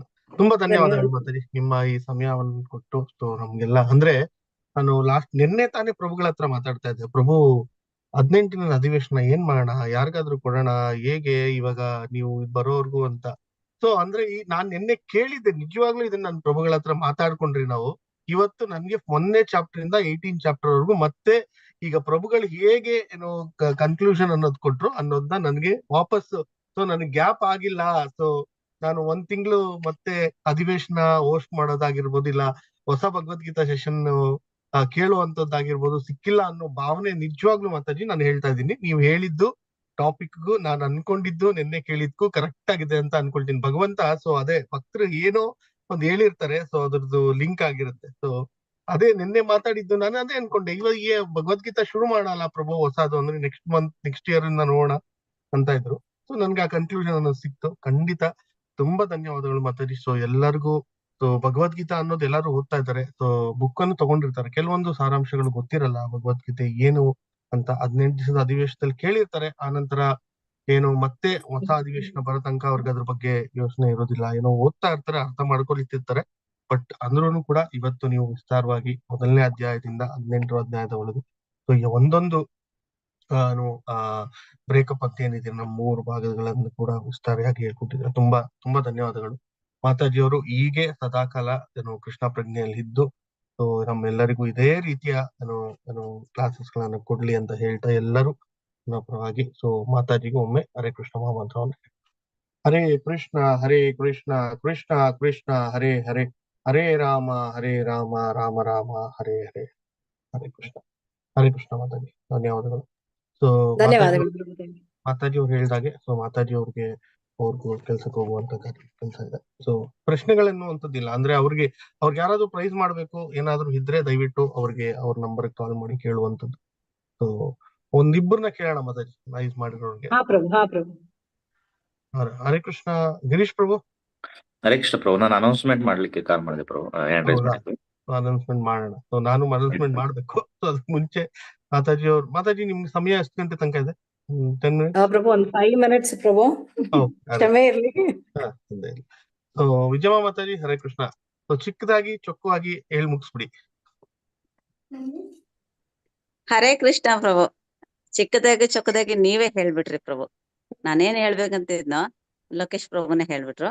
18 ಅಧ್ಯಾಯ ನಮ್ಮ ಮಾತಾಜಿ ತುಂಬಾ ಅದ್ಭುತವಾಗಿ ರಿವೈಸ್ ಮಾಡ್ಬಿಟ್ರು ಪ್ರಭು. ಗೀತಾ ಜಯಂತಿ ಪ್ರಯುಕ್ತ ನಮ್ಗೆಲ್ಲ ಏನ್ ಬೇಕಿತ್ತು ಅದನ್ನೇ ಉಣಬಡಿಸ್ಬಿಟ್ರು ಮಾತಾಜಿ. ತುಂಬಾ ಧನ್ಯವಾದಗಳು ಮಾತಾಜಿ. ಲೀಲಾಜಾಲವಾಗಿ ಅದು ಹೆಂಗೆ ಹೇಳ್ತೀರಂದ್ರೆ ನಿಮ್ ಬಾಯಲ್ಲೇ ಕೇಳ್ಬೇಕು ಮಾತಾಜಿ. ತುಂಬಾ ಅದ್ಭುತವಾಗಿತ್ತು, ತುಂಬಾ ಚೆನ್ನಾಗಿತ್ತು ಮಾತಾಜಿ. ತುಂಬಾ ಧನ್ಯವಾದಗಳು. ಹೀಗೆ ನೀವು ಏನ್ ಖಂಡಿತ ಮಾತಾಜಿ, ಅವ್ರಿಲ್ದೆ ನಾವಿಲ್ಲ ಮಾತಾಜಿ. ಅವರೇ ಹೇಳ್ದಂಗಿತ್ತು. ನೀವು ಇವತ್ತೇನೋ ರಿವೈಸ್ ಮಾಡಿದ್ರೆ 18 ಅಧ್ಯಾಯಗಳನ್ನ ಆ ರೀತಿ ಇತ್ತು ಮಾತಾಜಿ. ಇದೇ ರೀತಿ ಭಗವಂತನ ಕೃಪೆ, ಅವನ ಒಂದು ಗುರುವಿನ ಕೃಪೆ ಎಲ್ಲವೂ ನಿಮ್ಮ ಮೇಲೆ, ನಿಮ್ಮ ಕುಟುಂಬದ ಮೇಲೆ ಸದಾ ಹೀಗೆ ಇರ್ಲಿ. ಎಲ್ರು ನಿಮ್ಮ ಕುಟುಂಬದ ಕೃಷ್ಣ ಪ್ರಜ್ಞೆಗೆ ಬರ್ಲಿ ಅಂತ ನಾವು ಪ್ರಾರ್ಥನೆ ಮಾಡ್ಕೊಳ್ತೀವಿ ಮಾತಾಜಿ. ಹಾಗೆ ಪುಸ್ತಕಗಳ ಬಗ್ಗೆ ಹೇಳ್ಬೇಕಂದ್ರೆ ಒಂದೇ 1 ನಿಮಿಷ, ದಯವಿಟ್ಟು ಯಾರಿಗಾದ್ರೂ ಪುಸ್ತಕಗಳು ಬೇಕು ಅಂತಂದ್ರೆ, ನಿಮ್ಮ ಹತ್ರ ಏನಾದ್ರು ಸ್ವಲ್ಪ ಹಣ ಇತ್ತು, ಇನ್ನೊಂದ್ ಸ್ವಲ್ಪ ಹಣ ಇಲ್ಲ ಅನ್ನೋದಾದ್ರೆ ಖಂಡಿತ ನನಗೆ ಕಾಲ್ ಮಾಡಿ. ನಾನು ನಿಮ್ಗೆ ಒಂದು ಅಡ್ರೆಸ್ ಹೇಳಿ ಸಾಕು, ನಾನು ನಿಮ್ಮ ಅಡ್ರೆಸ್ಗೆ ಕಳಿಸ್ತೇನೆ. 1 ಬಾರಿ 2 ಬಾರಿ 3 ಬಾರಿ 4 ಬಾರಿ ಯಾವಾಗ ಬೇಕಾದ್ರೂ ನಿಮ್ಗೆ ಅವಕಾಶ ಇದ್ದಾಗ ಕೊಡುವಂತಹ ಒಂದು ಇದೂ ಇದೆ ಅಮೌಂಟ್ ಅನ್ನ. ಹಾಗಾಗಿ ಅಮೌಂಟ್ ಕಡಿಮೆ ಇದೆ ಅನ್ನೋ ಕಾರಣಕ್ಕೆ ನೀವು ಬುಕ್ಸ್ ತಗೊಳ್ದೇ ಇರಬೇಡಿ. 20 ಬುಕ್ಸ್ ತಗೊಳ್ಳಿ, ವರ್ಷ ಪೂರ್ತಿ ಇಟ್ಕೊಳ್ಳಿ. ಪ್ರತಿದಿನ ನಾವು ಏನಾದ್ರೂ ಇದ್ದೇ ಇರುತ್ತೆ, ಯಾರಾದ್ರೂ ಆತ್ಮೀಯರು, ಫ್ರೆಂಡ್ಸ್, ಪರಿಚಯದವರು ಏನೋ ಬರ್ತಾ ಇರ್ತಾರೆ ನಮ್ಮ ಮನೆಗೆ, ಕೊಡುವಂತಹ ಸಂದರ್ಭ ಬಂದಿರುತ್ತೆ. ಅಯ್ಯೋ ಭಗವದ್ಗೀತೆ ಇದ್ದಿದ್ರು ಕೊಡ್ಬೋದಿತ್ತಲ್ಲ ಅಂತ ನೊಂದ್ಕೋಬೇಡಿ. ನೀವು ದಯವಿಟ್ಟು ಒಂದೊಂದು ಬಾಕ್ಸ್ ಅನ್ನ ತರಿಸ್ಕೊಂಡು ಮನೇಲಿ ಇಟ್ಕೊಂಡು ಅದನ್ನ ಯಾವಾಗ ಬೇಕಾದ್ರೂ ಯೂಸ್ ಮಾಡಬಹುದು. ಹರೇ ಕೃಷ್ಣ ಪ್ರಭು, ಧನ್ಯವಾದಗಳು. ಹರೇ ಕೃಷ್ಣ, ಧನ್ಯವಾದ. ಹರೇ ಕೃಷ್ಣ. ಸೊ ಹರೇ ಕೃಷ್ಣ. ಸೊ ಮಾತಾಜಿಗೊಮ್ಮೆ ಹರೇ ಕೃಷ್ಣವನ್ನು ಹೇಳ್ತಾ ಅವ್ರಿಗೆ ಅವ್ರನ್ನ ಕಳ್ಸ್ಕೊಡೋಣ. ಬೇರೆ ಏನಾದ್ರು ಹ್ಯಾಂಡ್ ರೈಸ್ ಮಾಡಿರೋದು ಏನಪ್ಪ ಅನೌನ್ಸ್ಮೆಂಟ್ ಮತ್ತೆ ಕೆಲವೊಂದು ಇನ್ಫಾರ್ಮೇಶನ್ ಇದೆ, ಅದನ್ನ ಮುಂದೆ ತಗೋಣ. ಹರೇ ಕೃಷ್ಣ. ಹರೇ ಕೃಷ್ಣ ಮಾತಾಜಿ, ತುಂಬಾ ಧನ್ಯವಾದಗಳು. ಸೊ ಅಧಿವೇಶನಕ್ಕೆ ಪಾಲ್ಗೊಂಡು ನಮ್ಗಿದೆ ಕ್ಲಾಸ್ ಅನ್ನು ಕೊಟ್ಟಿದ್ದಕ್ಕೆ ಹರೇ ಕೃಷ್ಣ, ಧನ್ಯವಾದಗಳು. ಧನ್ಯವಾದಗಳು ಪ್ರಭು. ಸೊ ಎಲ್ಲಾ ಭಕ್ತರಿಗೂ ಕೂಡ ಅನಂತ ಅನಂತ ಧನ್ಯವಾದಗಳು. ಹರೇ ಕೃಷ್ಣ ಪ್ರಭು. ಹರೇ ಕೃಷ್ಣ. ಹರೇ ಕೃಷ್ಣ. ಕೆಲವೊಂದು ಅನೌನ್ಸ್ಮೆಂಟ್ ಗಳಿದೆ, ಸೊ ಅದನ್ನ ಅನೌನ್ಸ್ಮೆಂಟ್ ಗಳನ್ನ ನೋಡೋಣ. ಸೊ ಮೊದಲಿಗೆ ಅನೌನ್ಸ್ಮೆಂಟ್ ಅಂತ ಹೇಳಿದ್ರೆ ಎಲ್ಲರಿಗೂ ಗೊತ್ತಿದೆ, ಈಗ ತಾನೇ ಮಾತಾಜಿ ಕೂಡ ಹೇಳಿದ್ರು, ವಿಜಯ ಮಾತಾಜಿ ಕೂಡ ಹೇಳಿದ್ರು, ಬುಕ್ ಮ್ಯಾರಥಾನ್ ಒಂದು ನಡೀತಿದೆ, ಪುಸ್ತಕ ವಿತರಣೆ ಅನ್ನುವಂಥದ್ದು ನಾವು ಡಿಸೆಂಬರ್ ಮಂತ್ ಅಲ್ಲಿ ಕೂಡ ಮಾಡ್ತಾ ಇದ್ದೀರಿ. ಸೊ ದಯವಿಟ್ಟು ಯಾರೆಲ್ಲ ಏನು ಪುಸ್ತಕವನ್ನ ಕೊಡ್ಬೇಕು ಅಂತ ಅನ್ಕೊಂಡಿದ್ದೀರಾ, ಭಗವದ್ಗೀತೆಯನ್ನು ಕೊಡ್ಬೇಕು ಅನ್ಕೊಂಡಿದ್ದೀರಾ, ದಯವಿಟ್ಟು ಸೊ ನಿಮ್ ಕೈಯಲ್ಲಾದಷ್ಟು ತಗೊಳ್ಳಿ. ಸೊ ಅದನ್ನ ಇಟ್ಕೊಂಡು ಯಾವುದೇ ಒಂದು ಫಂಕ್ಷನ್ ಆಗಿರ್ಬೋದು, ಸಮಾರಂಭಗಳಲ್ಲಿ ಆಗಿರ್ಬೋದು, ಪುಸ್ತಕವನ್ನು ಕೊಡುವಂತ ಪ್ರಯತ್ನವನ್ನು ಮಾಡಿ. ಮಾತಾಜಿ ಕೂಡ ಹೇಳಿದ್ರು, ಸೊ ಯಾರಿಗಾದ್ರೂ ಏನು ಹಣ ಅನ್ನುವಂಥದ್ದು ಸ್ವಲ್ಪ ಕಮ್ಮಿ ಇದೆ, ನಾನು ತಗೊಳ್ಬೇಕು ಅಂತ ಭಾವನೆ ಇರುವಂತವ್ರು ಮಾತಾಜಿನ ಕಾಂಟ್ಯಾಕ್ಟ್ ಮಾಡಬಹುದು. ಸೊ ನಿಮ್ ಕೈಯಲ್ಲಿ ಆಗುವಂತಷ್ಟು ತಗೊಂಡು ಸೊ ಅದನ್ನ ಅವರಿಗೆ ಕೊಡುವಂತ ಒಂದು ಬೇರೆಯವ್ರಿಗೆ ಹಂಚುವಂತದ್ನ ಮಾಡಬಹುದು. ಹರೇ ಕೃಷ್ಣ. ಹಾಗೆ ಕೆಲವೊಂದು ರಿಕ್ವೆಸ್ಟ್ ಅನ್ನೋದು ಬಂದಿದೆ. ಸೊ ನಾಳೆ 3ನೇ ಶನಿವಾರ ಟೆಂಪಲ್ ಅಲ್ಲಿ ಕೂಡ ಸರ್ವಿಸ್ ಅನ್ನೋದು ಇರುತ್ತೆ. ಆ ನಂತರ ಸೊ ಇಬ್ರು ಡಿವೋಟೀಸ್ ಕಳ್ಸಿದಾರೆ ಅಂತ ಶೋಭಾ ಮಾತಾಜಿ ಅವ್ರು ಹೇಳ್ತಿದ್ದಾರೆ, ಅವರು ಮಗ ವೆಂಕಟೇಶ್ ಸುಧೀರ್ ಅವ್ರ ಬರ್ತಡೇ ಇದೆ ಅಂತ ಹೇಳಿ. ಸಂಗೀತಾ ಮಾತಾಜಿ ಅವ್ರ ಮಗ ಕಿಶನ್ ಬರ್ತಡೇ ಅಂತ ಇದೆ ಅಂತ ಹೇಳಿದ್ದಾರೆ. ಆ ನಂತರ ಲತಾ ಮಾತಾಜಿ ಅವ್ರ ಮಗಳ ಬರ್ತಡೇ ಇದೆ ಅಂತ ಕೂಡ ಹೇಳಿದ್ರು. ಸೊ ಯಾರೆಲ್ಲ ಇವತ್ತು ಹುಟ್ಟಿದ ಹಬ್ಬವನ್ನು ಆಚರಿಸ್ಕೊಳ್ತಿದ್ದಾರೆ, ಮದುವೆ ವಾರ್ಷಿಕೋತ್ಸವವನ್ನು ಆಚರಿಸ್ಕೊಳ್ತಿದ್ದಾರೆ, ಅವರೆಲ್ಲರೂ ಹುಟ್ಟಿದ ಹಬ್ಬ ಅವ್ರಿಗೆಲ್ಲರಿಗೂ ಹುಟ್ಟಿದ ಹಬ್ಬದ ಶುಭಾಶಯಗಳನ್ನು ಹೇಳ್ತಾ, ಮದುವೆ ವಾರ್ಷಿಕೋತ್ಸವ ಶುಭಾಶಯಗಳನ್ನು ಹೇಳ್ತಾ, ಭಗವಂತ ಅವ್ರಿಗೆ ಆರೋಗ್ಯ ಯಶವನ್ನು ಕೊಟ್ಟು ಹೆಚ್ಚಿಗೆ ಕೃಷ್ಣ ಪ್ರಜ್ಞೆಯಲ್ಲಿ ಮುಂದುವರಿಲಿ ಅಂತ ಹೇಳ್ತಾ ಅವ್ರಿಗೆಲ್ಲರಿಗೂ ಒಮ್ಮೆ ಪ್ರಾರ್ಥನೆಯನ್ನ ಮಾಡೋಣ. ಹರೇ ಕೃಷ್ಣ ಕೃಷ್ಣ ಕೃಷ್ಣ ಹರೇ ಹರೇ, ಹರೇ ರಾಮ ರಾಮ ರಾಮ ಹರೇ ಹರೇ. ಹರೇ ಕೃಷ್ಣ. ಹಾಗೆ ಯಾರಿಗೆಲ್ಲ ನಮ್ಮ ಕುಟುಂಬದಲ್ಲಿ ಆರೋಗ್ಯದಲ್ಲಿ ಅಡಚಣೆಗಳಿದೆ ಅವರೆಲ್ಲ ಬೇಗ ಗುಣಮುಖರಾಗ್ಲಿ ಅಂತ ಕೇಳ್ಕೊಳ್ತಾ, ಹಾಗೆ ನಮ್ಮ ಶಿಕ್ಷಾ ಗುರುಗಳಾದ ಸುಮನಾಥ ಗಿರಿಧರದಾಸ್ ಪ್ರಭುಗಳು ಕೂಡ ಇನ್ನೂ ಬೇಗ ಚೇತರಿಸ್ಕೊಳ್ಳಿ ಅಂತ ಕೇಳ್ಕೊಳ್ತಾ, ಸೊ ಎಲ್ಲರೂ ಒಮ್ಮೆ ಪ್ರಾರ್ಥನೆಯನ್ನ ಮಾಡೋಣ. ಹರೇ ಕೃಷ್ಣ ಕೃಷ್ಣ ಕೃಷ್ಣ ಹರೇ ಹರೇ, ಹರೇ ರಾಮ ರಾಮ ರಾಮ ಹರೇ ಹರೇ. ಹರೇ ಕೃಷ್ಣ. ಸೊ ಗಿರೀಶ್ ಪ್ರಭುಗಳದ ಅನೌನ್ಸ್ಮೆಂಟ್ ಇದೆ ಅಂತ ಹೇಳಿದ್ದಾರೆ. ಹರೇ ಕೃಷ್ಣ ಪ್ರಭು. ಹರೇ ಕೃಷ್ಣ ಪ್ರಭು. ಸೊ ಎಲ್ರಿಗೂ ಹರೇ ಕೃಷ್ಣ. ಪ್ರಭು ಅನೌನ್ಸ್ಮೆಂಟ್ ಅಂದ್ರೆ ಆಕ್ಚುಲಿ ಮುಂದಿನ ಒಂದು ಭಾನುವಾರ ಅಂದ್ರೆ 29ನೇ ತಾರೀಕು ಅಚ್ಯುತ ಸರ್ಕಲ್ ಕಡೆಯಿಂದ ಯಾತ್ರೆ ಇರುತ್ತೆ. ಅದು ಮೇಲ್ಕೋಟೆಗೆ ಹತ್ರ. ಸೊ ದಯವಿಟ್ಟು ಎಲ್ರು ಕೂಡ ಬರ್ಬೇಕಾಗಿ ಕೇಳ್ಕೊಂತೀನಿ. ಸೊ ಅದ್ರದ್ದು ಬೇರೆ ಡೀಟೇಲ್ಸ್ ಎಲ್ಲ ಈ ವೀಕ್ ಒಳಗಡೆ ಕಳಿಸ್ತೀನಿ ಅಷ್ಟೇ ಪ್ರಭು. ಸೊ ದಯವಿಟ್ಟು ಒಂದು ರೆಪ್ರೆಸೆಂಟೇಟಿವ್ಸ್ ಆದಷ್ಟುನು ಒಂದು ಎಲ್ಲರಿಗೂ ಅನೌನ್ಸ್ಮೆಂಟ್ ಮಾಡಿ ಇನ್ನೊಂದ್ಸಲ ನಿಮ್ ಗ್ರೂಪ್ ಅಲ್ಲಿ, ಮತ್ತೆ ಪೋಲನ್ನ ಕ್ರಿಯೇಟ್ ಮಾಡಿ ಯಾರು ಬರ್ತಾರೆ ಅದನ್ನ ಒಂದ್ಸಲ. ಎಸ್ ಪ್ರಭು. ನಾನು ಕನ್ಫ್ಯೂಸ್ ಆಗ್ಬಿಟ್ಟು ಲಾಸ್ಟ್ ವೀಕ್ ಹೇಳ್ಬಿಟ್ಟಿದ್ದೆ. ಸೊ ಪ್ರಭುಗಳನ್ನ ಸ್ವಲ್ಪ ಸೊ ಇದು ಪ್ರತಿ ತಿಂಗಳು ಎಲ್ಲರಿಗೂ ತಿಳಿದಿದೆ, ಪ್ರತಿ ತಿಂಗಳು ಒಂದೊಂದು ಸರ್ಕಲ್ ನಿಂದ ಏನು ಒಂದು ಏನಂತ ಹೇಳ್ತಾರೆ ದೇವಸ್ಥಾನಕ್ಕೆ ಹೋಗುವಂತದ್ದು, ಒಂದು ಚಿಕ್ಕದಾದ ಯಾತ್ರೆಯನ್ನು ಮಾಡುವಂತದ್ದು, ಒಂದು ಭಕ್ತರ ಸಾಂಗತ್ಯದಲ್ಲಿ ಇರುವಂತದ್ದು ಅನ್ನೋದಾಗಿ ಸೊ ಒಂದು ಟ್ರಿಪ್ ಅನ್ನುವಂಥದ್ದು ಆಯೋಜನೆ ಮಾಡಿರ್ತಾರೆ. ಸೊ ಇಲ್ಲಿ ಬರೋವಾರ ಸೊ 10 ಸರ್ಕಲ್ ನಿಂದ ಮಾಡಿರೋದ್ರಿಂದ ಅದು ಇನ್ಫಾರ್ಮೇಶನ್ ಅನ್ನೋದು ಬರುತ್ತೆ, ಎಲ್ಲಿ ಯಾವಾಗ ಹೇಗೆ ಹೋಗುವಂತದ್ದು, ಯಾರೆಲ್ಲ ಎಲ್ಲಿ ಸೇರ್ಬೇಕು ಅನ್ನುವಂಥದ್ದು ಆ ಪೋಲ್ ಅನ್ನೋದು ಕೂಡ ಬರುತ್ತೆ. ಸೊ ರೆಪ್ರೆಸೆಂಟೇಟಿವ್ಸ್ ನಿಮ್ಮ ಚಿಕ್ಕ ಚಿಕ್ಕ ಗ್ರೂಪ್ ಅಲ್ಲಿ ಆಗಿರ್ಬೋದು, ದೊಡ್ಡ ಗ್ರೂಪ್ ಅಲ್ಲಿ ಆಗಿರ್ಬೋದು, ಹೋಗುವಂತದ್ದು ಏನಾನ ಇದ್ರೆ ಎಲ್ಲ ಕೂಡ್ಕೊಂಡು ಹೋಗುವಂತ ಒಂದು ಪ್ರಯತ್ನವನ್ನು ಮಾಡಿ. ಹರೇ ಕೃಷ್ಣ. ಧನ್ಯವಾದಗಳು. ಬೇರೆ ಏನಿದೆ ಪ್ರಭು? ಇಲ್ಲ ಪ್ರಭು, ಅಷ್ಟೇ. ಧನ್ಯವಾದ. Hare Krishna. So hand raise ಮಾಡಿರೋ ಒಮ್ಮೆ ಕೇಳೋಣ. ಸೊ ಪ್ರಶ್ನೆ ನಾನು ಉತ್ತರ ಕೊಡ್ಲಿಕ್ಕೆ ಆಗಲ್ಲ, ನೋಡೋಣ. ಹರೇ ಕೃಷ್ಣ. ವೀರಪ್ಪ ದೇವರು ಪ್ರಭು. ಹರೇ ಕೃಷ್ಣ. ಸೊ ಮಾತಾಜಿ ಅವ್ರು ಬಿಟ್ಟಿದ್ದಾರೆ ಅಧಿವೇಶನ. ಫೋನ್ ನಂಬರ್ ಅನ್ನೋದನ್ನ ಚಾಟ್ ಬಾಕ್ಸ್ ಅಲ್ಲಿ ಹಾಕಿದ್ದಾರೆ. ಯಾರಿಗಾದ್ರೂ ಮಾತಾಜಿ ಅವ್ರ ಹತ್ರ ಮಾತಾಡ್ಬೇಕು ಅಂತ ಹೇಳಿದ್ರೆ ನಾನು ಕೂಡ ಮತ್ತೊಮ್ಮೆ ಇದನ್ನ ಪೇಸ್ಟ್ ಮಾಡಿರ್ತೀನಿ, ಆ ನಂಬರ್ ಅನ್ನು ತಗೊಳ್ಳಿ ಅಂತ ಕೇಳೋಣ. ಸೊ ಮನು ಪ್ರಭು ಇದ್ದಾರೆ, ತೊಂದರೆ ಇಲ್ಲ. ಹರೇ ಕೃಷ್ಣ ಪ್ರಭು. ಪ್ರಭುಜಿ ಹರೇ ಕೃಷ್ಣ. ಹರೇ ಕೃಷ್ಣ. ಭಕ್ತಿಗೂ ಮತ್ತೆ ಜ್ಞಾನಕ್ಕೂ ವ್ಯತ್ಯಾಸ ಏನು ಅಂತ ಕೇಳ್ಬೇಕಿತ್ತು ಪ್ರಭುಜಿ. ಭಕ್ತಿ ಮತ್ತು ಜ್ಞಾನಕ್ಕೆ ವ್ಯತ್ಯಾಸ. ಸೊ ಇದನ್ನ ಮಾತಾಜಿ ಅವ್ರ ಕೈಯಲ್ಲಿ ಕೇಳಿದ್ರೆ ಚೆನ್ನಾಗಿರ್ತಿತ್ತು ಅನ್ಸುತ್ತೆ. ನೋಡೋಣ ಯಾರಿದ್ದಾರೆ ಇವತ್ತು. ಮನುಪ್ರಭುಗಳಿದಾರಾ? ಹರೇ ಕೃಷ್ಣ.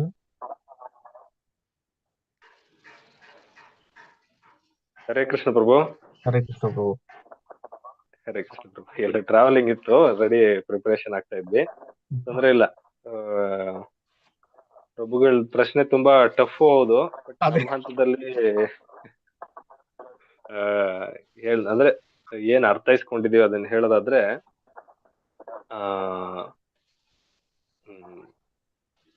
ಜ್ಞಾನ ಮತ್ತೆ ವೈರಾಗ್ಯ ಇದೆರಡು ಬಂದಾಗ ನಮ್ಗೆ ಭಕ್ತಿ ಅನ್ನೋದು ಪ್ರಕಟ ಆಗುತ್ತೆ ಅನ್ನೋದು ವೇದಗಳ ಕಾಲದಿಂದನೂ ಇತ್ತು. ಆದ್ರೆ ಚೈತನ್ಯ ಮಹಾಪ್ರಭುಗಳು ಬಂದು ಅದನ್ನ ಚೇಂಜ್ ಮಾಡಿಸಿದ್ರು. ಏನಂತಂದ್ರೆ ಭಕ್ತಿ ಬಂದ್ರೆ ಸಾಕು, ಜ್ಞಾನ ಮತ್ತೆ ವೈರಾಗ್ಯ ಎರಡು ಸಹ ಎರಡು ಬರುತ್ತೆ. ಹೋಗುತ್ತೆ ಅಂತ. ಅಲ್ಲ, ಎರಡು ಬರುತ್ತೆ, ಅದು ಇಟ್ ಇಸ್ ಎ ಬರುತ್ತೆ ಬೈ ಸರ್. ಪ್ರಾಡಕ್ಟ್ ಅಂತ ಹೇಳ್ಬಿಟ್ರು ಚೈತನ್ಯ ಮಹಾಪ್ರಭುಗಳು.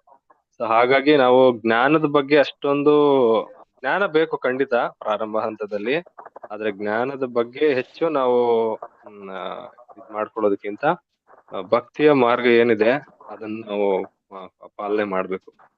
ಹರೇ ಕೃಷ್ಣ ಪ್ರಭು.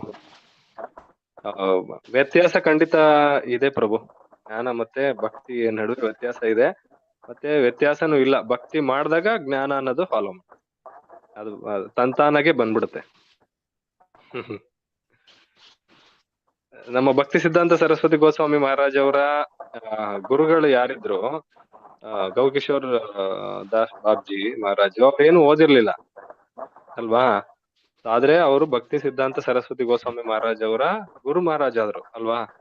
ಹಾಗಾಗಿ ಭಕ್ತಿ ಮಾಡ್ಬೇಕು ಅಂದ್ರೆ ಯಾವ್ದೇ ಕ್ವಾಲಿಫಿಕೇಶನ್ ಅರ್ಹತೆ ಏನು ಅವಶ್ಯಕತೆ ಇಲ್ಲ. ಒಂದೇ ಒಂದು ಅರ್ಹತೆ, ಅದು ಪ್ರೀತಿ ಅನ್ನೋದು ನಮ್ಮ ಹೃದಯದಲ್ಲಿ ಇರ್ಬೇಕು. ಹರೇ ಕೃಷ್ಣ ಪ್ರಭು, ಧನ್ಯವಾದಗಳು. ಆಯ್ತು ಪ್ರಭು. ಹರೇ ಕೃಷ್ಣ. ಹರೇ ಕೃಷ್ಣ. ವೀರಪ್ಪ ದೇವ್ರ ಪ್ರಭು, ನಿಮ್ಗೆ ಸಮಾಧಾನ ಸಿಕ್ಕಿದೆ ಅಂತ ಅನ್ಕೊಳ್ತೀನಿ. ಇಲ್ಲ ಅಂದ್ರೆ ಇದ್ದಾಗ ಮತ್ತೆ ಇನ್ನೂ ಹೆಚ್ಚಿಗೆ ಕೇಳೋಣ. ಹರೇ ಕೃಷ್ಣ.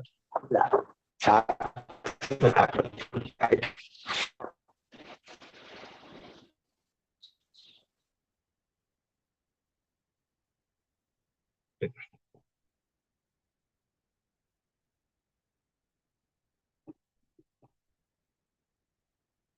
ಹರೇ ಕೃಷ್ಣ. ಛಾಯಾದೇವಿ ಮಾತಾಡಿ. ಪ್ರಭು. ಹರೇ ಕೃಷ್ಣ. ಪ್ರಭು ಏನೂ ಇಲ್ಲ, ನಮ್ದು ನಮ್ಮ ಮಾವಂಗೆ ಮತ್ತೆ ನಮ್ಮ ಭಾವನ ಮಗನಿಗೆ ಇವತ್ತು ಸರ್ಜರಿ ಇದೆ. ಮಾವಂಗೂ ಫುಲ್ ಕ್ರಿಟಿಕಲ್, 2 ಕಿಡ್ನಿ ಪ್ರಾಬ್ಲಮ್ ಅಂತ ಹೇಳ್ತಿದ್ದಾರೆ. ವಿಕ್ಟೋರಿಯಾ ಹಾಸ್ಪಿಟಲ್ ಅಡ್ಮಿಟ್ ಮಾಡಿದ್ವಿ ಪ್ರಭು. ಅದಕ್ಕೋಸ್ಕರ ಒಂದ್ ಬಾರಿ ಹರೇ ಕೃಷ್ಣ ಮಂತ್ರ ಹೇಳಿಸ್ಬೇಕಾಯ್ತು ಪ್ರಭು. ಸರ್ಜರಿ ಇದೆ.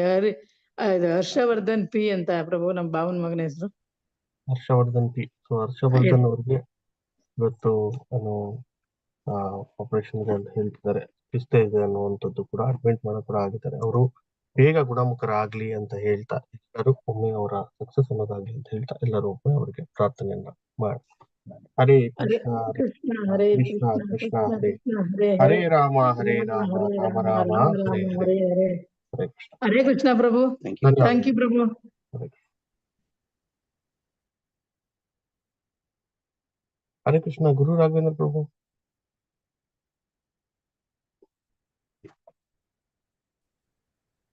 ಹರೇ ಕೃಷ್ಣ ಪ್ರಭು, ದಂಡೋತ್ ಪ್ರಣಾಮ್. ಹರೇ ಕೃಷ್ಣ ಪ್ರಭು, ಧನ್ಯವಾದ. 18 ಅಧ್ಯಾಯ ಬಹಳ ಸರಳವಾಗಿ ಚೆನ್ನಾಗಿ ತಲೆಗೆ ಹೋಗಂಗೆ ಹೇಳಿದ್ರು ಮಾತಾಜಿ, ಧನ್ಯವಾದಗಳು. ಅದು ಮನನ ನಿಧಿಧ್ಯಾಸ ನಂಗೆ ಒಂದ್ಸಲ ಪ್ರೇರಣೆ ಆಗಿದ್ದಕ್ಕೆ ಬಹಳ ಅನುಕೂಲ. ಗುರುಗಳು ಅಧಿವೇಶನ ಲಾಸ್ಟ್ ಕೇಳಿದ್ದು, ಮತ್ತೆ ಅದು ಒಂದೊಂದೇ ಮೆಟ್ಟು ಇಳ್ಕಂತ ಬಂದ್ಬಿಟ್ಟಿದ್ವಿ. ಮತ್ತೆ ಉನ್ನತ ಮಟ್ಟದಾಗ ಮತ್ತೆ ಕುಂತಂಗ ಆಯ್ತು ಈಗ. 18 ಅಧ್ಯಾಯನ ಸರಳವಾಗಿ ತಲೆಗೆ ಹೋಗಂಗೆ ಹೇಳಿದ್ರು, ಬಹಳ ಖುಷಿ ಆಯ್ತು. ಖಂಡಿತ ಬ್ರೋ. ಅದೇ ಮತ್ತೆ ಎಲ್ಲರಿಗೂ ಬೇಕಾಗಿದ್ದು. ಸೊ ಒಳ್ಳೆಯ ಟಾಪಿಕ್ ಆಗಿತ್ತು. ಸೊ ಎಲ್ಲರಿಗೂ ಕೂಡ ಮತ್ತು ರೀಸನ್ಸಲೇಷನ್ ಅನ್ನೋದು ಅನ್ನೋದೊಂದು ಆಯ್ತು ಅನ್ನೋದು.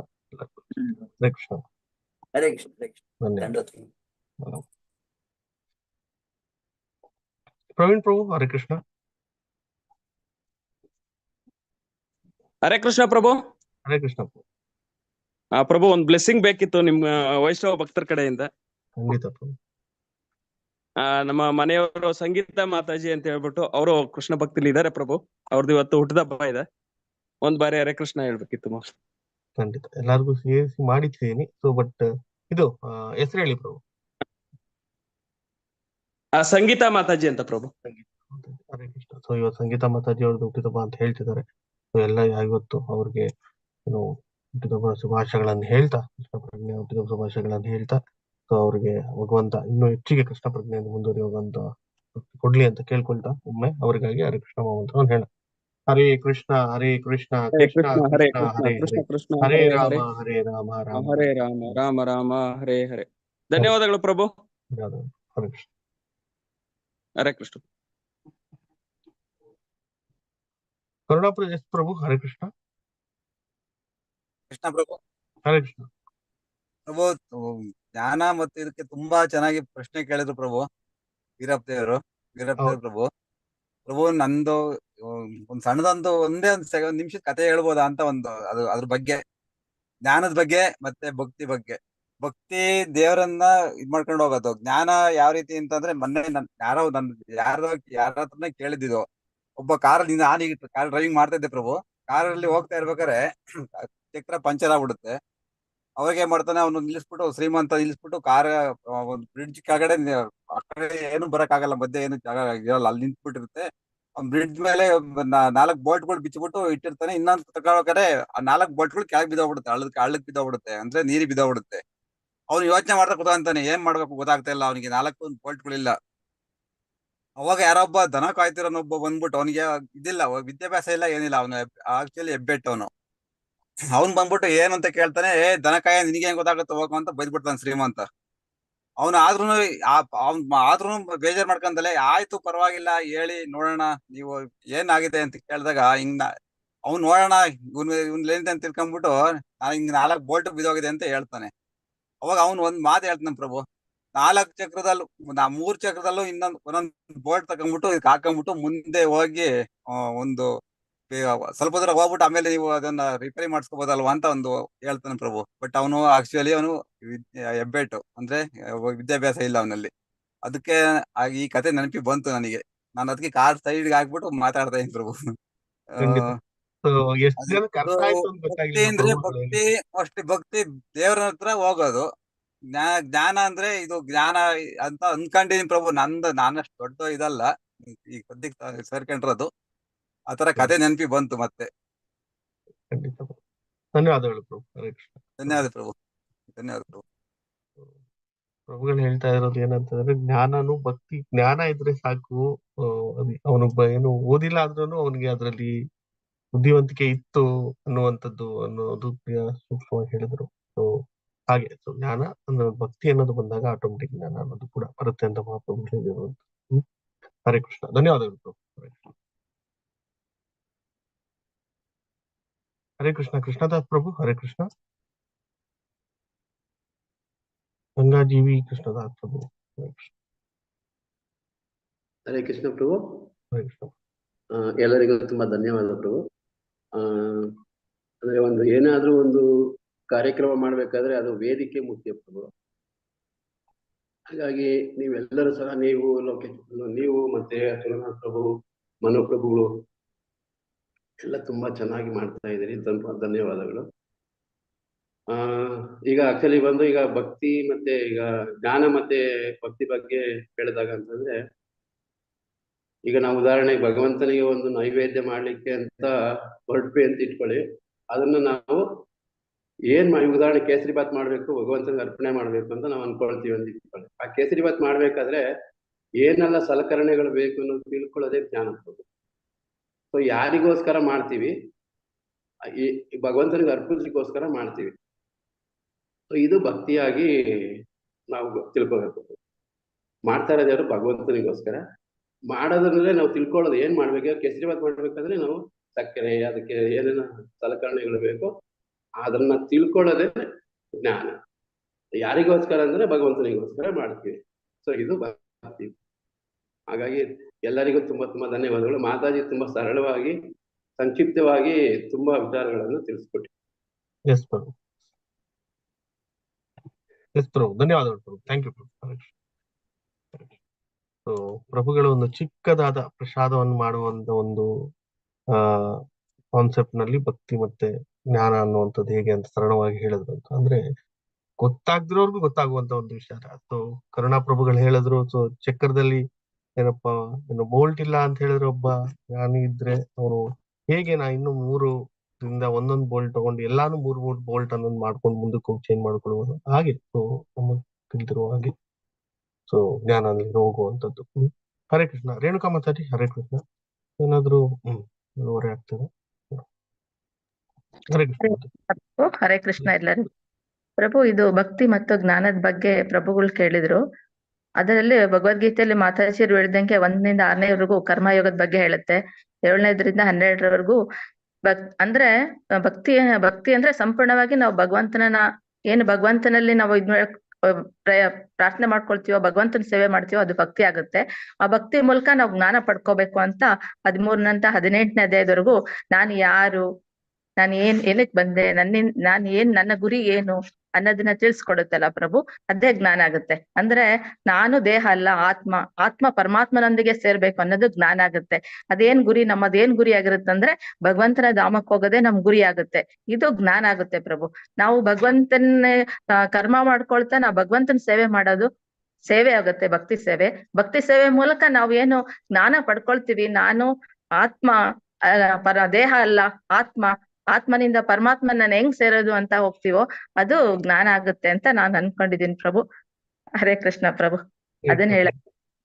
ಹರೇ ಕೃಷ್ಣ, ಧನ್ಯವಾದ. ಸೊ ಇದು ಕೂಡ ಸರಿಯಾದ ಉತ್ತರ. ಹರೇ ಕೃಷ್ಣ. ಎಲ್ಲರೂ ಒಂದು ರೀತಿಯಲ್ಲಿ ಸೊ ಇದು ಹೆಂಗಿದೆ ಅಂದ್ರೆ ಒಂದು ರೀಕ್ಯಾನ್ಸಲೇಷನ್. ಸೊ ಪ್ರಭುಗಳು ಏನೇನು ಅರ್ಥ ಆಗಿದೆ ಅನ್ನುವಂಥದ್ದು ಭಾವನೆ ಎಲ್ಲರಿಗೂ ತಿಳ್ಕೊಳ್ತಾ ಇದ್ದೀನಿ. ಹರೇ ಕೃಷ್ಣ, ಧನ್ಯವಾದಗಳು.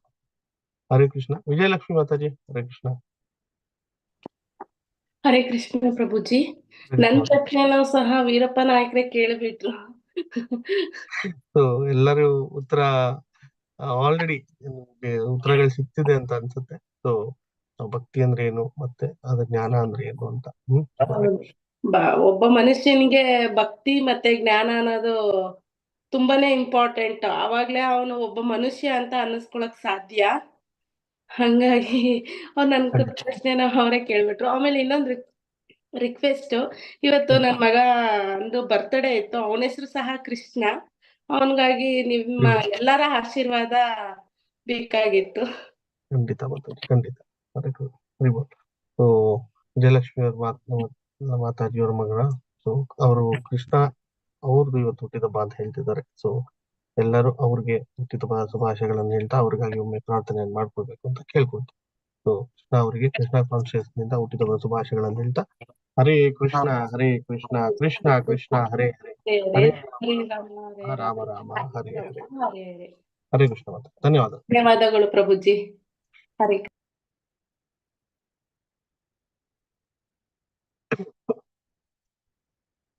ಹರೇ ಕೃಷ್ಣ. ಗೋವಿಂದರಾಜ್ ಪ್ರಭು, ಹರೇ ಕೃಷ್ಣ. ಪ್ರಭು. ಹರೇ ಕೃಷ್ಣ ಪ್ರಭು. ಹರೇ ಕೃಷ್ಣ ಎಲ್ಲ ವೈಷ್ಣವರಿಗೂ. ಪ್ರಭು ನಾಳೆ ನಮ್ಮ ಮನೆ ಸತ್ಸಂಗ ಇದೆ ಪ್ರಭು, ತುಮಕೂರು ಟೀಮಿಂದ. ಎಲ್ಲಾರು ಆ ಸತ್ಸಂಗಕ್ಕೆ ಬರ್ಬೇಕು ಅಂತ ಕೇಳ್ಕೊತೀವಿ ಪ್ರಭು. ಖಂಡಿತ. ಸೊ ಗೋವಿಂದರಾಜ್ ಪ್ರಭುಗಳು ತುಮಕೂರಿನಲ್ಲಿದ್ದಾರೆ. ಸೊ ಸುತ್ತಮುತ್ತ ಇರುವಂತವ್ರು ಯಾರಿಗೆಲ್ಲ ಅನುಕೂಲ ಆಗುತ್ತೆ, ಲಿಂಕ್ ಅನ್ನೋದು ಬರುತ್ತೆ ಅನ್ಸುತ್ತೆ. ಸೊ ಅಡ್ರೆಸ್ ಅನ್ನೋದು ಕಳಿಸ್ತಾರೆ. ಸೊ ಯಾರಿಗೆಲ್ಲ ಅನುಕೂಲ ಆಗುತ್ತೆ ದಯವಿಟ್ಟು ಸತ್ಸಂಗದಲ್ಲಿ ಭಾಗವಾಗಿ ಅಂತ ಕೇಳ್ಕೊಂತೀನಿ. ಸೊ ಮೊದಲಿಗೆ ನಾನು ಯಾವಾಗ್ಲೂ ಹೇಳ್ತಾ ಇರ್ತೀನಲ್ಲ, ಸೊ ABCD ಅನ್ನೋದು ತುಂಬಾ ಇಂಪಾರ್ಟೆಂಟ್. ಅದರಲ್ಲಿ ಮೊದಲನೇದಾಗಿ ಅಸೋಸಿಯೇಷನ್ ಅನ್ನುವಂಥದ್ದು. ಸೊ ಎಲ್ಲರೂ ಭಕ್ತರ ಸಾಂಗತ್ಯದಲ್ಲಿ ಇದ್ರೆ ಭಗವಂತನ ಜೊತೆ ಇದೀರಿ ಅನ್ನುವಂತ ಒಂದು ಭಾವನೆ ಇರುತ್ತೆ. ಸೊ ಎಲ್ಲರೂ ಭಕ್ತರ ಸಂಘಗಳಲ್ಲಿ ಭಾಗವಹಿಸಿ ಅದರಲ್ಲಿ ನಮ್ಮ ABCD ಅನ್ನುವಂಥದ್ದು ಎಲ್ಲಾ ಪಾಲನೆ ಅನ್ನುವಂಥದ್ದು ಅದರಲ್ಲಿ ಆಗುತ್ತೆ. ಹರೇ ಕೃಷ್ಣ. ಸೊ ಪ್ರಭು ನಿಮ್ಮ ಅಡ್ರೆಸ್ ಅನ್ನೋದು ಲಿಂಕ್ ಅನ್ನೋದು ನಿಮ್ಮ ಗ್ರೂಪ್ ಅಲ್ಲಿ ಪ್ರಭು ತುಮಕೂರಿಂದ ಒಂದು 20 ಕಿಲೋಮೀಟರ್ ಆಗುತ್ತೆ ಪ್ರಭು, ಕಳಿಸ್ತೀನಿ ಲೊಕೇಶನ್ ಅಲ್ಲಿ. ಖಂಡಿತ ಪ್ರಭು, ಖಂಡಿತ. ಹರೇ ಕೃಷ್ಣ. ಧನ್ಯವಾದಗಳು. ಹರೇ ಕೃಷ್ಣ. ಭೀಮ್ ರೆಡ್ಡಿ ಪ್ರಭು.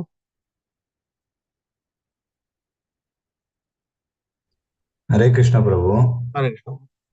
ಅದೇ ಭಕ್ತಿ ಮತ್ತು ಜ್ಞಾನ ಅಂದ್ರೆ ಅದೇ ಪ್ರಭು ಪರಮಾತ್ಮನೇ ಹೇಳ್ತಾನೆ, ನನ್ನ ಪ್ರತಿನಿತ್ಯ ಯಾರು ನನ್ನನ್ನು ನೆನೆಸ್ತಾರೋ ಭಗವದ್ಗೀತೆಯಲ್ಲೂ ಹೇಳ್ತಾನೆ, ಅವ್ರನ್ನ ನಾನು ಜ್ಞಾನ ಯಜ್ಞದಿಂದ ಪೂಜೆ ಮಾಡ್ತೇನೆ ಅಂತ ಪರಮಾತ್ಮ ಹೇಳ್ತಾನೆ ಪ್ರಭು. ಅದಕ್ಕೆ ಪರಮಾತ್ಮನಲ್ಲಿ ಮನಸ್ಸಿಟ್ಟು ಭಕ್ತನಾಗಿ ಭಕ್ತಿಯಿಂದ ಹೋದ್ರೆ ಜ್ಞಾನ ತಾನೇ ಕೊಡ್ತಾನಂತೆ. ಎಲ್ಲಾ ತನ್ನ ನಿಧಿನೇ ತನ್ನ ಹತ್ರ ಇದೆ. ಭಕ್ತಿ ಅಂದ್ರೆ ನಾವು ಮನಸ್ಸು ಮಾಡಿ ಭಗವಂತನಲ್ಲಿ ಪ್ರತಿದಿನನು ನಾವು ಮಾಡ್ತೀವಲ್ಲ ಚಾಂಟಿಂಗು, ಭಕ್ತರ ಸಂಘ, ಮತ್ತೆ ಪ್ರತಿಯೊಂದು ಬುಕ್ಸ್ ಓದೋದು ರೀಡಿಂಗು, ಅದೆಲ್ಲ ಪರಮಾತ್ಮ ಹೇಳಿರ್ತಕ್ಕಂಥ ಇದ್ರಲ್ಲಿ ನಾವು ಹೋದ್ರೆ ಜ್ಞಾನ ತಾನೇ ತಾನೇ ಹೇಳ್ತಾರೆ. ಜ್ಞಾನ ಯಜ್ಞದಿಂದ ನಾನು ಪೂಜೆ ಮಾಡಿಸ್ಕೊಂತೀನಿ ಅಂತ ಹೇಳ್ತಾನೆ. ಅದು ನನಗೆ ತುಂಬಿಸಿತು ಪ್ರಭು, ಹೇಳ್ಬೇಕು ಅನಿಸ್ತು.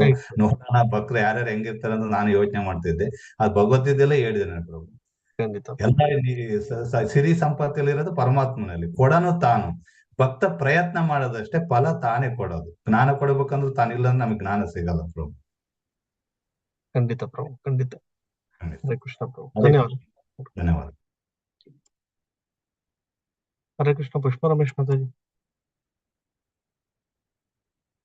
ಹರೇ ಕೃಷ್ಣ ಪ್ರಭು. ಹರೇ ಕೃಷ್ಣ ಮಾತಾಜಿ.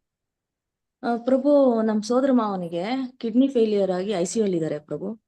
ಅಲ್ಲಿ ಡಾಕ್ಟರ್ಸ್ ಎಲ್ಲ ಕ್ರಿಟಿಕಲ್ ಅಂತ ಹೇಳ್ತಿದ್ದಾರೆ. ಅದರಿಂದ ಭಕ್ತರಿಂದ ಬ್ಲೆಸ್ಸಿಂಗ್ಸ್ ಬೇಕಿತ್ತು ಪ್ರಭು, ಬೇಗ ಚೇತರಿಕೆ ಆಗಿ ಮನೆಗೆ ಬರ್ಲಿ ಅಂದ್ಬಿಟ್ಟು. ಖಂಡಿತ. ಸೊ ಅವ್ರ ಹೆಸರು ಮಾತಾಡಿ. ವೆಂಕಟಸ್ವಾಮಿ ಅಂತ ಪ್ರಭು. ವೆಂಕಟಸ್ವಾಮಿ ಪ್ರಭುಗಳಿಗೆ ಸೊ ಕಿಡ್ನಿಯಲ್ಲಿ ಪ್ರಾಬ್ಲಮ್ ಇದೆ ಅಂತ ಹೇಳಿದ್ದಾರೆ. ವಾರದಿಂದ ICU ಅಲ್ಲಿ ಇದ್ದಾರೆ ಪ್ರಭು, ಕ್ರಿಟಿಕಲ್ ಅಂತ ಇದ್ದಾರೆ. ಆದ್ರಿಂದ ಸೊ ICU ಇಂದ ಬೇಗ ಹೊರ ಬಂದು ಸೊ ಬೇಗ ಗುಣಮುಖರಾಗ್ಲಿ, ಸೊ ಮನೆಗೂ ಕೂಡ ಬರ್ಲಿ ಅಂತ ಕೇಳ್ಕೊಳ್ತಾ ಎಲ್ಲಾ ಭಕ್ತರು ಅವರಿಗೆ ಬೇಗ ಗುಣಮುಖರಾಗ್ಲಿ ಅಂತ ಒಮ್ಮೆ ಪ್ರಾರ್ಥನೆಯನ್ನ ಮಾಡೋಣ. ಹರೇ ಕೃಷ್ಣ ಕೃಷ್ಣ ಕೃಷ್ಣ ಹರೇ ಹರೇ, ಹರೇ ರಾಮ ರಾಮ ರಾಮ ಹರೇ ಹರೇ. ಹರೇ ಕೃಷ್ಣ. ಧನ್ಯವಾದಗಳು. ಧನ್ಯವಾದ.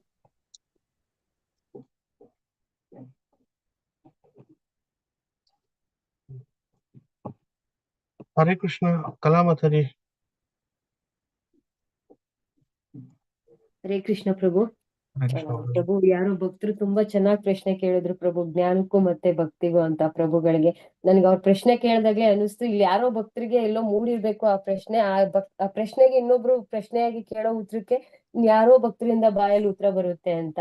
ಚಿಕ್ಕದಾಗಿ ನಾನೊಂದು ನನ್ನ ಅಭಿಪ್ರಾಯನು ಹೇಳ್ಬೋದಾ ಪ್ರಭು, ಭಕ್ತಿಗೂ ಜ್ಞಾನಕ್ಕೂ ಏನು ಅಂತ? ಹೇಳಿ ಮಾತಾಡಿ, ಹೇಳಿ. ಮಾತಾಜಿಯವರು ಹೇಳ್ತಾರೆ, ಧನಲಕ್ಷ್ಮಿ ಮಾತಾಜಿಯವರು ಮತ್ತೆ ಪ್ರಭುಗಳು ಹೇಳ್ತಿದ್ರು 18 days ಕ್ಲಾಸ್ ಅಲ್ಲಿ, ಜಗನ್ನಾಥನಿಗೆ ಕಿಚಿಡಿ ಅಂದ್ರೆ ಇಷ್ಟ ಅಂತ. ಏನು ಒಬ್ಳು ಭಕ್ತಳು ಇರ್ತಾಳೆ, ಅವಳು ಏನು ದಿನನಿತ್ಯದ ಕರ್ಮಗಳನ್ನ ಕಳ್ಕಂದಲೆ, ಸ್ನಾನ ಆಗ್ಲಿ, ಅವಳ ದೈನನಿತ್ಯದ ಏನು ಅವಳ ಕೆಲ್ಸಗಳನ್ನ ಮುಗಿಸ್ಕೊಂಡಲೆ ಪರಮಾತ್ಮನಿಗೆ ಅಂತ ಎದ್ದು ನೈವೇದ್ಯ ಮಾಡ್ತಾ ಇದ್ಲು. ಅದು ಭಕ್ತಿ ಅನ್ನೋದು ನನ್ನ ಅಭಿಪ್ರಾಯ. ಯಾಕೆಂದ್ರೆ ಶುಚಿಯಾಗಿ ನಾವು ರೆಡಿಯಾಗಿ ನಮ್ಮ ಎಲ್ಲಾ ಬೆಳಗಿನ ಕರ್ತವ್ಯಗಳನ್ನ ಮುಗಿಸ್ಕೊಂಡು ಪರಮಾತ್ಮ ಸೇವೆಗೆ ಅಂತ ಹೋಗ್ಬೇಕು ಅಂತಾನು ಸಹ ಯಾವಾಗ್ಲೂ ಕ್ಲಾಸಲ್ಲಿ ಹೇಳ್ತಾರೆ, ಎದ್ದು ಶುಚಿಯಾಗಿ ಆಮೇಲೆ ಜಪ ಮಾಡಿ ನೈವೇದ್ಯ ಮಾಡಿ ಅಂತ. ಅದೇ ಕ್ಲಾಸಲ್ಲೂ ಕೂಡ ಜಗನ್ನಾಥನ್ ಭಕ್ತಳಿದ್ದವಳು ಕಿಚಡಿ ಮಾಡ್ಬೇಕಾದ್ರೆ ಯಾವ್ದೇ ದಿನನಿತ್ಯದ ಕಾರ್ಯಗಳಲ್ಲಿಯೋ ಭಗವಂತನ್ ಟೈಮ್ ಆಗೋಯ್ತು, ಕಿಚಡಿ ಮಾಡ್ಬೇಕು, ಅವ್ನ್ಗಿನ್ನ ನೈವೇದ್ಯ ಇಟ್ಟಿಲ್ಲ ಅಂತ ಹೋಗ್ತಾರೆ. ಅಲ್ಲಿಗೆ ಭಕ್ತಿ ಇಂಪಾರ್ಟೆಂಟ್ ಆಗುತ್ತೆ ಜ್ಞಾನಕ್ಕಿಂತ. ಭಗವಂತ ಜ್ಞಾನನು ನೋಡ್ತಾನೆ, ಭಕ್ತಿನೂ ನೋಡ್ತಾನೆ. ಏನ್ ನನ್ನಂತ ದೇವ್ರು ಅಂದ್ರೆ ದೂರ ಇರೋಂತವ್ರನ್ನು ನೋಡಿ ಹತ್ರ ಕರ್ಕೊಂತಾನೆ. ದೇವ್ರು ಅಂದ್ರೆ ಸದಾ ನೀನೇ ಅಪ್ಪ, ಎಲ್ಲಾ ವಸ್ತುಗಳಲ್ಲೂ ನೀನಿದ್ಯಾ, ಎಲ್ಲಾದ್ರಲ್ಲೂ ನೀನಿದ್ಯಾ, ಅಪವರ್ಗ ವರ್ಗ ಎಲ್ಲಾದ್ರಲ್ಲೂ ಅನ್ನೋದ್ರನ್ನು ಪರಮಾತ್ಮ ನೋಡ್ತಾನೆ. ಆದ್ರೆ ಅವ್ನ್ ಜಾಸ್ತಿ ನೋಡೋದು ನಿನ್ನ ಎಷ್ಟ್ರ ಮಟ್ಟಿಗೆ ಎಲ್ಲಾದ್ರಲ್ಲೂ ನೆನೆಸ್ತಾರೆ ಅಂತ. ಶುದ್ಧವಾಗಿ ನೆನೆಸ್ತೀಯೋ ಅಶುದ್ಧವಾಗಿ ನೆನೆಸ್ತೀಯೋ, ನೀನ್ ತಿಂದೆ ಹೋದ್ರುನು, ನೀನ್ ನನಗ್ ನೈವೇದ್ಯ ಇಡದೆ ಹೋದ್ರುನು ತಿನ್ನೋದ್ರಲ್ಲೂ ನೀನ್ ನೆನೆಸ್ತೀಯೋ. ಇವಾಗ ನೋಡಿ, ಸಪೋಸ್ ಸುಮ್ನೆ ಎಕ್ಸಾಂಪಲ್ ಆದ್ರೆ, ನೈವೇದ್ಯ ಇಡೋದ್ ಮರ್ತೋದ್ರು ಕೂಡ ಭಗವಂತ ಇಡೋದ್ ಮರ್ತೋಗ್ಬಿಟ್ಟೆ ಕ್ಷಮಿಸ್ಬಿಡಪ್ಪ ಅಂತ ತಿನ್ನೋದನ್ನು ಅವ್ನು ಅಕ್ಸೆಪ್ಟ್ ಮಾಡ್ತಾರೆ. ಭಗವಂತ ನೋಡೋದು ನನ್ನ ಪ್ರಕಾರ ಶುದ್ಧ ಭಕ್ತಿನ ಅಂತ ಅನ್ಕೊಂತೀನಿ ಪ್ರಭು. ತುಂಬಾ ಚೆನ್ನಾಗಿ ಪ್ರಶ್ನೆ ಕೇಳಿದ್ರು ಯಾರೋ ಪ್ರಭು, ತಪ್ಪಿದ್ರೆ ಕ್ಷಮೆ ಇರ್ಲಿ ಪ್ರಭು. ಹರೇ ಕೃಷ್ಣ. ಹರೇ ಕೃಷ್ಣ. ಹರೇ ಕೃಷ್ಣ. ಹರೇ ಕೃಷ್ಣ. ವಿಜಯ ಮಾತಾಜಿ. ಎಲ್ಲ ಒಂದೇ ಪ್ರಶ್ನೆ ಕೇಳುವಂತದ್ದಿಲ್ಲ. ಸೊ ಉತ್ತರಗಳು ಗೊತ್ತಿದ್ರೆ ದಯವಿಟ್ಟು ಅದು ಇರ್ಲಿ. ಈಗ ಬಿಟ್ರೆ ಸೆಷನ್ ಎಲ್ಲ ಅದ್ರದ್ದು ಎಲ್ಲಾರು ಅವ್ರವ್ರ ಭಾವನೆ ಎಲ್ಲ ಹೋಗುತ್ತೆ. ಹರೇ ಕೃಷ್ಣ ಮಾತಾಜಿ, ಹೇಳಿ. ಒಂದ್ ರೀತಿನಲ್ಲಿ ಸ್ವಲ್ಪ ಜ್ಞಾನನೂ ಬರ್ತಾ ಇದೆ ಪ್ರಭು. ನೋಡಿ, ಒಬ್ಬೊಬ್ರು ಕ್ಲಾಸ್ ಕೇಳಿಸ್ಕೊಂಡು ಅವ್ರದೇ ಆದ ಅಭಿಪ್ರಾಯಗಳನ್ನ ತುಂಬಾ ಚೆನ್ನಾಗಿ ವ್ಯಕ್ತಪಡಿಸ್ತದೆ. ಇದು ಬೇಕಿತ್ತು ಪ್ರಭು. ಯಾಕೆಂದ್ರೆ ಯಾರೋ ಸುಮಾರು 2 ವರ್ಷ 3 ವರ್ಷ 4 ವರ್ಷದಿಂದ ಕಲಿತಾ ಇದೀವಿ. ಆದ್ರೆ ಯಾರು ಎಷ್ಟೆಷ್ಟ್ರ ಮಟ್ಟಿಗೆ ಏನೇನ ಗ್ರಹಿಸಿದೀವಿ ಅನ್ನೋದನ್ನ ತುಂಬಾ ಚೆನ್ನಾಗಿ ವ್ಯಕ್ತಪಡಿಸ್ತಿದ್ದಾರೆ. ಅದು ತುಂಬಾ ಖುಷಿ ಆಗ್ತಿದೆ ಪ್ರಭು. ನನಗೂ ತಿಳಿದಿದ್ ನಾನು ಒಂದೆರಡು ಹೇಳೋಣ ಅಂತ ಅನ್ನಿಸ್ತು ಪ್ರಭು. ಒಂದು ಬಾರಿ ರೂಪಾ ಗೋಸ್ವಾಮಿ ಅವರು ಚೇತನ ಮಹಾಪ್ರಭುಗಳಿಗೆ ಸಿಗ್ತಾರೆ ಪ್ರಭು. ಆಗ ರೂಪಾ ಗೋಸ್ವಾಮಿ ಅವರು ತುಂಬಾ ವಿದ್ವಾಂಸರು, ದೊಡ್ಡ ವಿದ್ವಾಂಸರು ಪ್ರಭು. ಅವ್ರು ತುಂಬಾನೇ ಓದ್ಕೊಂಡಿರ್ತಾರೆ, ತುಂಬಾ ತಿಳ್ಕೊಂಡಿರ್ತಾರೆ, ತುಂಬಾ ಜ್ಞಾನಿಗಳು ಕೂಡ ಆಗಿರ್ತಾರೆ ಪ್ರಭು. ಪಶ್ಚಿಮ ಬಂಗಾಳದ ನವಾಬನ ಹತ್ರ ಮಂತ್ರಿಯಾಗಿ ಕೂಡ ಅವರು ವರ್ಕ್ ಮಾಡ್ತಿರ್ತಾರೆ. ತುಂಬಾ ಶ್ರೀಮಂತರು, ದೊಡ್ಡ ಶ್ರೀಮಂತರು ಕೂಡ. ಎಲ್ಲವೂ ಇರುತ್ತೆ ಪ್ರಭು, ಜ್ಞಾನ ಇರುತ್ತೆ, ಎಲ್ಲ ಇರುತ್ತೆ, ಜ್ಞಾನದಿಂದ ಸಂಪಾದನೆನೂ ಆಗಿರುತ್ತೆ. ಆದ್ರೆ ಚೈತನ್ಯ ಮಹಾಪ್ರಭುಗಳು ಹೇಳ್ತಿರ್ತಾರೆ, ಯಾವಾಗ್ಲೂನು ಅದನ್ನ ಬಿಟ್ಟು ಓಡಿ ಬರ್ತಿರ್ತಾರೆ. ಚೈತನ್ಯ ಮಹಾಪ್ರಭುಗಳಿಂದ ಓಡಿ ಬರ್ತಿರ್ತಾರೆ. ಅವ್ರು ಕೇಳ್ತಾರೆ, ಯಾಕೆ ನನ್ನಿಂದ ಓಡಿ ಬರ್ತೀಯ ನೀನು? ಇಷ್ಟೊಂದು ಜ್ಞಾನ ತಿಳ್ಕೊಂಡಿದ್ಯಾ, ಇಷ್ಟೊಂದು ವಿದ್ವಾಂಸನಾಗಿದ್ಯಾ, ಇದನ್ನೆಲ್ಲ ಬಳಸ್ಕೊಂಡು ನೀನ್ ಜೀವನ ಮಾಡ್ಬೋದಲ್ಲ, ಯಾಕೆ ನನ್ನಿಂದ ಓಡಿ ಬರ್ತೀಯಾ? ಚೈತನ್ಯ ಮಹಾಪ್ರಭುಗಳು ಬರೀ ಕೈಲಿ ಅವ್ರು ಎಲ್ಲೂ ಏನು ಇರೋದಿಲ್ಲ, ಹಂಗೆ ಓಡಾಡ್ತಿರ್ತಾರಲ್ವಾ, ಬಟ್ ಅವರಿಂದ ಓಡಿ ಬರ್ತಿರ್ತಾರೆ. ಆಗ ರೂಪಾ ಗೋಸ್ವಾಮಿ ಹೇಳ್ತಾರೆ, ಜ್ಞಾನ ಅಂತಂದು ಹೇಳಿದ್ರಲ್ಲ ನೀವು, ನಾನೇನ್ ಸಂಪಾದನೆ ಮಾಡಿದೀನಿ ಇವತ್ತು, ಆ ಶ್ರೀಮಂತಿಕೆ ಇರ್ಬೋದು, ಆ ಮಂತ್ರಿ ಸ್ಥಾನ ಇರಬಹುದು, ಅಥವಾ ವಿದ್ವಾಂಸ ನಾನು ಏನೆಲ್ಲ ಕಲ್ತ್ಕೊಂಡಿದ್ದೀನಿ ಅದೆಲ್ಲ ಇರಬಹುದು, ಅದು ನನ್ನ ಮಟ್ಟಿಗೆ ಜ್ಞಾನ ಅಲ್ಲ ಅಂತ ಹೇಳ್ತಾರೆ ಪ್ರಭು. ಅಂದ್ರೆ ಅದು ಭೌತಿಕ ಜಗತ್ತಿಗೆ ಏನು ಬದುಕೋದಕ್ ಬೇಕು, ಬುದ್ಧಿವಂತಿಕೆ, ಜ್ಞಾನ, ವಿದ್ವಾಂಸತನ, ಅಥವಾ ಅದೇನು ಒಂದು ಐ ಲೆವೆಲ್ ಅಥವಾ ಒಂದು ಒಳ್ಳೆ ಸ್ಥಾನ, ಮಾನ, ಮರ್ಯಾದೆಗಳು, ಇವೆಲ್ಲ ನಮ್ಮ ಬುದ್ಧಿವಂತಿಕೆಯ ಜ್ಞಾನದಿಂದ ಗಳಿಸ್ಕೋಬಹುದು ನಾವು. ಆದ್ರೆ ಆ ಜ್ಞಾನ ಏನಾಗುತ್ತೆ ಅಂದ್ರೆ ಈ ಜನ್ಮಕ್ಕೆ ಮುಗ್ದೋಗುತ್ತೆ. ಧನಲಕ್ಷ್ಮಿ ಮಾತಾಜಿ ತುಂಬಾ ಚೆನ್ನಾಗಿ ಹೇಳಿದ್ರು. ನಾವ್ ಇಲ್ಲೇನೇ ಸಂಪಾದನೆ ಮಾಡಿ ಭಗವಂತನ ಸಿಟಿ ಸಂಪತ್ತುಗಳು ಅವೆಲ್ಲವೂ ಕೂಡ, ಅವೆಲ್ಲವನ್ನ ನಾವು ಸಂಪಾದನೆ ಮಾಡ್ಕೊಂಡು ಆ ಜ್ಞಾನವನ್ನ ಭಕ್ತಿಯ ಕಡೆ ತಿರುಗಿಸ್ತೇ ಹೋದ್ರೆ, ಭಗವಂತನ ಕಡೆ ತಿರುಗಿಸ್ತೇ ಹೋದಾಗ ಅದು ಅಜ್ಞಾನವಾಗಿ ಈ ಜನ್ಮಕ್ಕೆ ಮುಗ್ದೋಗ್ಬಿಡುತ್ತೆ ಪ್ರಭು. ಯಾವಾಗ ನಮ್ಮ ತಿಳಿದಿರ್ತಕ್ಕಂಥ ವಿದ್ವಾಂಸತೆ, ನಮ್ಮ ವಿದ್ಯಾ ಅಥವಾ ನಮ್ಮ ಬುದ್ಧಿ, ನಮ್ಮ ಜ್ಞಾನ ಏನೆಲ್ಲ ಇದೆಯೋ ಅದೆಲ್ಲವನ್ನ ಭಗವಂತನಿಗೋಸ್ಕರ ಅಂತ ಯಾವಾಗ ತಿರುಗಿಸ್ಕೊಳ್ತೀವೋ ಅದು ಭಕ್ತಿ ಆಗ್ಬಿಡುತ್ತೆ ಪ್ರಭು. ಅಂದ್ರೆ ವೈರಾಗ್ಯ ಬರ್ಬೇಕು. ಈ ಒಂದು ಜ್ಞಾನಗಳ ಮೇಲೆ ವೈರಾಗ್ಯ ಪಡ್ಕೋಬೇಕು ಜ್ಞಾನವನ್ನ, ಆದ್ರೆ ಆ ಜ್ಞಾನದ ಮೇಲೆ ವೈರಾಗ್ಯ ಬಂದು ಇದಕ್ಕಿಂತ ಹೆಚ್ಚಿನದಾಗಿ ಉನ್ನತ ಮಟ್ಟದಲ್ಲಿ ಭಗವಂತನ ಕಡೆ ತಿರುಗ್ಕೋಬೇಕು ಅಂತ ಭಕ್ತಿ ಮಾಡಿದಾಗ ಭಗವಂತನ ಮೇಲೆ, ಆಗ ಅದು ವೈರಾಗ್ಯ ಬೇಕೇ ಬೇಕು ಪ್ರಭು ಜೀವನಕ್ಕೆ. ಯಾಕೆ ಅಂದ್ರೆ ಭೌತಿಕವಾಗಿ ನಾವೇನೇ ಸಂಪಾದನೆ ಮಾಡಿದ್ರೆ ಇಲ್ಲೇ ಬಿಟ್ಟು ಹೋಗ್ತೀವಿ. ಹಾಗಾಗಿ ಅದು ಯಾವಾಗ ಟರ್ನ್ ಆಗುತ್ತೆ ಭಗವಂತನ ಮೇಲೆ, ಅದು ಭಕ್ತಿಯಾಗಿ ಪರಿಣಾಮ ಬೀರುತ್ತೆ ಪ್ರಭು. ಇದು ರೂಪ ಗೋಸ್ವಾಮಿ ಅವರ ಒಂದು ಇದರಲ್ಲಿ ಜೀವನದಲ್ಲಿ ನೋಡ್ಬಹುದು ನಾವು. ಅಷ್ಟೊಂದು ಶ್ರೀಮಂತಿಕೆ ಇದ್ರು, ಅಷ್ಟೊಂದು ವಿದ್ವಾಂಸತೆ ಇದ್ರು ಕೂಡ ಚೈತನ್ಯ ಮಹಾಪ್ರಭುವಿಂದ ಬಿಟ್ಟು ಓಡ್ ಬರ್ತಿರ್ತಾರೆ. ಮದ್ವೆ ಮಾಡಿದ್ರು ಕೂಡ ಸುಂದರವಾದ ಹೆಂಡತಿ, ಅಂತಸ್ತು, ಆಸ್ತಿ ಎಲ್ಲ ಬಿಟ್ಟು ಓಡ್ ಬರ್ತಿರ್ತಾರೆ ಪ್ರಭು. ಹಾಗಾಗಿ ವೈರಾಗ್ಯ ಮತ್ತೆ ಭಕ್ತಿ ಅವೆರಡೂ ಕೂಡ ಹಿಂದೆ ಮುಂದೆ ಇರ್ತವೆ ಪ್ರಭು. ಬುದ್ಧಿವಂತನಾದವನು ಆ ಜ್ಞಾನವನ್ನ ವೈರಾಗ್ಯವಾದ ಕಡೆ ಮಾಡಿ ಆ ವೈರಾಗ್ಯವನ್ನ ಭಕ್ತಿ ಕಡೆ ತಿರುಗಿಸಿದಾಗ ಅದು ಭಗವಂತನ ಕಡೆ ತಿರುಗುತ್ತೆ ಪ್ರಭು. ಹರೇ ಕೃಷ್ಣ ಪ್ರಭು. ರೈಟ್ ಮಾತಾಜಿ, ಹರೇ ಕೃಷ್ಣ. ತುಂಬಾ ಧನ್ಯವಾದಗಳು ಮಾತಾಜಿ. ಸೊ ಮಾತಾಜಿಯವರು ಇನ್ನೂ ಹೆಚ್ಚಿಗೆ ಅದರ ಬಗ್ಗೆ ಕನ್ಕ್ಲೂಷನ್ ಅದು ಕೊಟ್ಟಿದ್ದಾರೆ. ಸೊ ಮನುಪ್ರಭುಗಳು ಹೇಳಿದ್ರು, ಅದಾದ್ಮೇಲೆ ಮಾತಾಜಿ ಕೂಡ ಕನ್ಕ್ಲೂಷನ್ ಕೊಟ್ಟಿದ್ದಾರೆ ಅಂತ. ಹರೇ ಕೃಷ್ಣ, ಧನ್ಯವಾದಗಳು ಮಾತಾಜಿ. ಹರೇ ಕೃಷ್ಣ. ಮಂಜುನಾಥ್ ಪ್ರಭು. ಹರೇ ಕೃಷ್ಣ ಪ್ರಭು. ಪ್ರಭು ಸಾರಿ, ವಿಡಿಯೋ ಆನ್ ಮಾಡೋದಕ್ಕೆ ಆಗ್ತಿಲ್ಲ. ತೊಂದ್ರೆ ಇಲ್ಲ ಪ್ರಭು. ಹಾ ಪ್ರಭು, ಅಂದ್ರೆ ಎಲ್ರು ಕೂಡ ಹೇಳಿದ್ರು, ಎಲ್ಲವೂ ಕೂಡ ಸರಿಯಾಗೇ ಇತ್ತು. ಸೊ ಅಂದ್ರೆ ಪ್ರಭುಗಳು ಏನ್ ಹೇಳಿದ್ದಾರೆ ಅಂದ್ರೆ ಜ್ಞಾನ ಅಂತಂದ್ರೆ ಸೊ ಸಿಂಪಲ್. ಸೊ ನಾನು ಯಾರು, ಭಗವಂತ ಯಾರು, ನನಗೂ ಭಗವಂತನಿಗೂ ಏನ್ ಸಂಬಂಧ, ಸೊ ಅದನ್ನ ತಿಳ್ಕೊಳೋದೇ ನಿಜವಾದ ಜ್ಞಾನವಾಗಿರುತ್ತೆ. ಸೊ ಇನ್ನು ಉಳಿದಿರೋದೆಲ್ಲವೂ ಕೂಡ ಅಜ್ಞಾನವಾಗಿರುತ್ತೆ. ಸೊ ಅದಾದ್ಮೇಲೆ ಭಕ್ತಿ. ಸೊ ಭಕ್ತಿ ಅಂದ್ರೆ ಏನು? ಸೊ ಇವಾಗ ತಿಳ್ಕೊಂಡಿದೀವಿ, ಜ್ಞಾನ ತಿಳ್ಕೊಂಡಿದೀವಿ. ಸೊ ಅದನ್ನ ಪ್ರಾಯೋಗಿಕವಾಗಿ ಸಾಕ್ಷಾತ್ಕರಿಸ್ಕೊಳ್ಳೋದು. ಇವಾಗ ನಾನು ಯಾರು, ಆತ್ಮ ಅಂತ ನನಗೆ ಗೊತ್ತಾಯ್ತು. ಇವಾಗ ಆತ್ಮ ಅಂತ ನಾವು ಥಿಯರಿಟಿಕಲ್ ಆಗಿ ತಿಳ್ಕೊಳ್ತಾ ಇದೀವಿ, ಆದ್ರೆ ಪ್ರಾಯೋಗಿಕವಾಗಿ ನಾವು ಅದನ್ನ ಸಾಕ್ಷಾತ್ಕರಿಸ್ಕೊಳ್ಬೇಕು. ಸೊ ಅದು ಭಕ್ತಿ. ಅದು ಭಕ್ತಿಯಲ್ಲಿ ತೊಡಗಿದಾಗ ಮಾತ್ರ ನಮ್ಗೆ ಅದು ಸಾಧ್ಯ ಆಗೋದು. ಅದೇ ರೀತಿ ಭಗವಂತ ಯಾರು ಅನ್ನೋದು ಭಕ್ತಿಯಲ್ಲಿ ಗೊತ್ತಾಗುತ್ತೆ. ಮತ್ತೆ ನನಗೂ ಭಗವಂತನಿಗಿರುವ ಸಂಬಂಧನೂ ಅಷ್ಟೇ. ಸೊ ಪ್ರಾಯೋಗಿಕವಾಗಿ ನಾವು ಭಕ್ತಿಯಲ್ಲಿ ತೊಡಗಿದಾಗ ಅದು ನಮ್ಗೆ ಗೊತ್ತಾಗ್ತಾ ಹೋಗುತ್ತೆ. ಸೊ ಭಕ್ತಿ ಅಂತಂದ್ರೆ ಏನಿಲ್ಲ, ಪ್ರಾಯೋಗಿಕವಾಗಿ ನಾವು ಈಗ ನನ್ಗೆ ಪ್ರಭುಗಳಿಂದ ನಮ್ಗೆ ಜ್ಞಾನ ಸಿಗುತ್ತೆ. ಏನಂತ, ನಾನು ಪ್ರತಿದಿನ ಜಪ ಮಾಡ್ಬೇಕು, ಪ್ರತಿದಿನ ನೈವೇದ್ಯ ಮಾಡ್ಬೇಕು, ಪ್ರತಿದಿನ ಭಗವಂತನ ಭಕ್ತರ ಒಂದು ಸತ್ಸಂಗವನ್ನ ಮಾಡ್ಬೇಕು ಅಂತ. ಅದು ಜ್ಞಾನ ಅಷ್ಟೇ. ಸೊ ಅದನ್ನ ಪ್ರಾಯೋಗಿಕವಾಗಿ ಈಗ ನಾನು ಪ್ರತಿದಿನ ಜಪ ಮಾಡ್ಬೇಕು ಅಂತ ಗೊತ್ತು, ಆದ್ರೆ ನಾನು ಮಾಡ್ಲೇ ಇಲ್ಲ ಅಂತಂದ್ರೆ ಅದು ಜ್ಞಾನವಾಗಿ ಉಳ್ಕೊಳ್ಳುತ್ತೆ. ಸೊ ನಾನು ಅದನ್ನ ಪ್ರತಿದಿನ ಜಪ ಮಾಡಿದಾಗ ಅದು ಭಕ್ತಿ ಆಗುತ್ತೆ. ಸೊ ನೈವೇದ್ಯ ಭಗವಂತನಿಗೆ ಮಾಡಿದಾಗ ಅದು ಭಕ್ತಿ ಆಗುತ್ತೆ. ಸೊ ಮತ್ತೆ ಭಗವಂತನ ಭಕ್ತರ ಒಂದು ಸಾಂಗತ್ಯವನ್ನ ಮಾಡಿದಾಗ ಅದು ಭಕ್ತಿ ಆಗುತ್ತೆ. ಸೊ ಆ ತರ ಪ್ರಭು, ಅದು ಡಿಫ್ರೆನ್ಸ್ ಆಗುತ್ತೆ. ಹರೇ ಕೃಷ್ಣ ಪ್ರಭು. ಹರೇ ಕೃಷ್ಣ ಪ್ರಭು, ಧನ್ಯವಾದಗಳು. ಹರೇ ಕೃಷ್ಣ. ಹರೇ ಕೃಷ್ಣ. ಧನಲಕ್ಷ್ಮಿ ಮಾತಾಡಿ. ಹರೇ ಕೃಷ್ಣ. ಕೊನೆಗೆ ಮಾತಾಡಿ ಮಾಡ್ಬಿಟ್ಟು ನಾನು ಒಂದು ಕನ್ಕ್ಲೂಷನ್ ಕೊಡೋಣ. ಆಕ್ಚುಲಿ ಎಲ್ಲರ ಡಿಸ್ಕಷನ್ ಕೇಳಿಸ್ಕೊಂಡು ಸೊ ಫೈನಲ್ ಆಗಿ ಒಂದು ಕನ್ಕ್ಲೂಷನ್ ಕೊಡೋಣ ಅಂತ ನಾನು ಆನ್ ಮಾಡಿದೆ ಪ್ರಭು. ಸೊ ಮುಖ್ಯವಾಗಿ ಸಿಂಪಲ್ ಆಗಿ ಒಂದೇ ಒಂದು ಉದಾಹರಣೆ ಕೊಡ್ತೀನಿ. ಈಗ ಎಲ್ಲರಿಗೂ ವಿಡಿಯೋ ಆಫ್ ಇದೆ ಪ್ರಭು, ಕ್ಷಮೆ ಇರ್ಲಿ. ಎಲ್ಲರಿಗೂ ಗೊತ್ತಿದೆ ಮರದ ಬುಡ, ಓಕೆನಾ? ನಾವು ಮರದ ಬುಡಕ್ಕೆ ನೀರ್ ಹಾಕಿದ್ರೆ ಇಡೀ ಮರಕ್ಕೆ ಏನ್ ಬರುತ್ತೆ, ಸಸ್ಯ ಶ್ಯಾಮಲವಾಗಿ ಬೆಳೆಯುತ್ತೆ ಅಂತಕ್ಕಂಥ ಬೇಸಿಕ್ ಜ್ಞಾನ ನಮ್ಗಿದೆ. ಕರೆಕ್ಟ್ ಅಲ್ವಾ ಪ್ರಭು? ಈಗ ಸಾರಿ ಸೊ ಈಗ ಕರ್ಮ ಯೋಗ ಅನ್ನೋದು ನಾವು ಮಾಡುವಂಥದ್ದು. ನಾವು ಕರ್ಮದಲ್ಲಿ ಇರೋದು ಅಂದ್ರೆ ನಾವು ಕಾರ್ಯದಲ್ಲಿ ತೊಡಗೋದು ಕರ್ಮ. ಈಗ ಜ್ಞಾನ ಅನ್ನೋದು ಆ ಕರ್ಮವನ್ನ ಹೇಗೆ ಮಾಡೋದು ಅನ್ನೋದು ತಿಳ್ಕೊಳ್ಳೋದು ಜ್ಞಾನ. ನೋಡಿ, ಈಗ ಕರ್ಮ ಅನ್ನೋದು ನಾವು ದೈಹಿಕವಾಗಿ ಮಾಡುವಂಥದ್ದು. ಈಗ ಆ ಕರ್ಮವನ್ನ ಮಾಡ್ಬೇಕು ಅಂದ್ರೆ ನಮಗ್ ಜ್ಞಾನ ಬೇಕು. ಸೊ ಈಗ ಜ್ಞಾನ ಕರ್ಮ ಎರಡೂ ಸೇರಿದ್ರೆ ಭಕ್ತಿ ಆಗುವಂಥದ್ದು. ಈಗ ಹಾಗಾದ್ರೆ ನನಗ್ ಗೊತ್ತಿದೆ ಎಲ್ಲ, ನನಗೆ ಮರದ ಬುಡಕ್ ನೀರ್ ಹಾಕೋದ್ ಗೊತ್ತಿದೆ. ನನಗೆ ಅದ್ ಮರದ ಬುಡಕ್ ನೀರ್ ಹಾಕಿದ್ರೆ ಮರ ಚೆನ್ನಾಗಿ ಬೆಳೀತೆ ಅನ್ನೋದು ಗೊತ್ತಿದೆ, ಬಟ್ ನಾನ್ ನೀರೇ ಹಾಕಲ್ಲ. ಬರೀ ಗೊತ್ತಿದೆ ಅಂತ ಸುಮ್ನೆ ಕೂರೋದು ಅದು ವ್ಯರ್ಥ. ಆ ಜ್ಞಾನ ಯಾವ್ದಕ್ಕೂ ಪ್ರಯೋಜನ ಬರಲ್ಲ. ಹಾಗಾದ್ರೆ ನನಗೆ ಜ್ಞಾನ ಇಲ್ಲ, ಸೊ ನಾನು ಎಲೆಗೆ, ರೆಂಬೆಗೆ, ಕೊಂಬೆಗೆ ಎಲ್ಲ ನೀರ್ ಹಾಕೊಂಡು ಹೋಗ್ತಿದ್ದೀನಿ ಅಂದ್ರೆ ವ್ಯರ್ಥ. ಸೊ ಅಂದ್ರೆ ಇಲ್ಲೂ ಕೂಡ ನನಗೆ ಅದರ ಪ್ರತಿಫಲ ಆಗಿ ಅಥವಾ ಮೂಲ ಉದ್ದೇಶ ಮರ್ತು ಹೋಗ್ತೀನಿ. ಸೊ ಹಾಗಾಗಿ ಈಗ ನಾನು ಕರ್ಮ ಮಾಡ್ತೀನಿ, ಸುಮ್ನೆ ಕತ್ತೆ ತರ ದುಡಿತಿದ್ದೀನಿ, ವ್ಯರ್ಥ ಅದು. ಆದ್ರ ದುಡಿಯುವ ಉದ್ದೇಶ, ಮೂಲ ಅರಿವು ಇದ್ದಾಗ ಅದು ಜ್ಞಾನವಾಗುತ್ತೆ. ಸೊ ಹಾಗಾಗಿ ಮರದ ಬುಡಕ್ಕೆ ನೀರ್ ಹಾಕುವಂಥದ್ದು ಜ್ಞಾನ, ಅಂದ್ರೆ ತಿಳ್ಕೊಳ್ಳುವುದು ಜ್ಞಾನ. ಕಾರ್ಯರೂಪಕ್ಕೆ ನಾನ್ ನೀರನ್ನ ತಗೊಂಡೋಗಿ ಮರದ ಬುಡಕ್ ಹಾಕೋದು ಕರ್ಮ. ಈ ಎರಡನ್ನು ಮಾಡಿದಾಗ ಅದು ಭಕ್ತಿ ಆಗ್ಬಿಡುತ್ತೆ.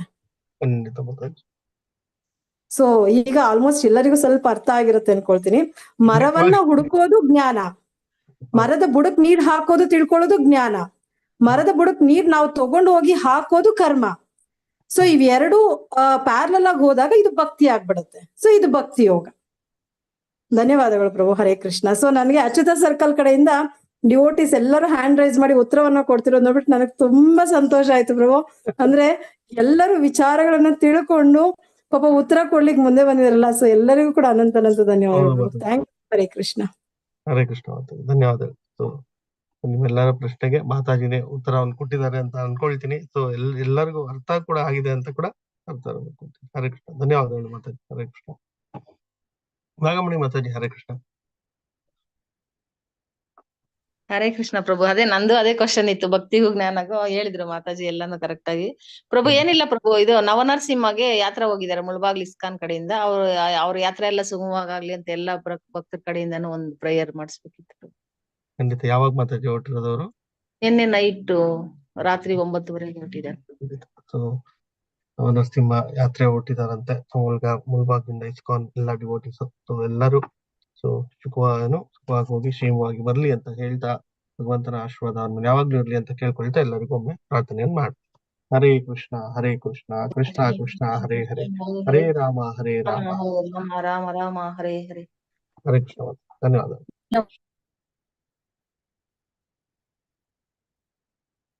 ಹರೇ ಕೃಷ್ಣ. ಕಾಲಿಂದಿ ಕಲ್ಯಾಣಿ ದೀದಿ. ಹರೇ ಕೃಷ್ಣ.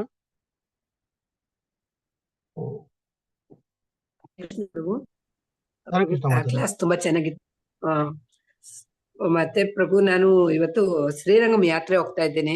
ನನ್ಗೋಸ್ಕರ ಎಲ್ಲಾರು ಪ್ರೇಯರ್ ಮಾಡಿ, ಭಕ್ತಿಯಲ್ಲಿ ಬೇಗ ಇನ್ನ ಮುಂದುವರಿಬೇಕು. ಮತ್ತೆ ಪ್ರಯಾಣ ಆರೋಗ್ಯವಾಗಿ ಪ್ರೇಯರ್ ಮಾಡಿ ಅಂತ ಮಾಡ್ತಾ ಇದ್ದೀನಿ. ಎಲ್ಲರ ಪ್ರಾರ್ಥನೆ. ಸೊ ಮಾತಾಜಿ ಅವರು ಕೂಡ ಇವತ್ತು ಯಾತ್ರೆಗೆ ಹೋಗ್ತಿದ್ದಾರೆ. ಸೊ ಅವ್ರಿಗೂ ಕೂಡ ಭಗವಂತ ಆರೋಗ್ಯ ಎಲ್ಲ ಕೊಡ್ಲಿ. ಸೊ ಸುಖವಾಗಿ ಹೋಗಿ ಲಾಭವಾಗಿ ಬರ್ಲಿ ಅಂತ ಕೇಳ್ಕೊಳ್ತಾ, ಮಾತಾಜಿ ಅವರು ಕೂಡ ಸುರಕ್ಷಿತವಾಗಿ ಹೋಗಿ ಬರ್ಲಿ ಅಂತ ಹೇಳ್ತಾ ಎಲ್ಲರೂ ಅವ್ರಿಗಾಗಿ ಒಮ್ಮೆ ಪ್ರಾರ್ಥನೆಯನ್ನ ಮಾಡಿ. ಹರೇ ಕೃಷ್ಣ ಹರೇ ಕೃಷ್ಣ ಕೃಷ್ಣ ಕೃಷ್ಣ ಹರೇ ಹರೇ, ಹರೇ ರಾಮ ರಾಮ ರಾಮ ಹರೇ ಹರೇ. ಹರೇ ಕೃಷ್ಣ. ಧನ್ಯವಾದಗಳು. ಧನ್ಯವಾದಗಳು. ಪಂಕಜ ಸುರೇಶ್ ಮಾತಾಜಿ. ಹರೇ ಕೃಷ್ಣ. ಹರೇ ಕೃಷ್ಣ ಪ್ರಭುಜಿ. ಹರೇ ಕೃಷ್ಣ. ಭಕ್ತಿ ಬಗ್ಗೆ ಒಂದೇ ಒಂದು ಲೈನ್ ಹೇಳ್ತೀನಿ ಅಷ್ಟೇ. ಹೇಳಿ. ಭಗವಂತನಿಗೆ ನಮ್ಮನ್ನ ನಾವು ಅರ್ಪಿಸಿಕೊಳ್ತೀವಲ್ಲ, ಭಗವಂತನಲ್ಲಿ ಲೀನವಾಗ್ತೀವಲ್ಲ, ಅದನ್ನೇ ಭಕ್ತಿ ಅಂತ ನಾನ್ ಅನ್ಕೊಂಡಿರೋದು. ಮತ್ತೆ ಆ ಭಗವಂತನ ಭಕ್ತಿಗೆ ಹೋಗ್ತೀವಲ್ಲ, ಆಗ ನಮ್ಗೆ ಅದರ ಅರಿವು ಸಿಗುತ್ತಲ್ಲ, ಅದನ್ನೇ ನಮ್ಗೆ ಆ ಭಗವಂತನ ಬಗ್ಗೆ ಅರಿವು ಮೂಡುತ್ತಲ್ಲ, ಅದನ್ನೇ ಜ್ಞಾನ ಅಂತ ನನ್ನ ಅನಿಸಿಕೆ ಪ್ರಭುಜಿ ಅಷ್ಟೇ. ಖಂಡಿತವಾದ ಅದು ಕೂಡ ಸರಿಯಾಗಿದೆ. ಸೊ ಅಂದ್ರೆ ಭಗವಂತನಿಗೆ ಭಕ್ತಿ ಮಾಡೋದು ಹೇಗೆ ಅಂತ ತಿಳ್ಕೊಳ್ಳುವಂತದ್ದೇ ಜ್ಞಾನ. ಸೊ ಅದು ಗೊತ್ತಿದ್ರೆ ಜ್ಞಾನ ಇದ್ದಾಗ ಭಕ್ತಿ ಕೂಡ ಹೆಚ್ಚಿಗೆ ಮಾಡಬಹುದು. ಭಕ್ತಿಗೆ ಹೋದ ನಂತರ ನಮ್ಗೆ ಸಿಗ್ತಾ ಹೋಗುತ್ತಲ್ಲ, ಅದೇ ಜ್ಞಾನ. ಭಗವಂತ ಭಕ್ತಿ ಮಾಡ್ತಾ ಮಾಡ್ತಾ ಮಾಡ್ತಾ ನಮಗೆ ಅದ್ರ ಬಗ್ಗೆ ನಾವು ತಿಳ್ಕೊಬೇಕು ಅಂತ ಹೆಚ್ಚು ಅದ್ರ ಬಗ್ಗೆ ಆಸಕ್ತಿ ತೋರಿಸ್ತೀವಿ. ಅದ್ರ ಬಗ್ಗೆ ಏನು ಭಗವಂತನ ಭಕ್ತಿ ಅಂದ್ರೆ ಏನು ಅಂತ ನಾವು ತಿಳ್ಕೊಳ್ತಾ ಹೋಗ್ತೀವಲ್ಲ, ಭಗವಂತನ ಬಗ್ಗೆ ಎಲ್ಲ ತಿಳಿತಾ ಹೋಗ್ತೀವಲ್ಲ, ಆ ಅರಿವು ನಮ್ಗೆ ಬರುತ್ತಲ್ಲ, ಅದೇ ಜ್ಞಾನ ಅನ್ನೋದು ನನ್ನ ಅನಿಸಿಕೆ ಪ್ರಭುಜಿ. ಧನ್ಯವಾದಗಳು. ಇವತ್ತಿನ ಸೆಷನ್ ತುಂಬಾ ಇತ್ತು. ಧನಲಕ್ಷ್ಮಿ ಮಾತಾಜಿ ಅವ್ರದ್ದು. ಹರೇ ಕೃಷ್ಣ. ಧನ್ಯವಾದಗಳು. ಹರೇ ಕೃಷ್ಣ. ಹರೇ ಕೃಷ್ಣ. ರೇಣುಕಾ ಮಾತಾಜಿ ಮತ್ತೆ ಹ್ಯಾಂಡ್ ಮಾಡಿದ್ರು. ಹರೇ ಕೃಷ್ಣ ಪ್ರಭು ನಮ್ದು ಒಂದು 5 years ಆಯ್ತು ಪ್ರಭು. ಒಂದು ಹೆಲ್ತ್ ಕೇರ್ ಅಲ್ಲಿ ಇನ್ಫಿನಿಟಿಸ್ ಹಾಸ್ಪಿಕೇರ್ ಅಂತ ನಮ್ದು ಕಂಪ್ನಿ ಇದೆ ಪ್ರಭು. ಆ ಕಂಪ್ನಿದು ಸ್ವಲ್ಪ ಕೋವಿಡ್ ಇಂದ ಸಪ್ಲೈ ಮಾಡಿದ್ವಿ. ಅವಾಗಿಂದ ನಮ್ದು ಸ್ವಲ್ಪ ಪ್ರಾಬ್ಲಮ್ ಅಲ್ಲಿ ಇತ್ತು, ಬಿಲ್ಸ್ ಆಗಿಲ್ಲ ಅಂತ. ಬಟ್ ಅದೀಗ ಕೋರ್ಟಿಗೆ ಬಂದಿದೆ ಪ್ರಭು. ಇವತ್ತು ಅದು ಕೋರ್ಟ್ ಇದೆ ಪ್ರಭು. ಎಲ್ಲಾ ವೈಷ್ಣವರ ಆಶೀರ್ವಾದದಿಂದ ಎಲ್ಲ ಸಕ್ಸಸ್ ಆಗ್ಲಿ ಅಂತ ಎಲ್ಲಾ ವೈಷ್ಣವರ ಆಶೀರ್ವಾದ ಬೇಕು ಪ್ರಭು. ಮಾತಾಜಿ ಅವರು ಅವರ ಸಂಸ್ಥೆಯಿಂದ ಒಂದು ಕೆಲವೊಂದು ಸಮಸ್ಯೆಗಳಲ್ಲಿ ಕೋರ್ಟ್ಗೆ ಹೋಗಿದೆ ಅಂತ ಹೇಳಿದ್ದಾರೆ. ಸೊ ಅದು ಇವ್ರ ಕಡೆನೆ ಎಲ್ಲದು ಭಗವಂತನ ಕೃಪೆ ಆಗ್ಲಿ ಅಂತ ಕೇಳ್ಕೊಂತ ಎಲ್ಲರೂ ಒಮ್ಮೆ ಪ್ರಾರ್ಥನೆ ಮಾಡಿ. ಹರೇ ಕೃಷ್ಣ ಹರೇ ಕೃಷ್ಣ ಕೃಷ್ಣ ಕೃಷ್ಣ ಹರೇ ಹರೇ, ಹರೇ ರಾಮ ರಾಮ ರಾಮ ಹರೇ ಕೃಷ್ಣ. ಧನ್ಯವಾದಗಳು. ಹರೇ ಕೃಷ್ಣ. ಸೊ ಮನು ಪ್ರಭು ಹರೇ ಕೃಷ್ಣ. ಸೊ ನೆಕ್ಸ್ಟ್ ಪ್ರಕಾಶ್ ಪ್ರಭು ಲಾಸ್ಟ್ ಪ್ರಶ್ನೆ ಆಗಿರ್ಲಿ, ಅಂದ್ರೆ ಲಾಸ್ಟ್ ಇರ್ಲಿ. ಹರೇ ಕೃಷ್ಣ. ಹರೇ ಕೃಷ್ಣ ಮನು ಪ್ರಭು. ಹರೇ ಕೃಷ್ಣ ಪ್ರಭು. ಹರೇ ಕೃಷ್ಣ ಪ್ರಭು. So, ಜ್ಞಾನ ಮತ್ತೆ ಭಕ್ತಿದು ಇಷ್ಟೊಂದು ಗಾಢವಾಗಿದೆ ಪ್ರಶ್ನೆ ಅಂತ ನಾನು ಅನ್ಕೊಂಡಿರ್ಲಿಲ್ಲ. ಇದು ಹೇಗಿದೆ ಅಂತ ಹೇಳಿದ್ರೆ ಸುಮ್ನೆ ಸರಳವಾಗಿ ಅರ್ಥ ಮಾಡ್ಕೊಳ್ಳಿಕ್ಕೆ ಎಲ್ಲ ಭಕ್ತರುಗಳೆಲ್ಲ ಪ್ರಯತ್ನ ಮಾಡಿದೀವಿ, ನಮ್ಗೆ ಎಷ್ಟು ಸಾಧ್ಯ ಆಗುತ್ತೋ ಅಷ್ಟು. ನಾನು ಹಂಗಾರೆ ಸೋಮನಾಥ್ ಪ್ರಭುಗಳಿಗೆ ಕಾಲ್ ಮಾಡಿದೆ, ಅದು ಸಿಗ್ಲಿಲ್ಲ. ಸೊ ಇದು ಹೇಗಿದೆ ಅಂತ ಹೇಳಿದ್ರೆ ಒಬ್ಬ ಕುರುಡನ ಹತ್ರ ಆನೆ ಡೀಟೇಲ್ಸ್ ಕೇಳ್ದಂಗಿದೆ. ಸೊ ಭಕ್ತಿ, ಈಗ ಲವ್ ಅನ್ನೋದ್ ಭಕ್ತಿ ಅಂದ್ರೆ ಏನು? Love of ಗಾಡೆಡ್. ಪ್ರೀತಿ ಅನ್ನೋದನ್ನ ಯಾರಾದ್ರೂ ಡಿಸ್ಕ್ರೈಬ್ ಮಾಡಕ್ ಸಾಧ್ಯನಾ? ಸಾಧ್ಯ ಇಲ್ಲ ಅಲ್ವಾ? ಆ ರೀತಿಯಾಗಿ ಭಕ್ತಿ ಅನ್ನೋದು ಆಕ್ಚುಲಿ ಇಟ್ ಇಸ್ ಎ ಪ್ರೀತಿ. ಆ ಪ್ರೀತಿ ನಮ್ಗ್ ಬಂದಿಲ್ಲ, ಆಕ್ಚುಲಿ ಸ್ವಭಾವತಃ ಆತ್ಮದ ಗುಣ ಆಗಿದೆ. ಇವಾಗ ನಮ್ಗೆ ಗಂಗಾಜೀವನ್ ಪ್ರಭು ಆಗಿರ್ಬೋದು, ಮಂಜುನಾಥ್ ಪ್ರಭು ಎಲ್ಲರೂ ವಿವರಣೆ ಕೊಟ್ರು. ಜ್ಞಾನ ಅಂತ ಹೇಳಿದ್ರೆ ಪ್ರಭುಗಳು ಹೇಳ್ದಂಗೆ ನಾನ್ ಯಾರು, ಭಗವಂತ ಯಾರು, ನಮ್ಮ ಇಬ್ಬರ ನಡುವೆ ಸಂಬಂಧ ಏನು ಅಂತ ಥಿಯರಿಟಿಕಲ್ ಆಗಿ ತಿಳ್ಕೊಳ್ತಕ್ಕಂಥದ್ದು. ಭಕ್ತಿ ಅನ್ನೋದು ಅದು ಒಂದು ಭಾವನೆ. ಇದನ್ನೆಲ್ಲ ನಾವು ತಿಳ್ಕೊಂಡು ಭಕ್ತಿ ಹೇಗ್ ಮಾಡ್ಬೋದು ಅಂತ ನಾವು ಅಣಕ್ ಮಾಡ್ತಾ ಇರ್ತೀವಿ. ಇವಾಗ ಏನ್ ಚಾಂಟಿಂಗ್ ಮಾಡ್ತಾ ಇದೀವಿ, ಭಗವಂತನ ಪ್ರಸಾದ ನೈವೇದ್ಯ ಮಾಡ್ತಿದೀವಿ, ಇದೆಲ್ಲ ಅಣಕ್ ಮಾಡ್ತಾ ಇದೀವಿ. ಯಾಕೆಂತಂದ್ರೆ ನಮ್ಗೆ ಇನ್ನೂ ಭಕ್ತಿ ಅನ್ನೋದ್ ಬಂದಿಲ್ಲ, ಲವ್ ಅನ್ನೋದ್ ಬಂದಿಲ್ಲ.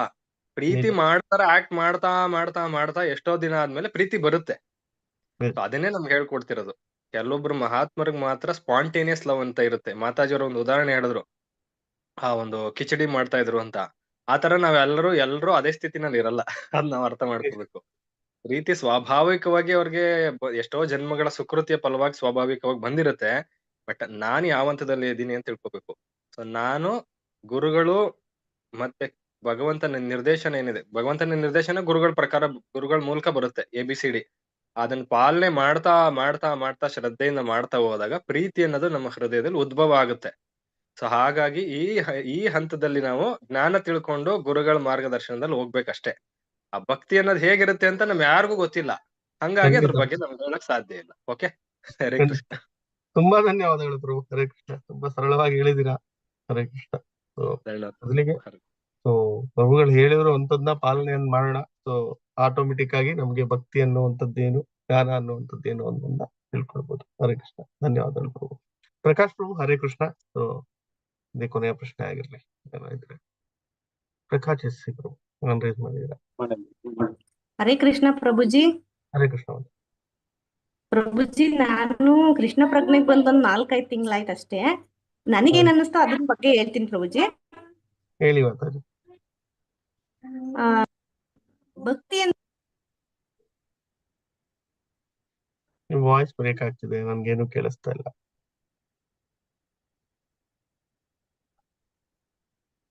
ಹರೇ ಕೃಷ್ಣ. ಹರೇ ಕೃಷ್ಣ. ಸೊ ಮಾತಾಡಿ ಅವ್ರ ವಾಯ್ಸ್ ಡೌನ್ ಆಗಿದೆ ಅನ್ಸುತ್ತೆ. ಕೃಷ್ಣ ಇನ್ನೂ ಒಂದ್ ಸ್ವಲ್ಪ ದಿವಸ ಆದ್ಮೇಲೆ ಹೇಳಿ ಎನ್ನುವಂಥದ್ದು ಇರ್ಬೋದು. ಖಂಡಿತ. ಹರೇ ಕೃಷ್ಣ. ಸೊ ಹರೇ ಕೃಷ್ಣ. ಎಲ್ಲರಿಗೂ ಧನ್ಯವಾದಗಳು. ಸೊ ನಿಮ್ಮೆಲ್ಲರಿಗೂ ಈ ದಿನ ಶುಭವಾಗಿರ್ಲಿ ಅಂತ ಹೇಳ್ತಾ ಒಮ್ಮೆ ನಾನು ಹರೇ ಕೃಷ್ಣ ಮಹಾಮಂತ್ರವನ್ನು ಹೇಳ್ತಾ ವೈಷ್ಣವನ್ನ ಹೇಳ್ತಾ ಅಧಿವೇಶನವನ್ನ. ಹರೇ ಕೃಷ್ಣ ಕೃಷ್ಣ ಕೃಷ್ಣ ಹರೇ ಹರೇ, ಹರೇ ರಾಮ ರಾಮ ರಾಮ ವಾಂಛಾಕಲ್ಪತರುಭ್ಯಶ್ಚ ಕೃಪಾಸಿಂಧುತಯೇವ ಚ ಪತಿತಾನಾಂ ಪಾವನೇಭ್ಯೋ ವೈಷ್ಣವೇಭ್ಯೋ ನಮೋ ನಮಃ. ಅನಂತಕೋಟಿ ವೈಷ್ಣವಂದು ಕಿ ಜೈ. ಶ್ರೀಲ ಪ್ರಭುಪಾದ್ ಕಿ ಜೈ. ಚೈತನ್ಯ ಮಹಾಪ್ರಭು ಕಿ ಜೈ. ಗಾಂಧಾರ ಗಿರಿಧಾರ ಕಿ ಜೈ. ಹರೇ ಕೃಷ್ಣ. ಎಲ್ಲರಿಗೂ ಹರೇ ಕೃಷ್ಣ. ನೀವು ಈಗ ಅನ್ಮ್ಯೂಟ್ ಆಪ್ಷನ್ ಕೊಡ್ಲಾಗುತ್ತೆ. ಎಲ್ಲರೂ ಹರೇ ಕೃಷ್ಣವನ್ನು ಹೇಳ್ತಾ ನೀವಾಗ್ಬೋದು. ಹರೇ ಕೃಷ್ಣ. ಎಲ್ಲರಿಗೂ ಧನ್ಯವಾದಗಳು. ಹರೇ ಕೃಷ್ಣ. ಹರೇ ಕೃಷ್ಣ ಪ್ರಭು. ಧನ್ಯವಾದಗಳು. ಹರೇ ಕೃಷ್ಣ ಮಾತಾಜಿ.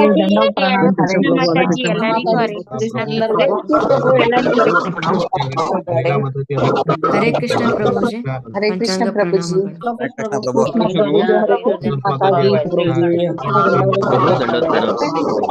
ಪ್ರಭುಜಿ.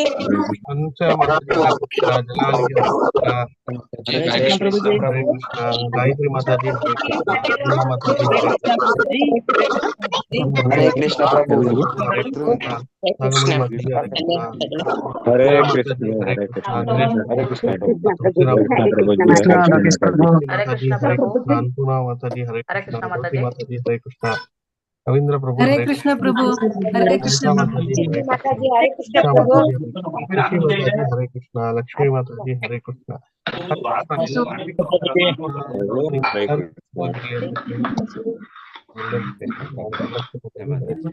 ಹರೇ ಕೃಷ್ಣ, ಎಲ್ಲರಿಗೂ ಹರೇ ಕೃಷ್ಣ. ಧನ್ಯವಾದ. ಹರೇ ಕೃಷ್ಣ ಪ್ರಭು. ಪ್ರಭು ಪ್ರಭು ಹರೇ